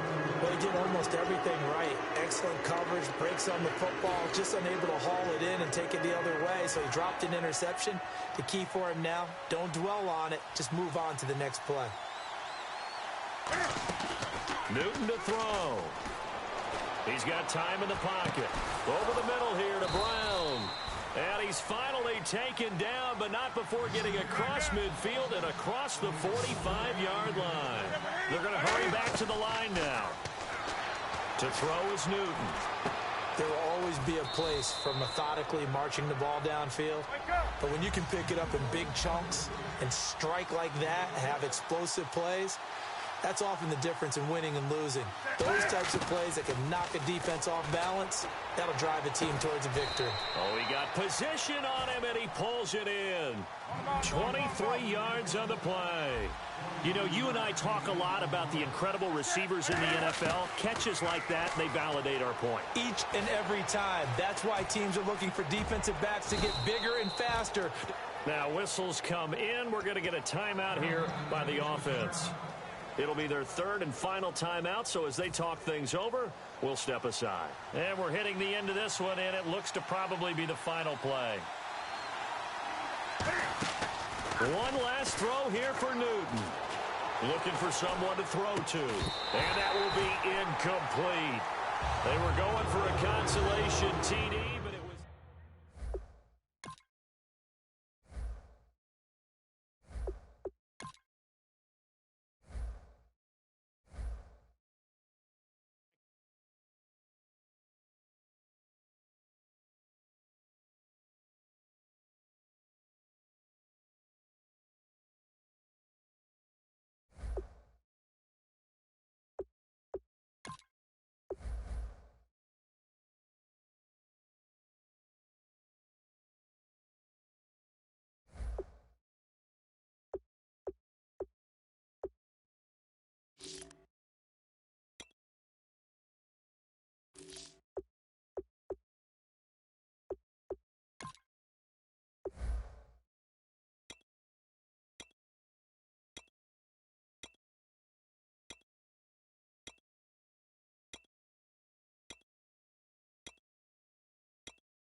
Yo, what's up?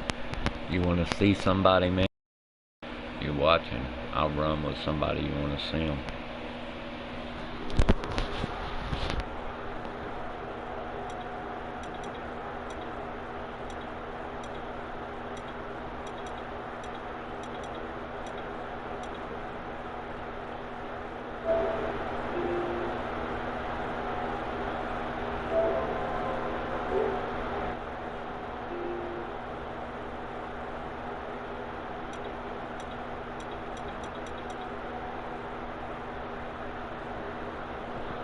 Go smoke a cigarette, come right back, man. If you put a team down, I'll run with them hoes.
everybody. I'm Larry Ridley.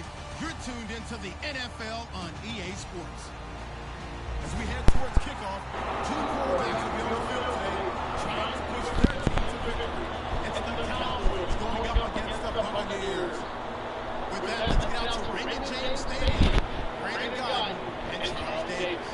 All right, thank you, Larry. We are on the Gulf Coast of Florida, Raymond James Stadium here in Tampa. Coming up, we've got a good matchup on tap between the Dallas Cowboys and the Tampa Bay Buccaneers. And we're about to bring this one out. Let's go down to me and take over 25.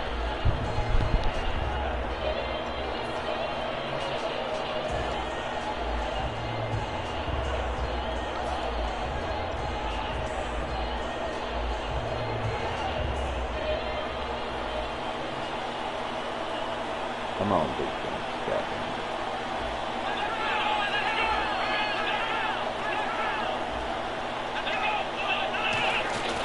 Now play fake here on first down. Surveying the field.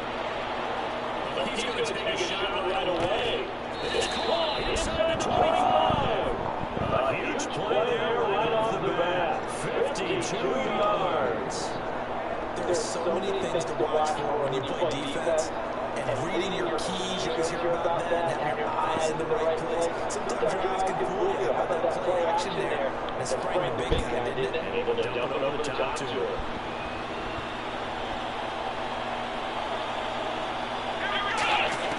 First down, Prescott. On the left side, he finds Beasley. Giving him 9 there, first down completion. Red zone opportunity.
Reception good for 7.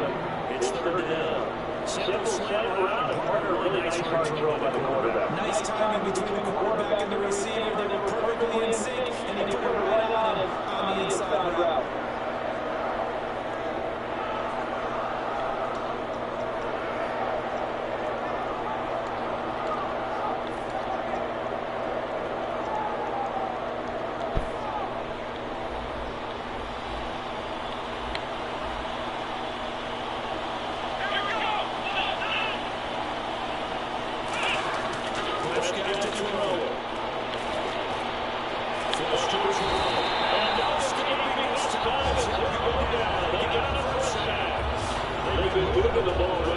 Let's go, boy.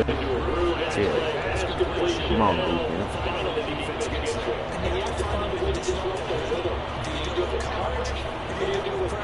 They elected to go with pressure, and it was the right call.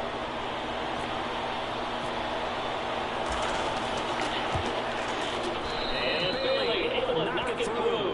And the Cowboys are going to jump out to a 3-0 lead. You can live So with it's our that. visitors who make the first dent in the scoreboard as they get 3 here on the initial drive of the ball game. Yeah, it's hard to say who actually won that opening drive. On the one hand, anytime you come in as a road team and get an early lead, you're going to be thrilled. But at the same time, having the ball as deep in enemy territory as they did and come away with only 3, that's got to be a little bit of a disappointment.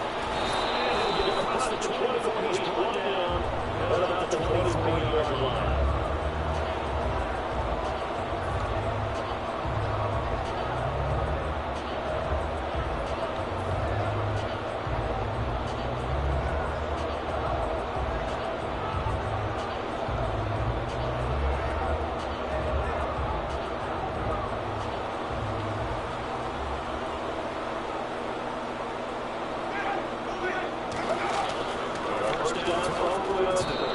Come on, Mike.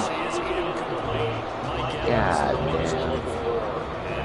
That's some bull. One advantage for this offensive unit is the big target Mike Evans. Play to his strength, his size and catch radius. Throw it up there, let him go get it. So the incomplete pass brings up second down.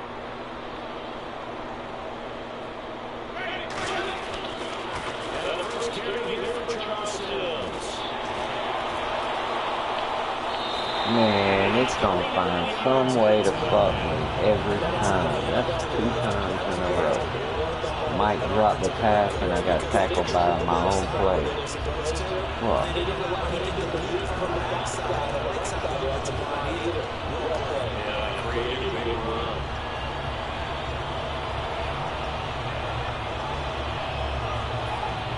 What's going on? What's going on?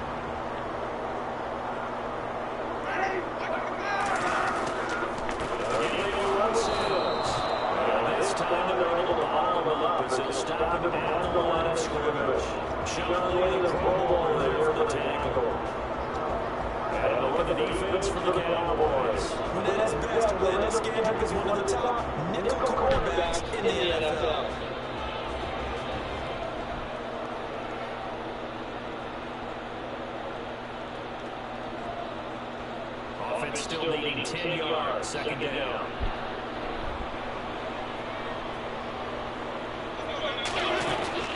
The fake to Sims, now Winston. It's and we take it down about 4 games inside the 30. I know many people like throwing the tight end or getting a flexed out position because he creates mismatches with his size. The slot receivers do the same thing with quickness, their speed, and then their routing set. So for the big game, let's see what else the offense has up its sleeve.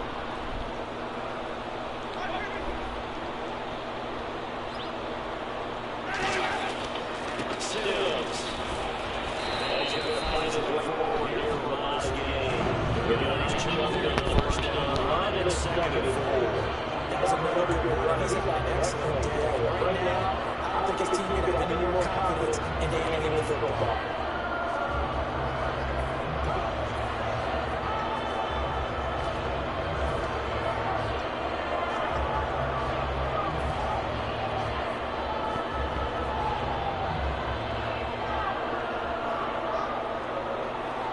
And after the play on the ground, brings up second down here.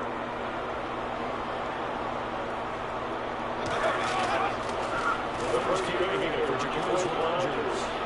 Following the ball, straight out to the trash. And it goes as a game and moves a chains.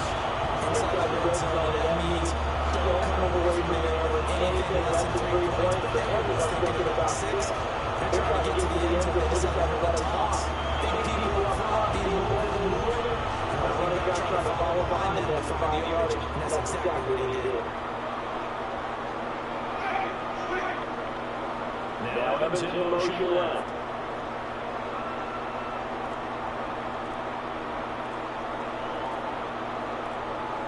The clock's running down.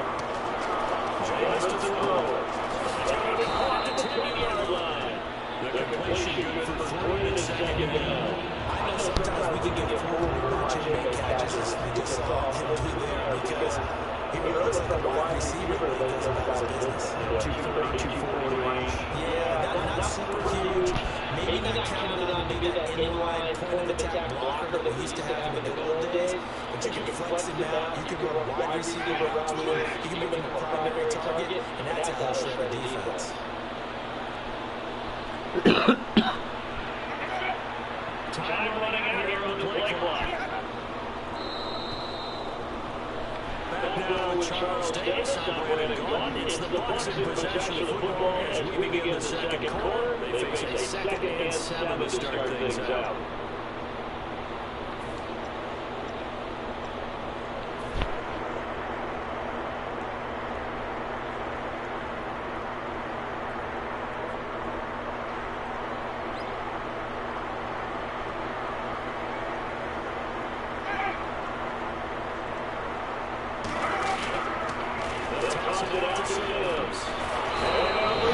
Damn, 74. You missed the whole fucking block. So the myth has been shattered. Every quarterback in the league is not just a cover corner. Some of them will stick their nose in there and make plays, exactly as we just saw there. A big loss suffered by the offense after that nice tackle. Ninth play of the drive coming up, and certainly not an easy one on third and long.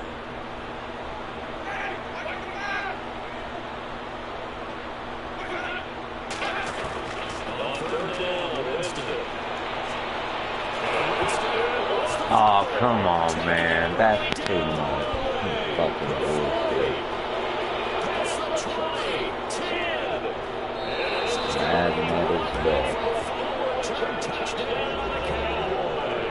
So the defense forces the fall to get the score. The guy on defense becoming offensive in their charts. And you know they love that. Any guy on defense loves to pick up the ball and have it in his hands and try and score himself. In this case, that's exactly what happened. He's singing in the shower post game. It's looking good, and that'll increase their lead to 10-0. If the player can't beat me, the computer will. What the fuck? One of them days. And you can get to put two hands on the ball. Here's the kiss away following the fumble return.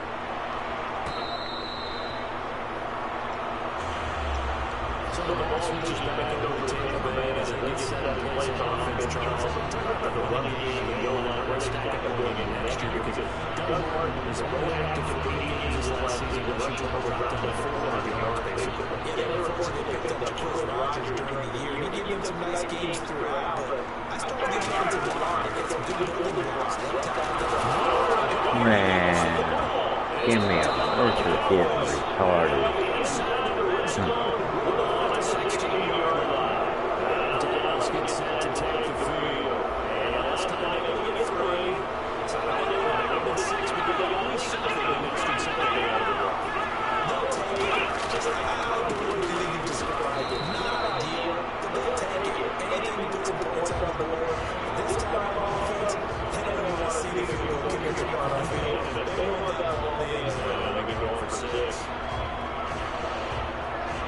Second down following the run. And on the outside, they're playing press coverage.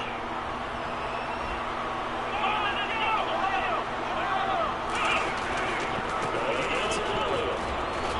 As you can get about 4 to the inside 10 to the 9.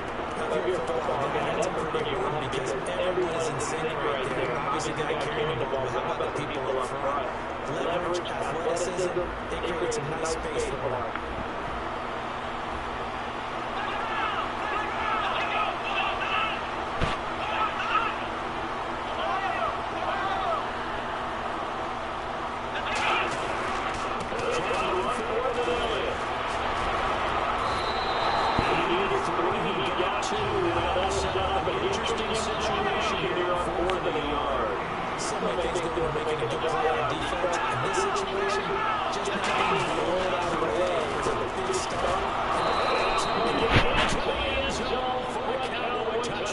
Trips over the fucking first down line and lands in the end zone. What a fucking joke. Here's Bailey now for the extra point. He's got it at 17-0.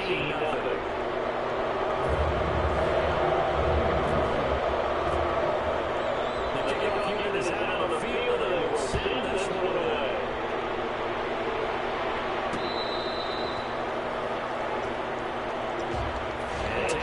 Trots out there now. And a turnover last time. That's sort of symptomatic of struggles here. Okay.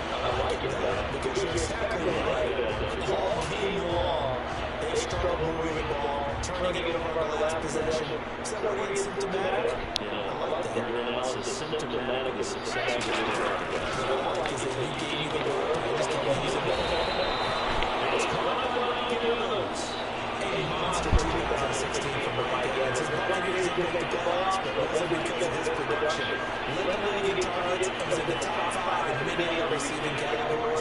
What a big time year for him. 4th in yards, second touchdown just outside of the top 5, 6th in catches, so he's going to be a handful for teams in the future. He's got a lot for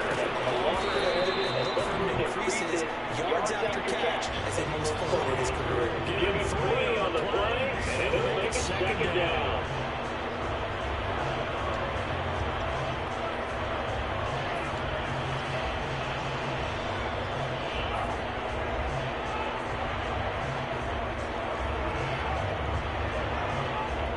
Yards to go on second down.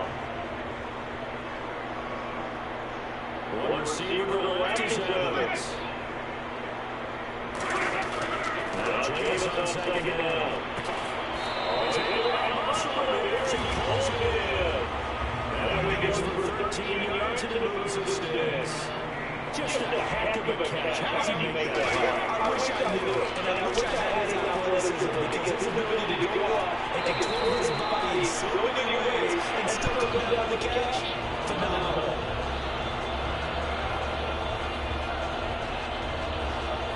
Two minutes to play here in the first half. We'll come back to Tampa after this timeout.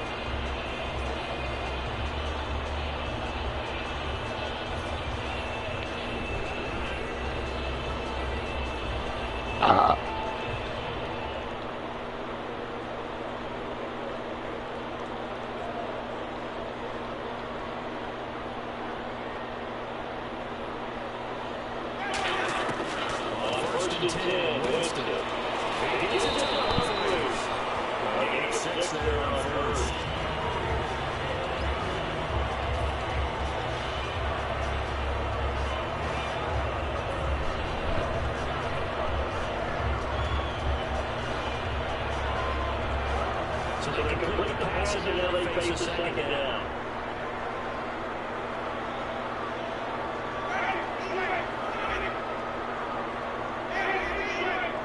They'll put 2 receivers left, 2 to the right.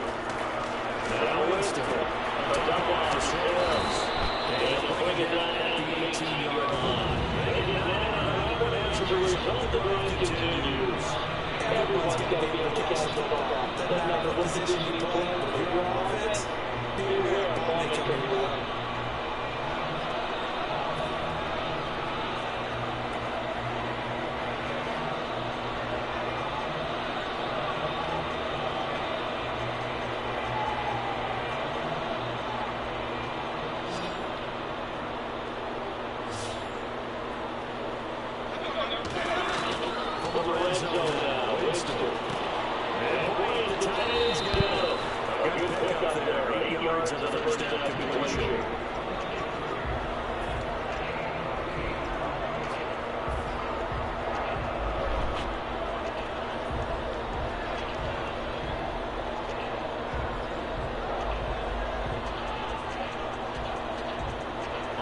Walks to the line for play number 7 of the drive. They come out here in the eye.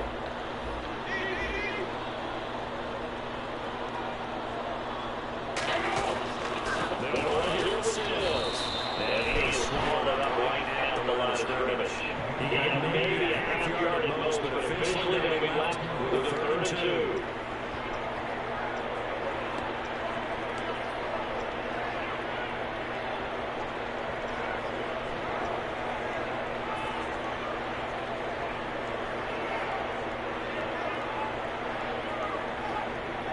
Trying to keep the drive going. This will be play number 8. It's 3rd and 2.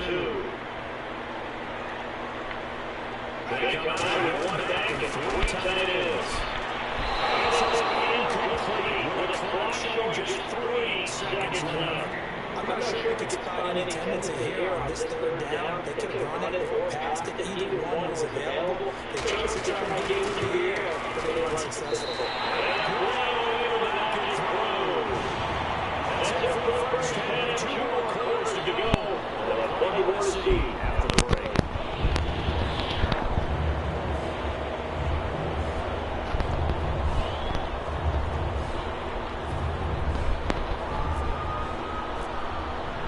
Both teams appear ready for the fight ahead. We resume action here in quarter number 3.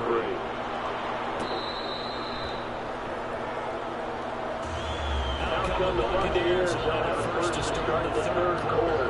They have the ball here for the inaugural run in the second half. Pretty good deficit, though. See what adjustments were made in that locker room. And I never want to make something more than it actually is. Right? I don't want to create more hype than what is there. This is really doing it enough. This is a really important drive. And we often talk about teams scripting defense to start a game. A lot of them script to start the second half, too. And they're scripting something that they expect to get into the end zone and get into this game. We'll see if the script is a good one for them. 16 yards there. And that'll be good enough for Tampa Bay first down.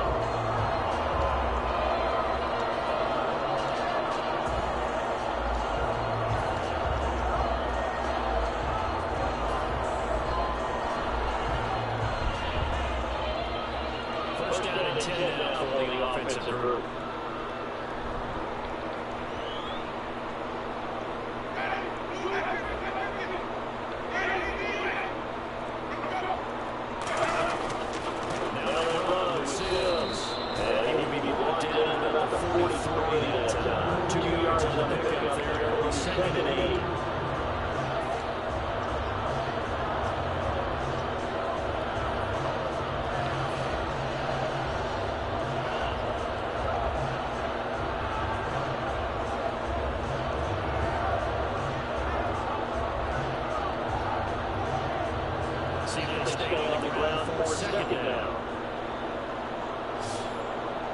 One receiver to the left is Harris. Here's Winston. Toward the center of the field, but it's incomplete. The tight end Caleb Brady was the target, and it's third down. It's always tough for the guys throwing the football, and they think they got a completion, and the ball's almost there, and then someone sneaks a hand or two in and bats it away. Let's see if the defense tries any pressure here on third and 8. Fake to Sims, now Winston. It finds Humphries. It's a gain 20, picking up the first. Racing gives us some receivers who gain stature in the NFL because they can do so many things. Yes, they can run a lot like your number one receiver, but they have that kind of courage and toughness to run out to the middle of the field, become a middle target for their quarterbacks, and move the sticks. That's got to what they're doing in the goal. After that big play, let's see if they can catch their defense maybe on their heels.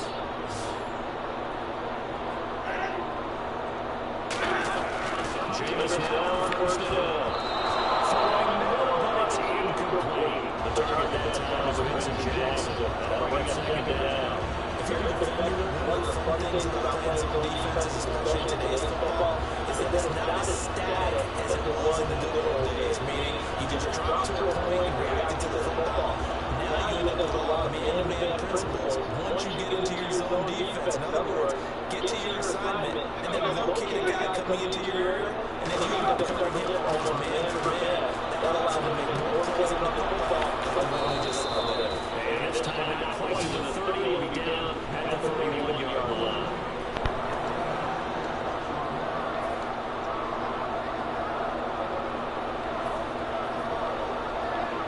And now it's a 3rd and 4 situation for the offense.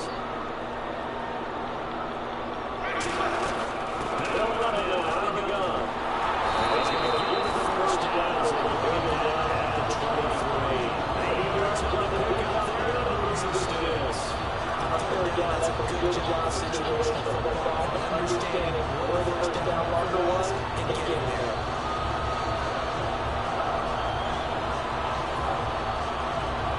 Offense walks to the line for play number 7 of the drive.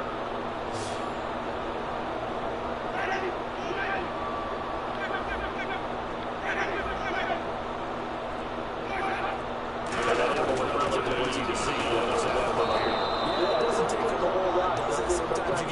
What I always love is all sides is when you stop and to the other. Hey, you did it. They just start to run for credit. And then you run for what is called. They're always hoping it's going to work big and go the distance. But when you need a nice game like that, you're able to do so many things anyway. You come back and run essentially the same play again and continue to move the ball on the ground. Or you can decide to roll the ball now because usually you have the defense back on its heels. Now they'll run it on toss. Trying to turn the corner. He's going to be stopped right near the line of scrimmage. Just a yard to pick up there. It'll be 2nd and 4. I like the call. Inside the red zone, running the toss. Why? They want to get to the edges. They want to see if guys who don't normally make a lot of tackles are willing to actually do that. That usually means the guys at the cornerback position. This is. He's met at the line of scrimmage, and he goes down right there. They'll lose a yard, and it brings up 3rd. With the struggles we're seeing up front for the offense today, they've got to think about changing up their play calling. Some screens, some draws, some quick-hitting plays in order to try and supplement the run game. You don't totally abandon it, but you try and give it a little bit of help.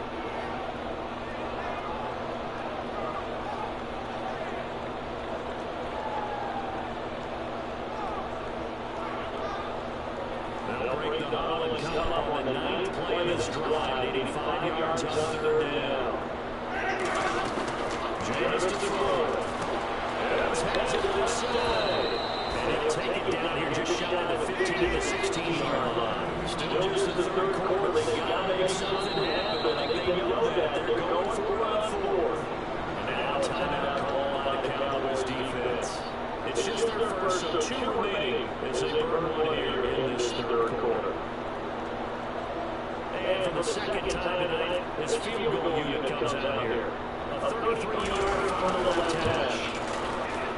And the Royals kick is good. And a second field goal here gets it back to the 11 now, 17-6. So that's their 3rd trip to the red zone. All that to show so far is 2 field goals. Tough sledding in this game for the offense. They get to the red zone. Normally you count on a minimum of 3 points in each red zone trip. Not so far in this game. Now it's looking like it on return. Across the 25 and down at the 28-yard line. A look at the offense now. They're coming back out on the road for their first possession in the 2nd half. And they were able to punch it in the end zone last time. They're looking to do that again here for the defense. So they're looking to stop them from punching it back in the end zone. It always is a touchdown punch, isn't it? And which team has the advantage? Let's just go back. Last time on offense, they rolled it up. Ezekiel Elliott going to take it the distance. Cuts right side, some space. Touchdown, Cowboys. Ezekiel Elliott, his 2nd touchdown tonight. And the Cowboys will add on to their lead. And he's certainly played a pivotal role in those 2 TDs and why they're on the scoreboard right now. Well, someone's all about winning, aren't they? Because he's not worried about the number. Sure, it's great to have 2 touchdowns. The bottom line is what he's doing is contributing to their lead. He wants to continue to do so. The Buccaneers getting ready to go as they take the field. And tough to win games if you're going to field goal. They got a field goal last time, and they'll get it for a touchdown. Look for the big chunk now, because as you noted, the field goal way of doing it makes it that much harder to have pressure on every possession for you now. Go and get 6 and feel a lot more comfortable about the position they're in. Just to see if they can get the score. In today's football, where receivers break tackles, make people miss, get up here for the extra yards, when you see a play like that where it's caught and he's dropped on the spot, that's a big-time play. And this is going to be intercepted. Picked off by the linebacker, Sean Lee. Move on to the next one, fellas. Move on to the next.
everybody. I'm Larry Ridley.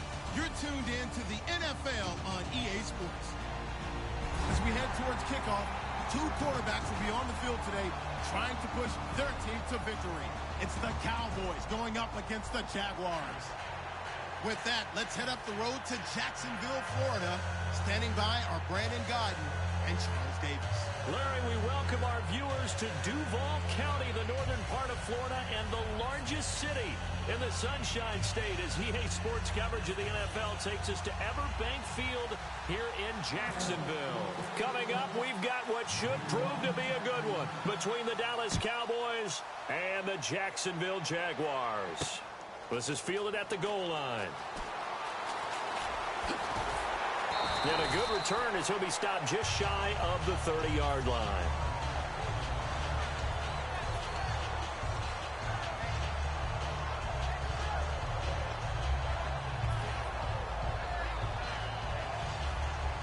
So the D-line's going to spread out.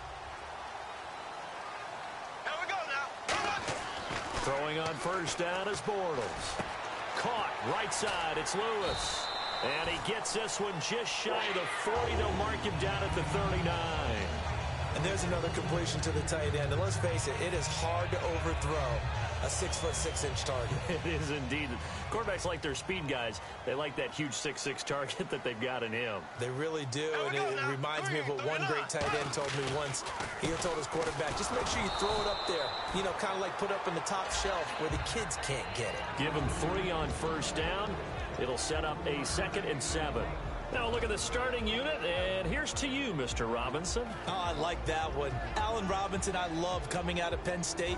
Everyone kept telling me he's not fast enough, and I kept pointing to the film and saying, yes, but he catches everything. He's definitely a threat. And after the play on the ground, that brings up 2nd down here. So a defensive brain lapse there and an encroachment penalty. Sometimes when you don't watch the football and make sure that it's snapped, you're watching the offensive player, and they can influence you occasionally and look like they're getting ready to move, and the officials don't detect it. Just 2 yards to go here on 2nd down for the offense. Following the penalty, it's Ivory. And he'll get it out to midfield. Looks like, yeah, they'll spot it right at midfield at the 50. 3 yards there, good enough to keep the drive moving. But we always talk about good down and distance, allowing offenses to expand their playbook. Well, 2nd and 2, that means your playbook's wide open. You can run just about anything. But a lot of times, the play caller, he just looks down at his sheet, sees the short yardage runs, and goes to one of those.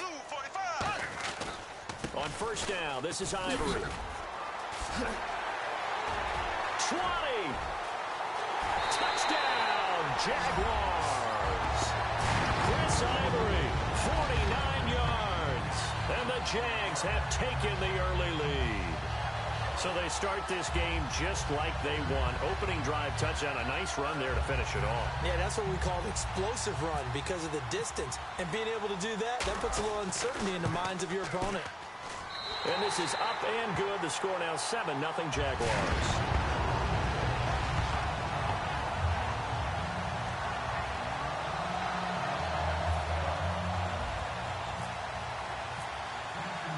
And after the touchdown, here's Myers to boot it away. That'll be taken in the end zone. And he's able to get it across the 20, but not by much, as he's marked down at the 21-yard line.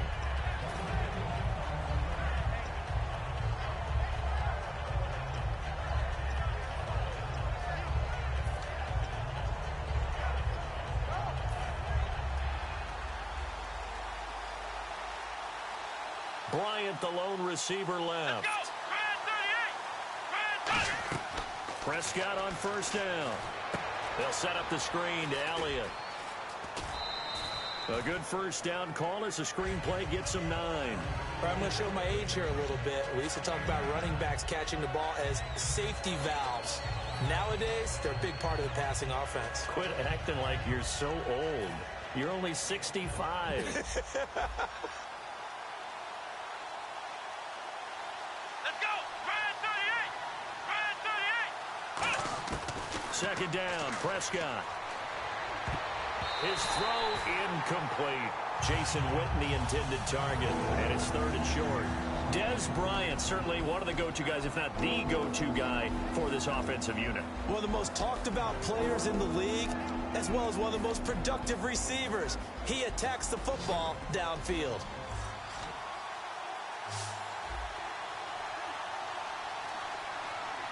Let's go, Ohio! Ohio! Let's go, Ohio! The wide receiver moving to a new spot. On 3rd and 1, here's Prescott. He completes it to Bryant. And he's going to be out of bounds right at midfield. A gain of 19 and picking up the first.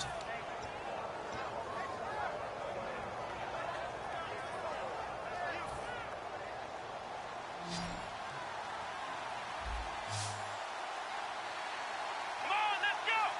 Ohio!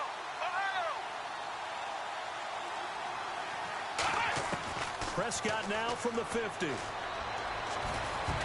Throwing over the middle, but it's incomplete. Bryce Butler, the intended receiver. And the starters defensively for Jacksonville. And it's a Jags team that finished 3-13 last year. But on this side of the football, they've got a solid foundation, don't they? I thought that their defense kept them in a lot of games in 2016. I thought they played really well. And now they've got a young core of guys. Remember Jalen Ramsey drafted last year. He made the all-rookie team. Yannick Ngakoue, a really promising outside linebacker, one of the best speed rushers in the game. He's going to be back with them. They need Miles Jack to make a jump, the youngster out of UCLA. But I like, all in all, the core of players that they have defensively. And a nice gain of 21 yards. Simple slant route, and it works to perfection. And when you're a big-bodied receiver, you use it like it's a basketball play.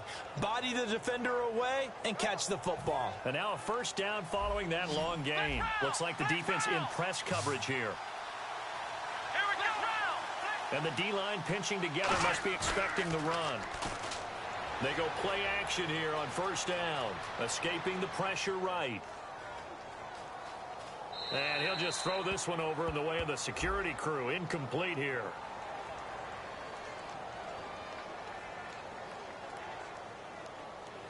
So the pressure was coming. Intentional grounding is the call, and that's a 10-yard penalty. The pressure you noted, Brandon, came so fast. Quarterback wasn't able to get outside the pocket to ground the football.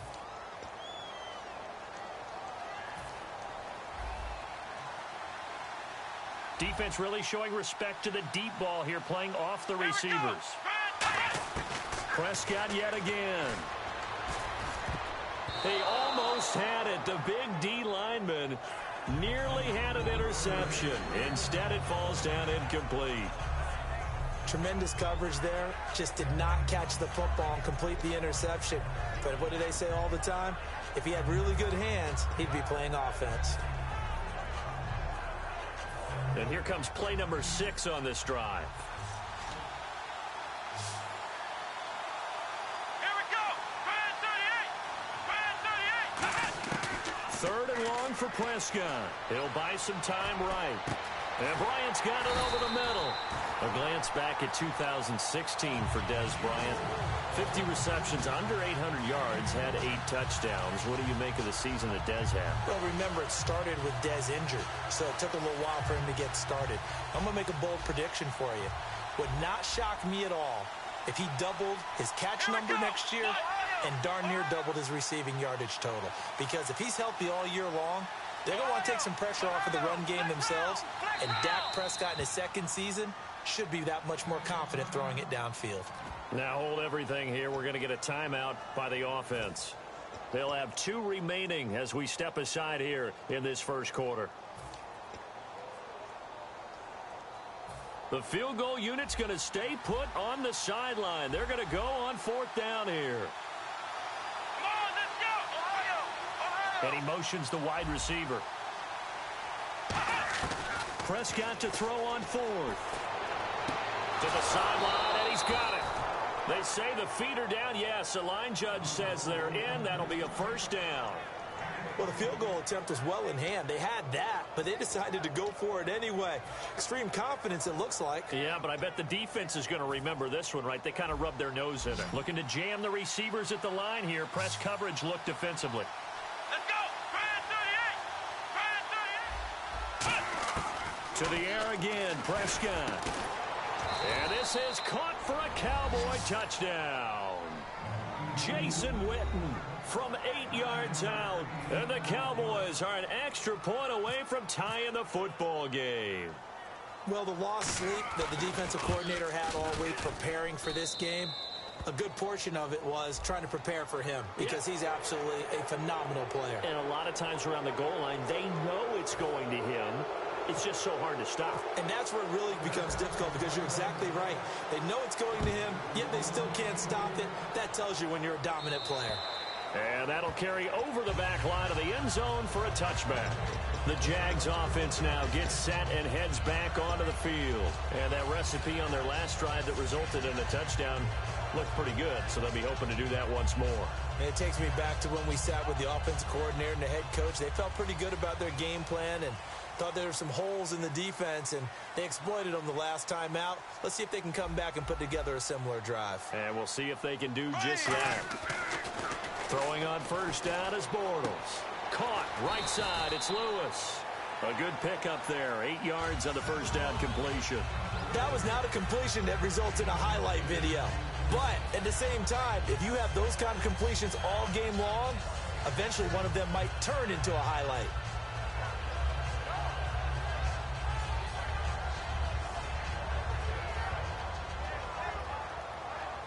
Second down now after the pass completion.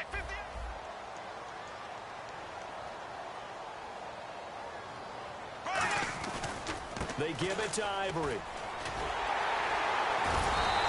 9 yards on the pickup there, and it keeps the drive alive.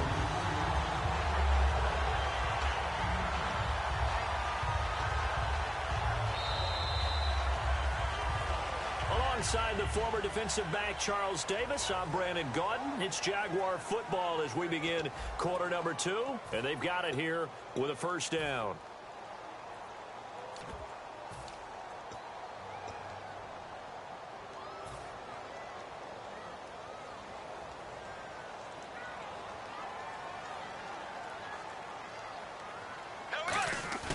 Now a play fake here on first down. And Lewis has it, the tight end. Just a yard on the catch there. It'll be 2nd and 9. I'm wondering if the same thing went through your mind as mine. When I see a big man like that make a catch, all I keep thinking to myself is, big man with football. Look out, everyone. He may not juke you a whole lot, right? He may not run past you because of his size. You're talking about a guy weighing in the 270 range. But, boy, once he gets his mitts on the ball, he's going to be tough to bring down. Snap comes at 1, and it's Bortles. Into heavy traffic, and it's intercepted. Picked off, it's J.J. Wilcox. And they will set up shop at their own 41-yard line. Here's the Dallas offense now heading back out onto the field. And they'll just simply be looking to build off the confidence of the last time out where they scored a touchdown. And confidence is powerful, isn't it? When you've scored once, you feel like you can go back out there and get it done again. Doesn't matter what the defense throws at them. They feel like they're in a groove right now, and they want to get out there and show it. Yeah, hoping to stay in that groove here this go-around. Malik Jackson there to make the stop. Yeah, that wasn't a big run, just a short one there. But guess what? Sometimes you treat it like boxing. You throw that jab out there, and you throw it again, you throw it again, then you come with a big punch later. Maybe they're just trying to set them up. Come on, let's go! Brand 38! Brand 38! They'll bring a receiver in motion left.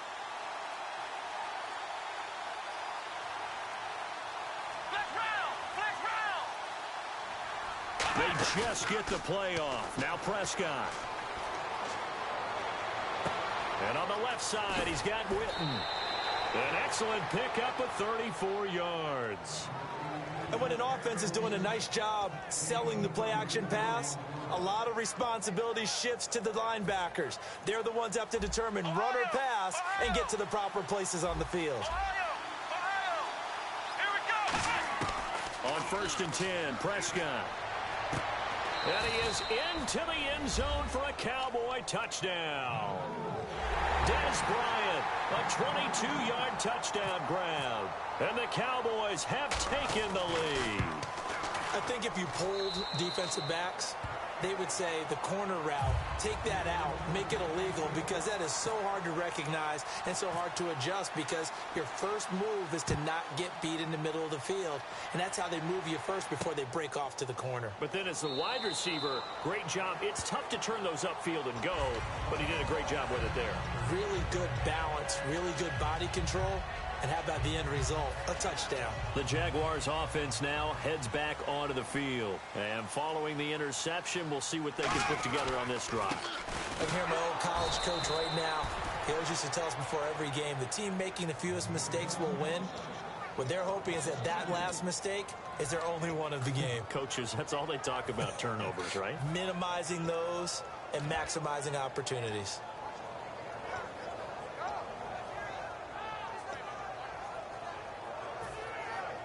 It's already 2nd and 12. The defense hoping to push them back more.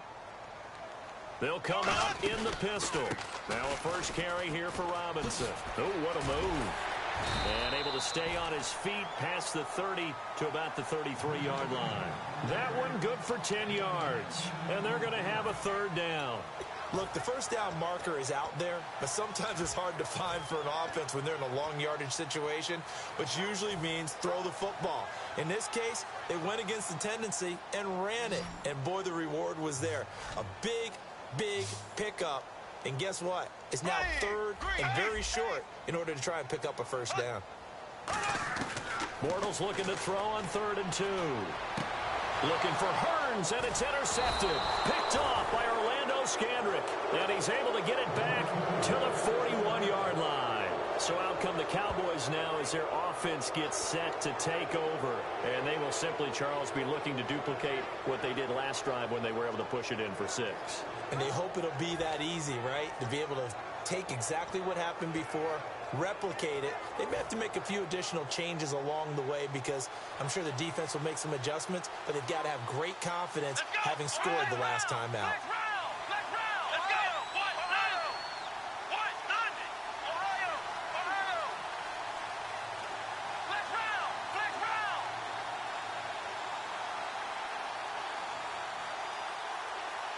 And the wideout in motion. Following the interception, here's Prescott. Flushed out right. And that'll be incomplete. Dez Bryant, the intended receiver. And that'll bring up 2nd down. In many ways, being in a zone defense versus in-breaking routes is exactly what you want, because most zone coverages are taught to keep eyes on the quarterback and sense receivers, and that way you can see right back into the play, and when the quarterback delivers, you're just driving on the football and trying to arrive in a spot to make a play on it, which is exactly what we saw there. In motion left comes Bryant. On 2nd down, Elliott. Able to push forward for about 4 down to the 37.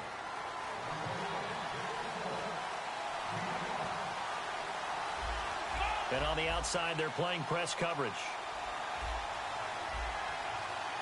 In motion here is Witten. On 3rd down, Elliott. And some room to maneuver. Look at the spin. Balance. A really good pickup of 28 yards. 2 minutes to go here in the first half.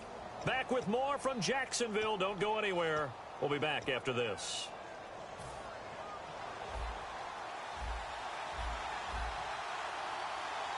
Bryant, the lone receiver, left. They go play action here on 1st down. Sliding out of the pocket. And he'll go down. Brought down at the 20-yard line. Paul Posluszny in there to bury him for a loss of 11. Well, many times when you talk about mobile quarterbacks, you get the sense that they feel like they can get out of any bad situation. They keep moving around and trying to emulate guys like the Scrambler or the Dodger. Instead, they keep losing yardage and digging themselves a hole that they can't get out of.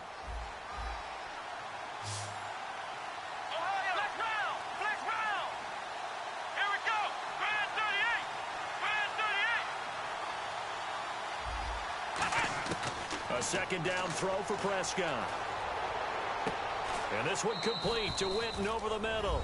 And he'll take it into the end zone for a Cowboy touchdown. Jason Witten with his second touchdown here in this first half. And the Cowboys will extend their lead.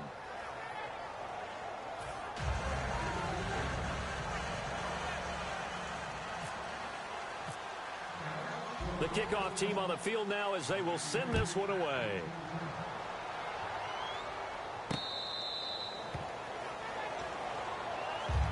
And out now comes Jacksonville as they get ready to go.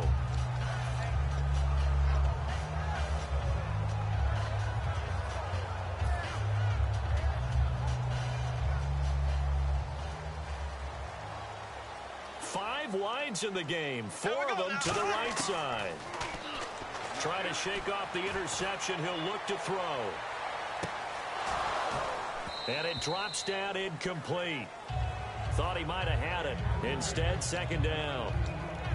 One thing I know from experience is that when the deep ball is thrown and you're the defender, you've got to fight that little bit of panic that emerges. You've got to play the ball really well. It's a 50-50 jump ball play. And guess what? They took a shot.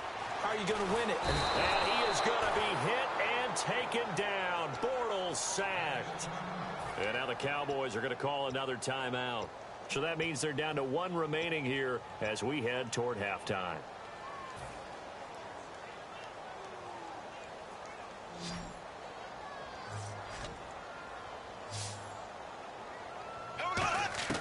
On third and long, it's Bortles. And that is incomplete. He was looking to get it to Allen Hurns that time. And it's fourth down. Well, they've had a pretty frustrating first half here offensively, and that just continued there with that incompletion. And definitely frustrating for them, but heartening for the other guys. Those stop troops, they're enjoying things right now because they've made it very difficult for them throughout the half. And the kick's away as he angles this one for the sideline. So a change of possession here on the punt. And the Cowboys will take over the football with a 1st and 10. Here's the Dallas offense now heading back out onto the field. And we'll see how this is played. Offensively, they got the lead. Not a whole lot of time left. What do you think, Charles? Well, it's tempting to try and add to your lead. But a mistake there, that can change things in a big way. I say go ahead, take the knee, get on out for the half. They'll start the drive with Elliott. And he'll work this one up to about the 38. Now whistles come in. We're going to get a timeout here by the offense. And with halftime on the horizon, they'll be out of timeouts from here forward.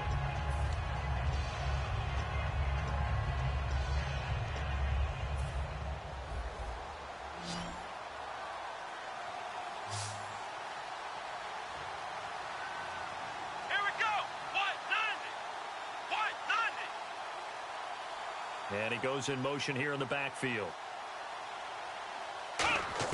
Prescott now on second down. They'll roll him out right. He rifles one that's intercepted. Picked off by the linebacker, Paul Kozlowski. And this return is going to be halted right around the 28-yard line. And out now comes Jacksonville as they get ready to go. And on the last go-around, they really couldn't get anything going. They had to punt from deep inside their own territory, which means they're going to lose the field position battle as a general rule. What they're looking for now is a little more consistency, move the ball at least a few times on offense, get a couple of first downs, and hopefully flip the field. Yeah, just something to build off of. That's what they're looking for here. And he'll get this one down to about the 27. Just a yard on the pickup there, and it'll bring up a 2nd and 9. Now hold everything here. We're going to get a timeout by the offense. It's just their first, so they'll have 2 remaining here before we get to halftime.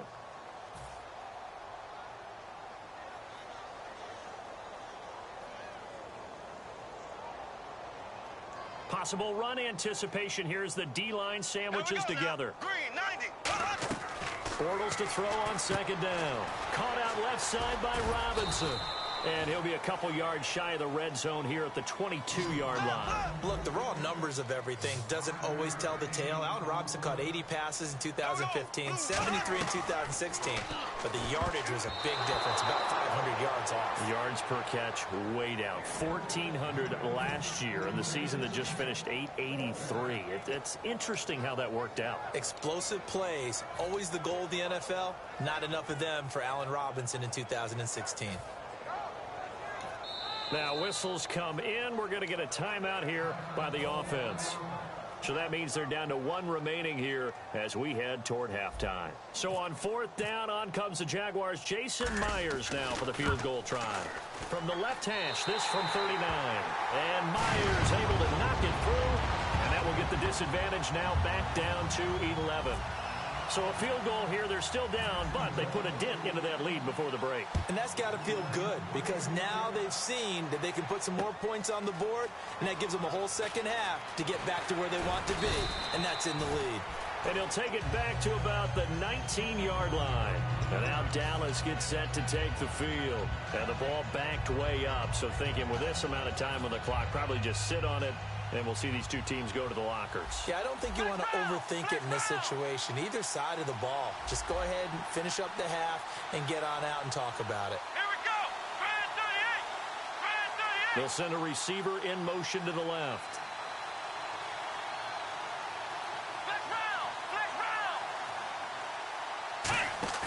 Trying to shake off the interception from the last drive. He'll look to throw.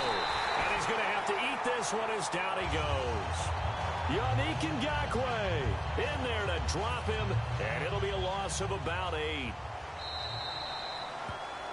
So we've hit intermission. It's halftime. This is the NFL, and it's a presentation of EA Sports.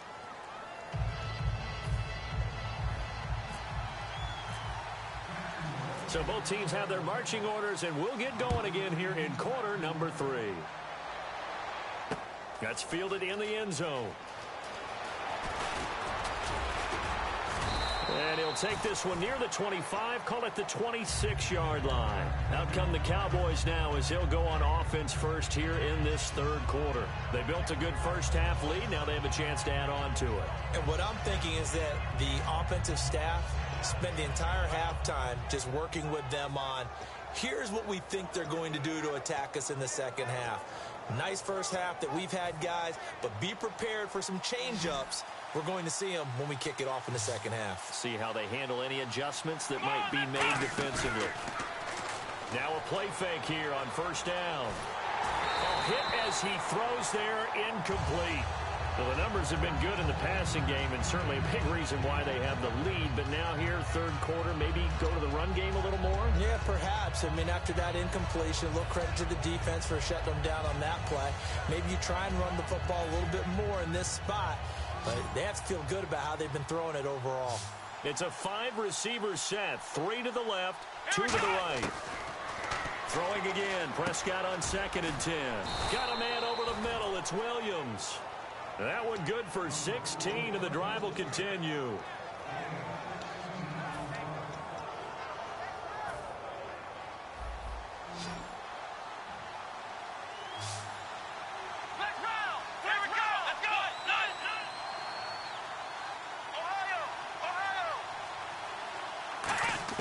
Prescott looks to throw on first.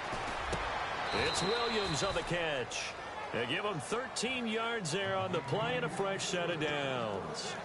So an excellent throw and an excellent catch there. Zone coverage, which means you just have to find the open areas in between defenders. That's exactly what happened on that play. The wide receiver moving to a new spot. A first down throw for Prescott. Going for the deep ball. And they went big on first down. Proves unfruitful. The best receivers we know always tease their quarterbacks that, hey, no matter what you do, you cannot overthrow me. Well, guess what? That's exactly what happened on that play. Normally, they time it up pretty well, but on that one, he just overshot it. Second down now after the incompletion.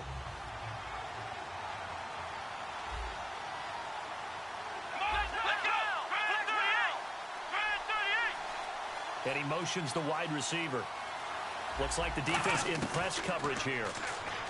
Now Prescott steps away to his left.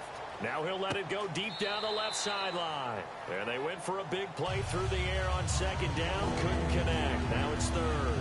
Help me out, partner. Was that incomplete? That was on a deep ball to Dez. And that's a surprise. The way he attacks the football in the air, it's always surprising to me when he doesn't complete a pass like that.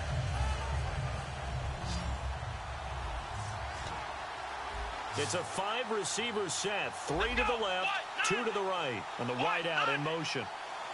On third down, it's Prescott. Complete to Jason Witten. And he's able to get the first before he's taken down at the 36. And the game just keeps evolving. Big guys running those corner routes, so difficult to cover. And here comes play number 6 on this drive.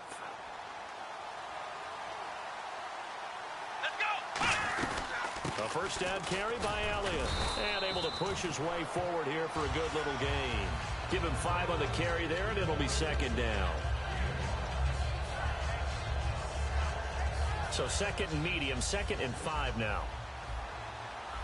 They come out 5 wide, 3 of them to the right side. A second down throw for Prescott. Rolling to his right. And he's just going to throw this one out of bounds here. Nowhere to go with it. Incomplete. Let's face it, perfection is something we all chase, whether it's playing this game or whatever we do. Hard to attain, but that's what they were searching for as that pass goes incomplete. And on 3rd and 5, this will be the 8th play of the drive.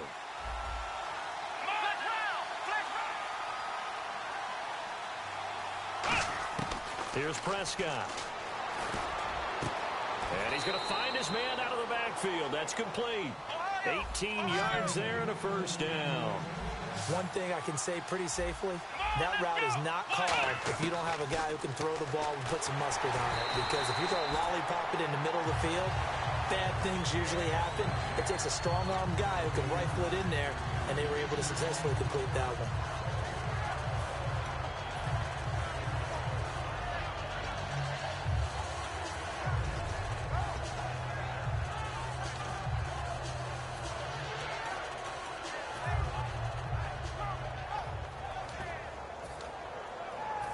Long drive. The defense just cannot seem to catch a break and get off the field. Here we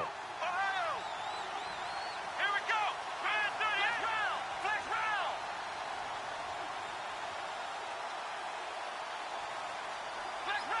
Flex round. On second down, Prescott again. And that is caught. Touchdown, Cowboys.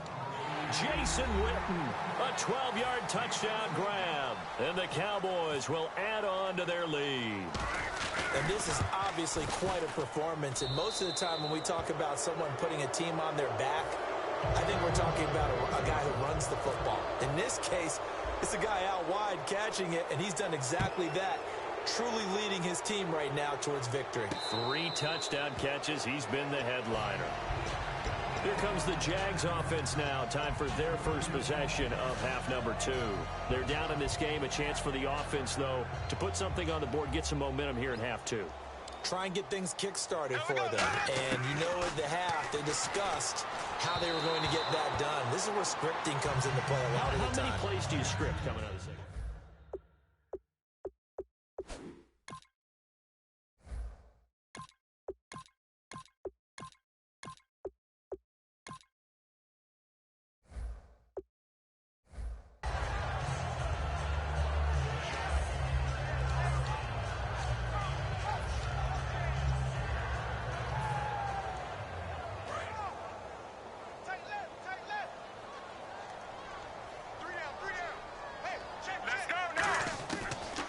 First chance for the backup here to throw. And the hit jarred it loose.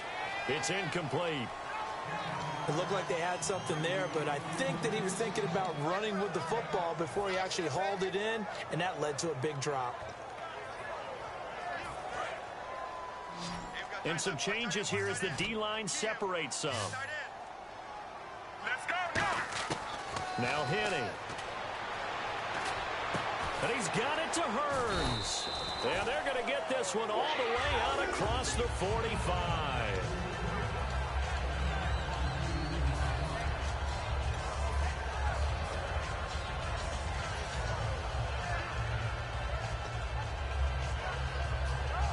Fresh set of downs here. Watch 80. Watch 80. Single. Ready. Henny. And the catch made here by Marquise Lee. Give him 12 yards on that one. It earns him a fresh set of downs. That was a nice completion on an out route, and those types of plays are the result of arm strength by the quarterback and timing by the receiver.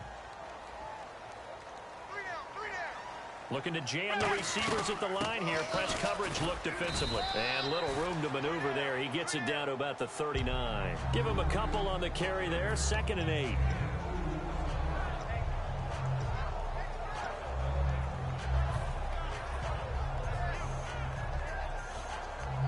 Second down following the run.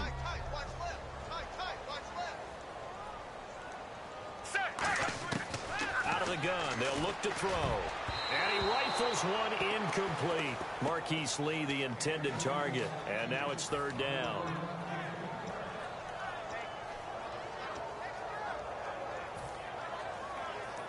First down marker at the 31.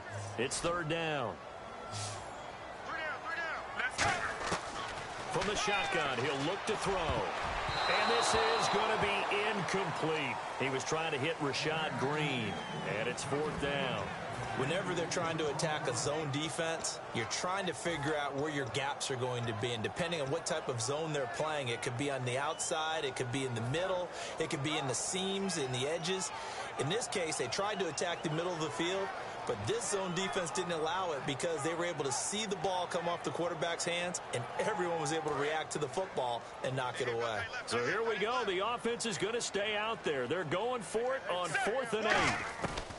Now a shotgun snap as they'll look to throw. He's got the hook up to Lee. That one good for 12 yards. And they're able to pick up the conversion here on 4th down. And that's a big pickup of a first down. And you know that all week, both sides of the ball, offense and defense, are going through every situation. And in this case, the offensive guys had the right play dialed up because defensively, you work on 4th down situations as well. And deflating for the defense. They can't get the stop here. To the sideline, and oh, a nice catch there. Made sure the feet were inbounds, and they were. Let's make this one simple. What a catch, especially the finishing part of getting his feet in bounds, toe tapping, and of course, foot dragging. A little tapestry, if you will. Oh, I like it. Again, he'll drop to throw. Caught out left side by Robinson. 6 yards is the pickup, and that'll lead to a 3rd down. Back now in Jacksonville. It's Jaguar football, but a little work to do for them. They trail here as we start the 4th.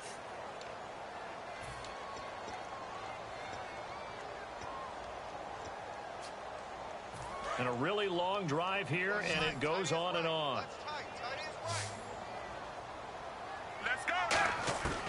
They'll look to throw for it on 3rd and 1. Got a man, and he hits him in stride. And able to get this down inside the 15, either the 13 or 14 before he's out of bounds. Well, they've had a great, impressive drive going here, and that pickup ensures the drive continues. And not only do you continue the drive, which is demoralizing for the guys on the defensive side of the ball right now, but you make your own defense happy. They're able to get a little more rest over on the sidelines while this one continues downfield. Now Henning. They'll try and set up the screen. It's complete. A good convergence there defensively, only a yard, and it's 2nd down. So many things have to come together just right for a screen pass to break for big yardage. The blocking, the timing of the pass to the runner, everything has to fit together just right. But on that play, the defense was able to disrupt things and hold it to a short gain. Ready, check. And they're going to hurry back to the line now.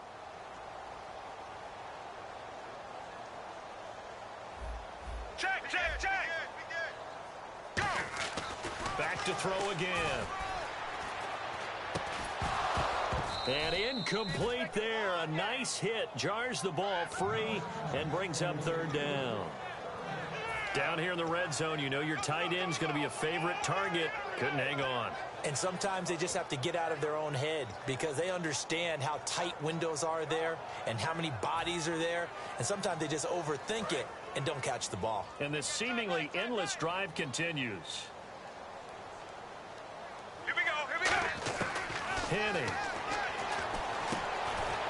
His throw caught at about the 5. It's a 10-yard gain there, and it sets him up now 1st and goal. But we're used to seeing the guy that you consider the #1 receiver double covered. But how about this guy? He's double covered and finds a way to make the play for a first down. That's how you increase your Madden rating, right? No doubt about that at all. And you know something? I think we'll hear about that from him soon.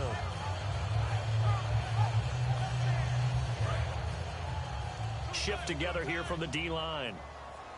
And on the outside, they're playing press coverage. First and goal at the 3-yard line now. This is Ivory. And he'll take this one in for a Jags touchdown. Chris Ivory, his second touchdown of the night. And the Jaguars get a score closer. Now, he's doing his part, but still facing a sizable deficit. And he would like to do more, but he needs help from the other two-thirds, right? He needs his defense to bow up a little bit, and he also needs special teams to maybe create some big plays and help them get back in it. And after the touchdown, here's Myers to boot it away. That'll be taken in the end zone. And with a new rule, that decision to bring it out will cost him about 5 yards as he only gets to the 20. And now Dallas gets set to take the field.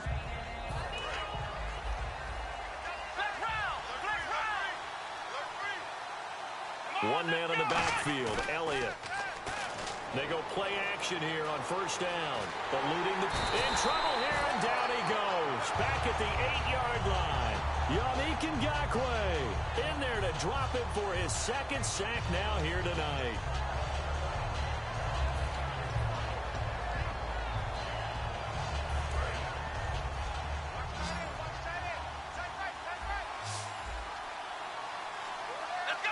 The wide receiver moving to a new spot. Prescott now on second down. Got a man over the middle, and it's complete. And he's brought down after a good game.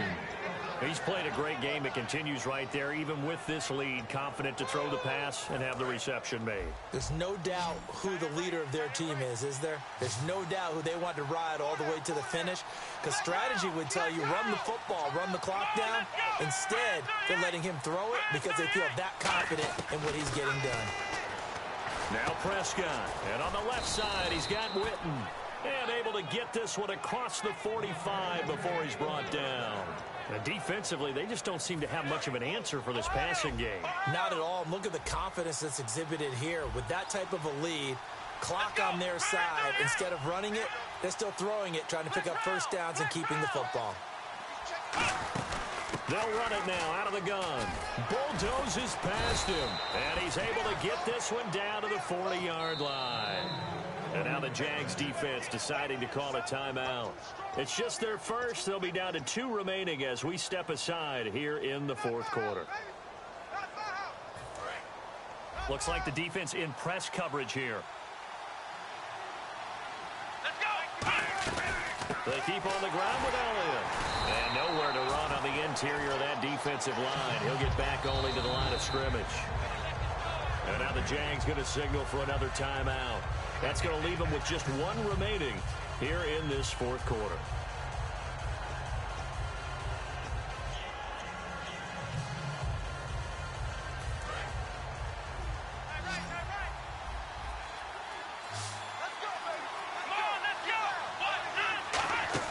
Second down, Prescott. And seeing nowhere to throw, he chucks this one away from harm. Incomplete. Now it's third down. Sometimes the coverage is so good, no matter what you're doing on offense, you just can't shake anyone free. They try their best to find someone open, but they took away every passing alley, every angle, and shut the play down. And the offense looking to pick up the first down after the second down incompletion.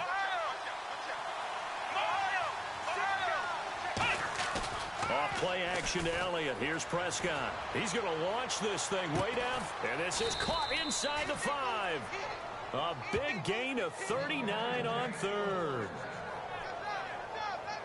Time for a break. We're back to finish this one off after this. Offense walks to the line for play number 7 of the drive. They come out here in the eye. It's a keeper with Prescott. Only a yard on the pickup there. Second and goal. Now hang on here. Timeout called by the defense. It'll be their third and final timeout, so as they talk things over, we'll step aside.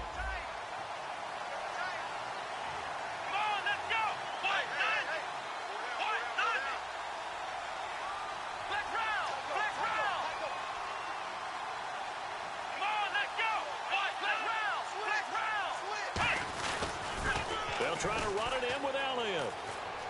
And he will take it in for a Cowboy score. Ezekiel Elliott punching it in from a yard away. And the Cowboys will extend their lead. When you talk about a battle being won in the trenches, that touchdown right there, a lot of credit to the offensive linemen. Yeah, when you watch them surge across the front, they really created great space for the runner to get in. And no return on this one as the fair catch is signaled for and taken. Out comes the Jacksonville offense as they get set to take over here. They're down big here late. I don't know. You just one last drive here for pride? Some people like to do that. I remember playing for a guy once. We were down huge, and someone said, "Coach, what do you want to call?" He just waved a hand like, "Who cares? Let's get out of here and do something some other time." But some teams like to do something at the end to feel a little bit better as they continue to move forward. Yeah, probably just want to put this one behind them. Well, they went for the big play there, but that drop could really hurt their momentum. Black 35. On play action, they'll throw. He's got time. Now a desperation throw deep downfield. And both guys were there, but it falls incomplete. On every offensive coordinator, every play caller sheet, they have about 5 or 6 plays per game that they call shot plays or big plays, and you don't get many opportunities to dial them up, and they just did, and they drop it with a great chance to make a big play. Looking for Hearns, and it's intercepted. Picked off by Orlando Scandrick. And a super return as he gets us all the way down inside the 25-yard line. And now Dallas gets set to take the field. They take over with great field position. They've got the big lead. Most would say they should kneel it, but the key word there is should. You never know here. You never know. That's the exact play that should happen. But some people like stats. You know, some people like to put more things up on the board, but kneel down is usually the right play here. We'll see what they do in this situation. So incomplete on first. Let's see what second down has in store.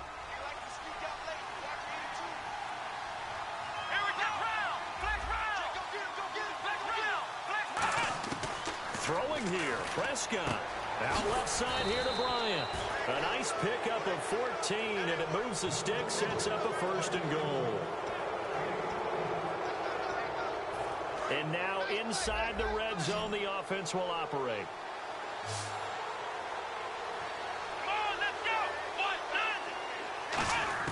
Prescott from the gun. And that one's going to be over everybody in the back of the end zone. It's incomplete. I hope I don't sound too rah-rah on that one, but that's the exact right throw. Either your receiver gets it or no one gets it. Give him a lot of credit for being really precise with it. Got rid of it. No one got it. They'll throw again. Prescott. And that is caught. It's Witten for the Cowboy touchdown. Jason Witten, a 9-yard touchdown grab. And the Cowboys use the short field to their advantage as they cash in for 6.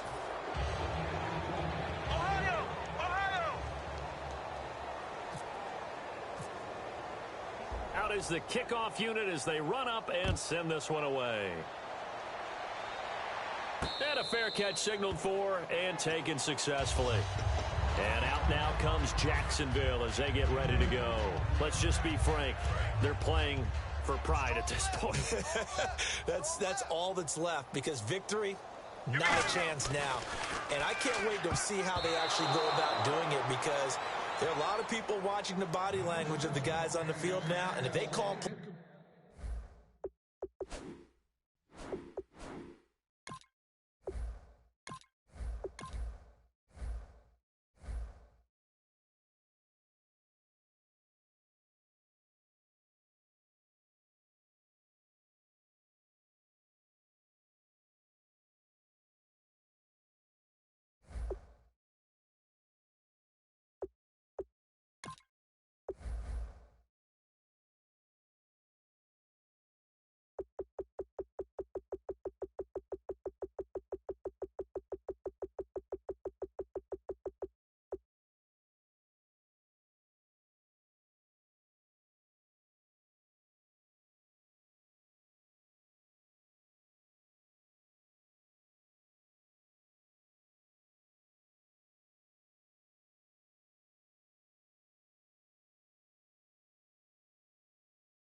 one on tap today, and there's going to be two quarterbacks ready to get it done on the gridiron.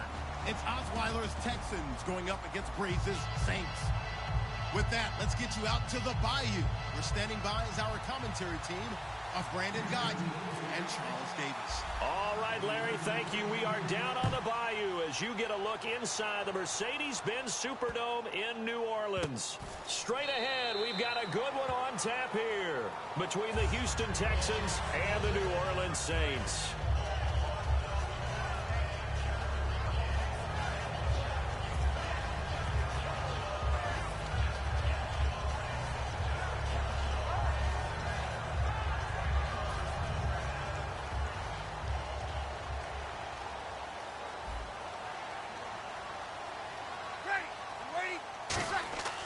Breeze now on first down. Catch here, left side, Thomas. And he's brought down, getting this one up to about the 35. And this last year, right around mid-season, it's kind of when Michael Thomas emerged as Drew Brees' favorite target. And he finished leading all rookies, 92 catches, over 1,100 yards. And one of the things I remember most about learning about Michael Thomas last season when I did a Saints game was finding out how much winning meant to him. Multiple teammates talked about after a loss how upset he was, how much he put into practice getting ready for the next week, and how much he was looking at other guys and wondering, do you care as much as I do? And that's a really big deal for a rookie receiver, and he translated into action the rest of the year. They give him a gain of 38. Trying to defend a drag route is really tough because you don't want to jump a route that's shorter or underneath as the drag route is too quickly, because oftentimes they want to run that route and then hit over the top of you for bigger yardage. So if you can chip off the timing of the receiver off the line of scrimmage so he can't actually get into the route, that's the best way to defend it. But there was no possibility of that on that play. End result, receiver won in a big way. And when this offense is clicking on all cylinders, the running back is in sync as well. And now the Texans are going to stop it as they signal for a timeout. They'll have 2 remaining as we step aside here in this first quarter. Here we go. Ready? You ready? Under. Ready. Now Breeze again. And Cooks has it over the middle. 6 yards is the pickup, and that'll lead to a third down. And he's already got 2 catches on the opening drive. They know he's going to be a handful. And sometimes you game plan for that offensively. You want to make sure that guy touches the ball, and sometimes it just happens naturally. And then you change your game plan. When he has the hot hand, you keep going back to him because he's running routes with confidence as the game goes on.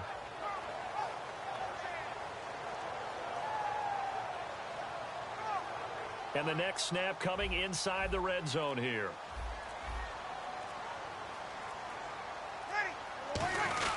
On 3rd and short to give to the tight end. Call it no gain there, and it leads to a 4th down.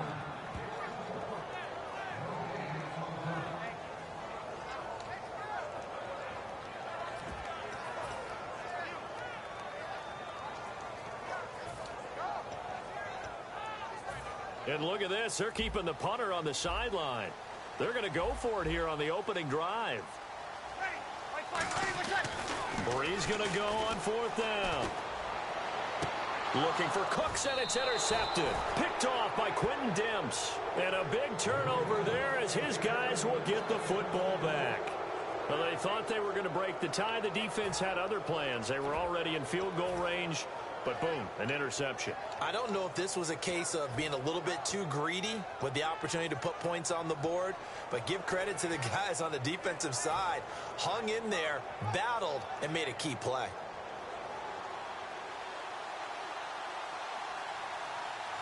Miller, the lone setback. After the interception, here's Osweiler setting up the screen for Miller. They'll get 4 there out of the screen, and it's 2nd down. Offensive starters here. Wide receiver DeAndre Hopkins, a talented wide receiver. And he's still looking for that ultimate recognition. He wants to be mentioned with the best receivers in the game. His numbers suggest that we should do so.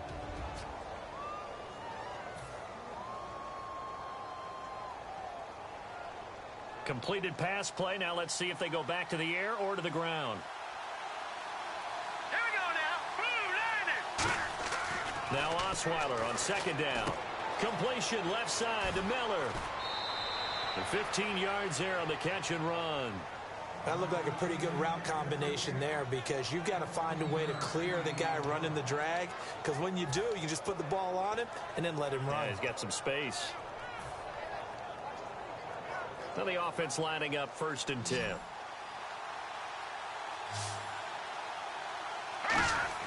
They'll throw on 1st down with Osweiler.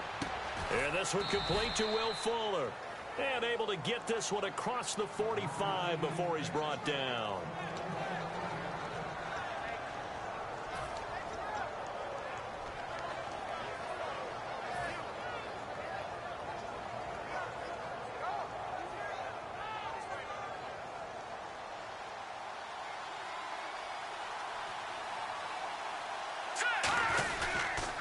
Now a first carry for Lamar Miller. And he's going to be brought down inside the 45 at the 43. And speaking of Lamar Miller, up over 1,000 yards this season for the Houston Texans, 5 touchdowns as well. And the second time in his 5-year career, he topped the 1,000 mark. And he did it missing 2 games due to injury, so just think of what the numbers could have been. But looking forward, he is such a versatile player. I would not be surprised if Bill O'Brien adds a little more to his plate in 2017 and throws the ball a little bit more to him out of the backfield. Get him into space and let him create bigger plays that way as well. Now it's Osweiler. Caught here by Griffin. The 20. Touchdown, Houston. Their big tight end, 42 yards. And the Texans have taken the early lead.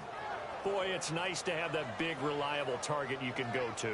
Each and every time. A lot of people see that position as a fallback. Throw it to them when all else fails. Not at all. This guy can make plays, and that's exactly what he just did. Yeah, play here for a touchdown. And the Texans take a 7-0 lead.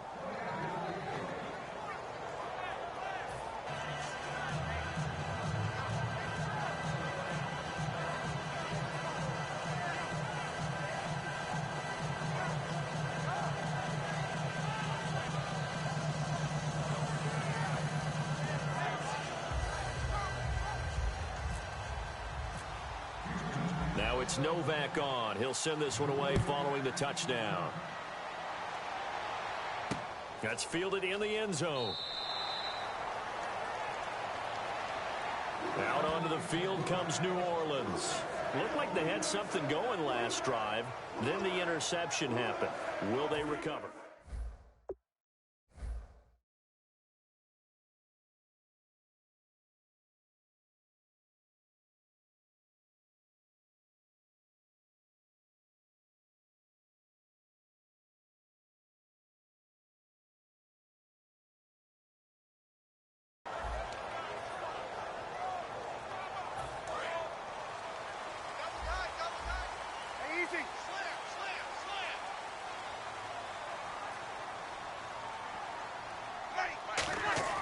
They go back to the air here after the INT on the last drive. He goes underneath to Ingram. And they get him down, but not before he takes it across the 40-yard line. He goes for 18 there as the drive will continue. And at his size, he's a smaller back. You can get him to football. He can kind of get lost, make someone miss. It's good for him. Yeah, it's great for him. I like what you said there. Sometimes he gets lost in the traffic a little bit, but get him out in the open field into some space. That plays to his strengths the best and keeps him out of it where all the big boys are, you know, make him make some. And this is caught inside the 5. And he is into the end zone. Touchdown, New Orleans. Brandon Cooks, 57 yards. And the Saints are within an extra point of tying this thing up. And they will line up now for the 2-point try.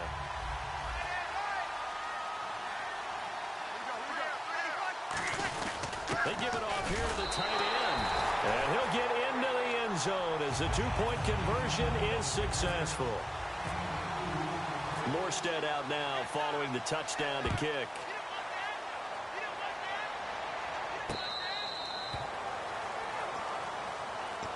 Now the Texans offense, they head back out to do battle here. Last time they were out, they scored. Still trailing here, though, so some work to do. But it's okay in terms of mindset. Because they scored the last time, they're not quite as worried about being down on the scoreboard because now their confidence is a little bit higher. They feel like they've got something going, and they feel like they can attack again and put more points on the board. Are you scoreboard watching if you're the offense, or are you just focused on this drive? We wouldn't be telling the truth if we said that they didn't scoreboard watch. Everyone does it to some extent, but you've got to set it aside right now and just focus on this series. That'll take care of the scoreboard if they punch it into the end zone.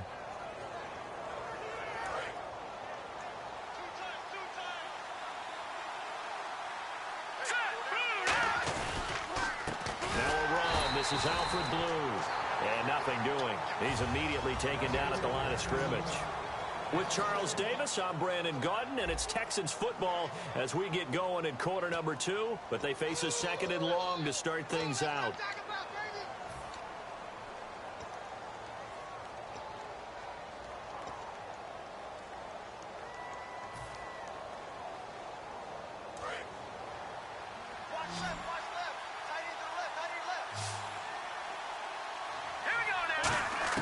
From the shotgun, Osweiler. And to the left side, Fedorowicz has it. And he'll be taken down, but not before he gets into enemy territory. And 15 yards there on the catch and run.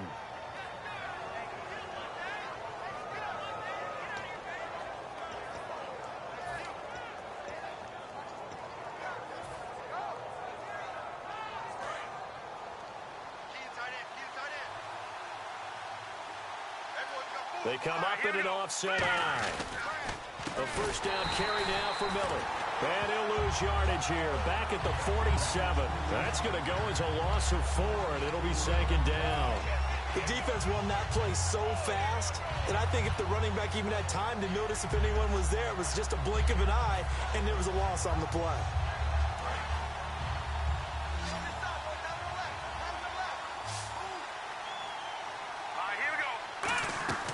On second down, Osweiler. And he's got it, Fedorowicz. 8 yards on the completion, but now they face third down.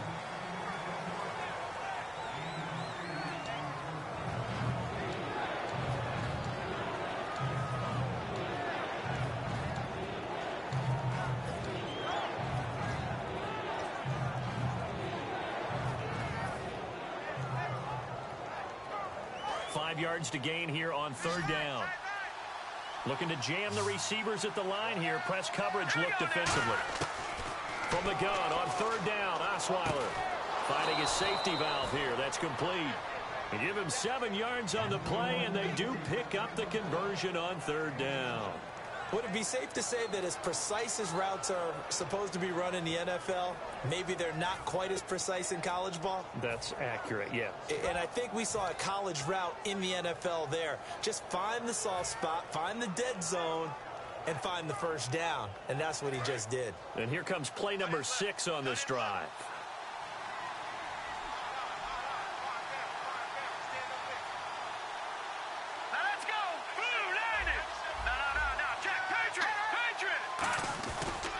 They go back to the ground now with Miller. And tough sledding.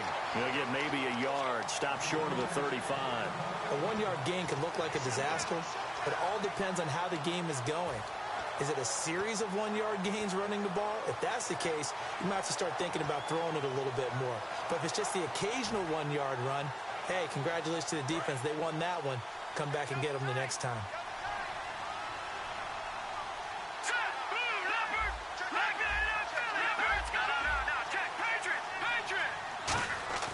On second down, here's Osweiler. Fuller brings it in over the middle. Touchdown, Houston. Will Fuller, 35 yards. And the Texans have retaken the lead.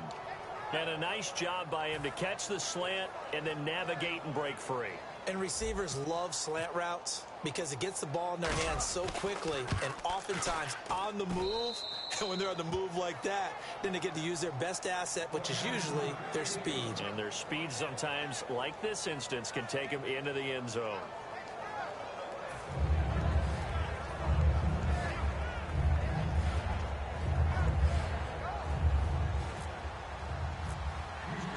Now Now it's Novak on. He'll send this one away following the touchdown. That'll be taken in the end zone.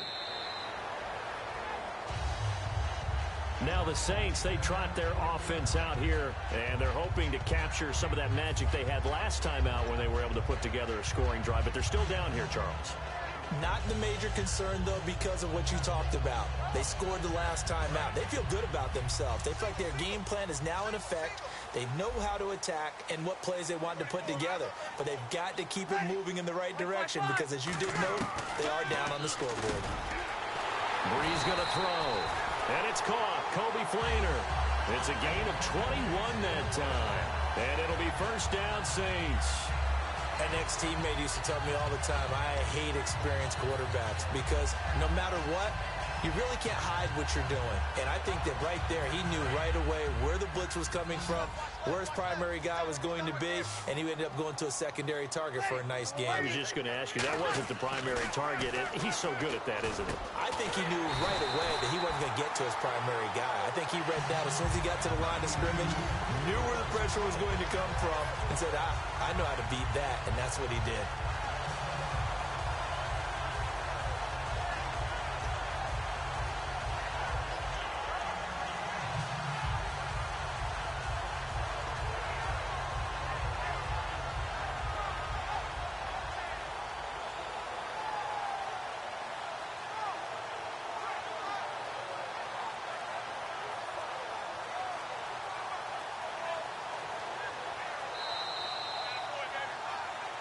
Remain here in the first half. We're back to New Orleans after this. So here we go, 1st and 10 now.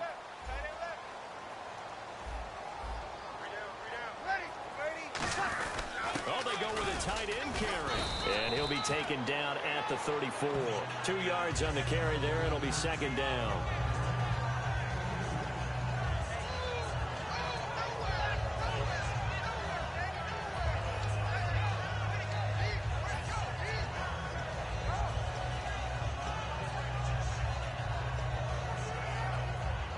See if they stay on the ground for 2nd down.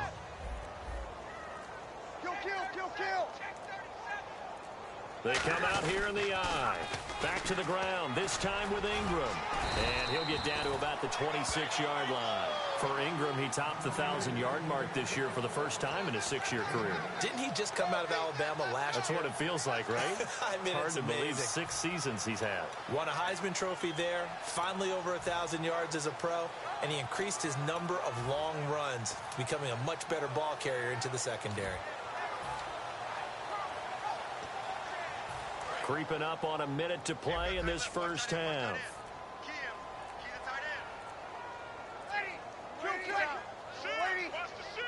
Snap comes at 1, and now Breeze. He throws and he hits the slant route to Thomas. And he'll take it into the end zone for the Saints touchdown. Their dangerous wide receiver, 26 yards. And the Saints, if they convert the extra point, they'll have the lead. And they'll get set here looking for the 2-point conversion.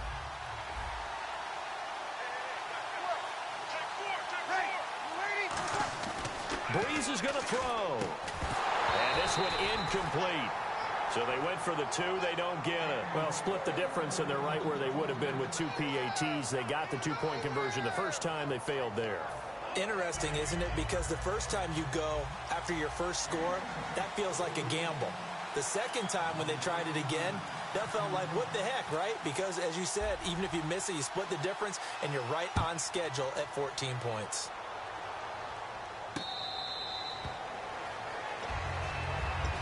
And now out comes Houston. And with time quickly fading here in the second quarter, not sure how aggressively, offensively they want to play this. I think we'll find out just how much they trust their guys in this situation if they decide to take a shot. Let's go. Green 39. Now a play fake here on first down. Finding time. He's going to air one out. And that one falls incomplete. Looked like he might have had position there, but he couldn't hold on to it 2nd down. Well, partner, I guess that answers the question about whether they're going to sit on it or not. It does. Now we'll see if they try that again. Yeah, I think what we find on plays like that, when you take that shot, if you're unsuccessful, then you go way more conservative to finish the half, you know? I think that's the way they'll go. Unable to connect on the first down pass play. Now it's second down. Here we go now. Green, 30, over. Detroit! From the shotgun, Osweiler. He's going to take another shot here. That's caught inside the 20. Touchdown, Houston. Will Fuller, as the first half is winding down, and the Texans are able to show off their quick strike ability. He's having a nice little first half here, partner. And it's a first half that leaves us anticipating what can still come. I mean, 2 touchdowns already here through the second quarter. There could be plenty more before this game is over. It's up and good, and that'll make the score 21-14.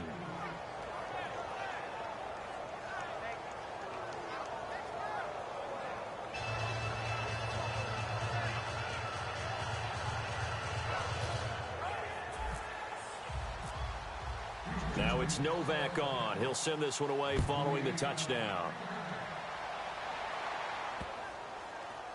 This will be taken to the back of the end zone. Out onto the field comes New Orleans. And with time quickly fading here in the second quarter, not sure how aggressively, offensively they want to play this. I think we'll find out just how much they trust their guys in this situation if they decide to take a shot. You ready? Get high, baby. Get up. Let's go. Let's do this. On first down, Breeze. Looking deep downfield. And he bats it away, and it falls down incomplete. Brandon Cooks, the receiver he was going after. And now it's second down. Brandon, what we just saw there is something we hear from coaches throughout the league. How are you going to defend what they call the moment of truth ball? Meaning a 50-50. The ball's in the air, defender's there, receiver's there. Who's going to make a play on the football? And in this case, the defensive guys actually got it done and knocked it away. And he gets this up to the 34 out of bounds there. And they'll get 9 there as that sets them up better for third down. Now hold everything here. We're going to get a timeout by the offense. So as they take it over, we step aside.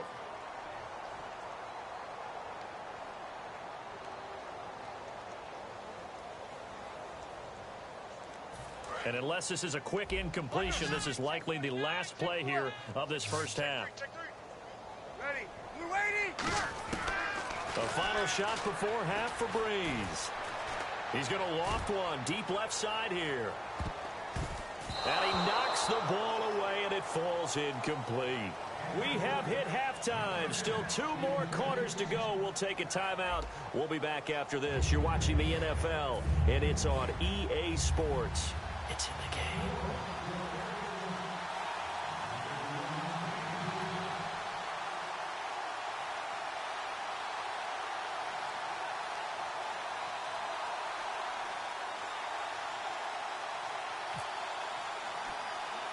Both teams appear ready for the fight ahead, and we resume action here in quarter number 3. Where have we seen this before from Sean Payton? That's ambush. We've seen that. What was it, Super Bowl 44? 44. Right? New Orleans against the Indianapolis Colts. Right after the half, they get it done. I'm so sorry to jump in. I just violated partner and booth etiquette 101. That's all right. If you come in with an ambush and you come in strong like that, I feel like it's justified. My apologies, but boy, what a play.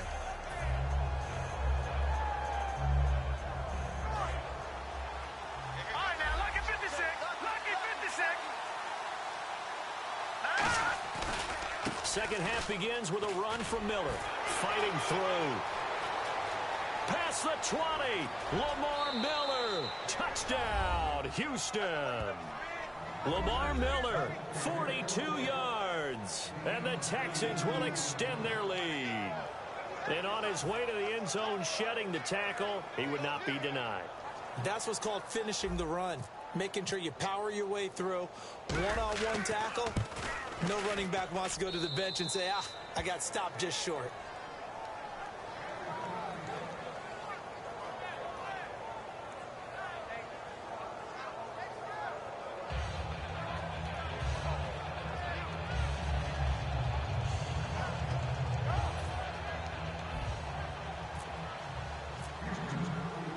it's Novak on. He'll send this one away following the touchdown.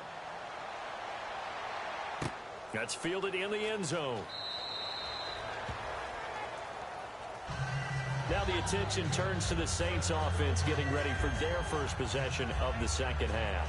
They trail offense, first time to touch the ball in quarter 3, and we'll see what they can do. And I can't wait to see what they have planned, because some teams script to start a half. Other teams just go, okay, these are the sequence of plays we want to run. These things worked well for us. And sometimes they throw in that big chunk play right away. Shocker. Try and get after them early and try and create a big play to give themselves some momentum. See what they have up their sleeve. To throw, it's Breeze. Oh, and this ball's tipped and intercepted. A great read, and it's picked off. And they take over. They'll set up shop at the 46-yard line. The Texans offense now, they get set to head back onto the field.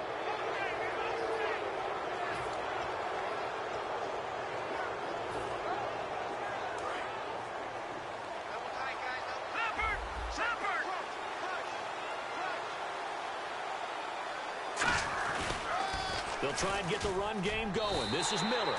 It's a loss of 4 there, bringing up second down.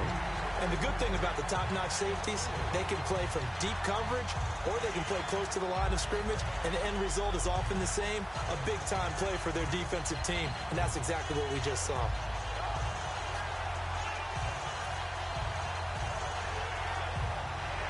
And a long way to go for the offense here on second down.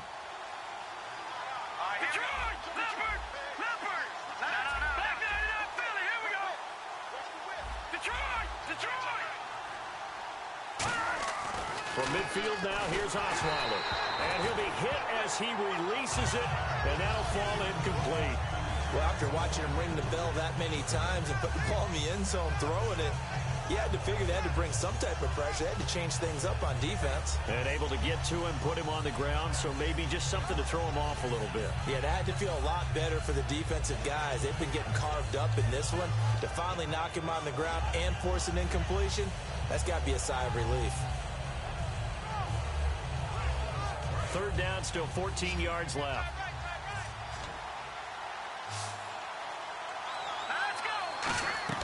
Now Osweiler throwing for his running back, and he's got him complete. Touchdown, Houston. Jonathan Grimes, 50 yards. And the Texans turn that interception into a touchdown. Well, he's used to running it that distance. Here he had to catch it, too, before making the run. Heck of a play for the score. There's not many things better for an offense than a back who's a complete guy, who can run it and catch it. And we just saw him complete a big-time play for a touchdown.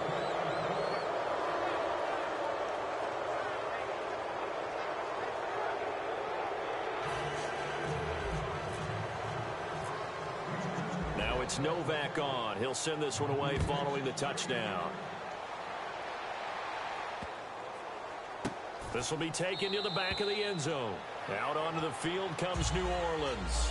And last time, one play interception. So this offense, they should be fresh. That's a good way of putting it. And I can't wait to see what they decide to do with play calling. Because a one-play drive where you throw an interception, a lot of people think the very next time out, run the football, don't give him a chance. Maybe play action? I think maybe you go play action, show your quarterback, get a little confidence in him, and let him fling another one. I got him. You kill. And now the Texans are going to stop it as they signal for a timeout.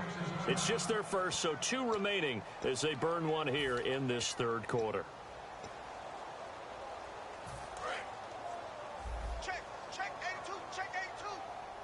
They come up in an empty set. 4 wide receivers, 1 tight end. Trying to shake off the interception from the last drive. He'll look to throw. Kobe Fleener, the tight end, his intended target. And that'll bring up second down. As tight ends go, he might not provide the super flashy plays very often, but he's pretty reliable. Usually an excellent target and normally catches what's thrown to him, but he didn't on that play. Breeze again here on 2nd and 10. And he's going to be intercepted a third time. Picked off by the linebacker, Brian Cushing. And his guys are going to take over at the 31-yard line. Heading out is the Texans offense as they get set to take over here.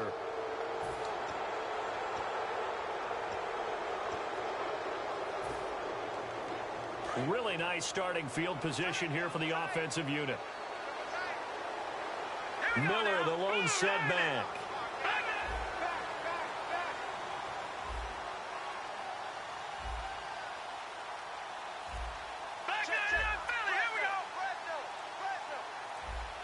They'll need to get the play off quickly. After the interception, here's Osweiler.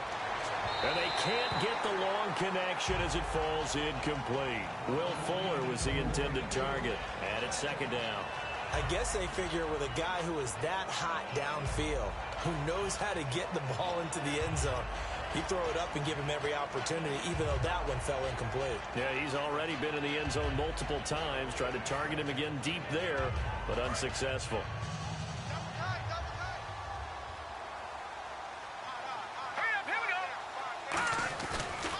On second down, here's Miller. And some room to work. Touchdown, Houston. Lamar Miller with now his second touchdown of this third quarter. And the Texans turn that interception into a touchdown. Not only touchdown number 2 for him, but a big run to boot. However, still trailing. Still trailing, but not because of his efforts. Boy, he's playing really well, and I love his long speed there, right? Able to get out there and burst all the way to the end zone, and smart enough to keep the ball in his hands and get into the end zone for the touchdown. In 2016, on all levels of football, we're seeing guys drop it before the goal line. What's the rule, Brandon? Run into the goalpost. That's right. Before you drop the ball. That. There you go. The Saints coming out now to take the field. And following the interception, just any interception, are you a little bit more cautious when you start that next drive, or no, you just throw that out the window? I think you are. I don't think that there's any way you can run back out there and go, totally didn't affect me. Let's just go ahead and be loose with the football again. You're going to take care of it, but you have to be careful about being too cautious because now you can't run any offense at all. Still want to attack. We'll see how they attack them here. Well, I guess we just discovered that someone is certainly not going to sit back and just take it in this game, huh? No, they were trying to get that touchdown back in one shot. One shot, trying to help out his defense and let the other team know they were coming after him.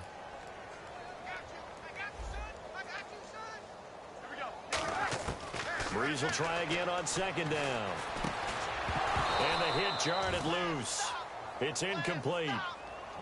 Every time I see a hitch pattern dropped, I go back to the combine because there's a drill that they use all the time that's called the gauntlet drill, where a receiver catches the ball and just works his way straight down the line and catches it from different sides. And the problem with that drill is that you don't actually have to secure the catch. You just kind of catch it, drop it immediately, and keep moving. And sometimes that shows up on plays like this. They convert on third with a gain of 22. And now they're in the hurry-up. Breeze now on first down. He couldn't quite hold it. Got hit. Ball pops out. Incomplete. And he's certainly not a guy that drops that football very often. Indeed, because that's a bit of a surprise. I know he's in the middle of some traffic and people, bodies all around him, but he usually has the focus to haul that one in.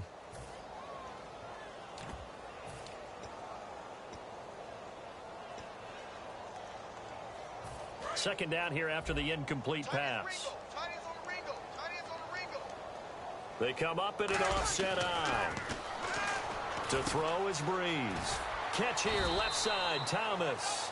That catch good for only a yard, and it'll be third down. And the offense moving quickly to the line.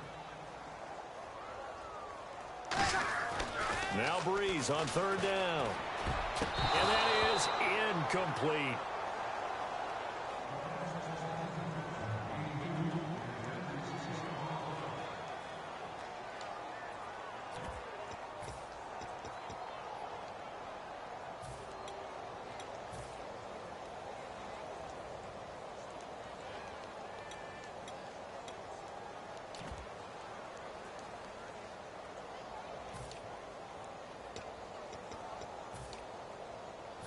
So they're going to come to the line here, and it appears try to go for it on fourth.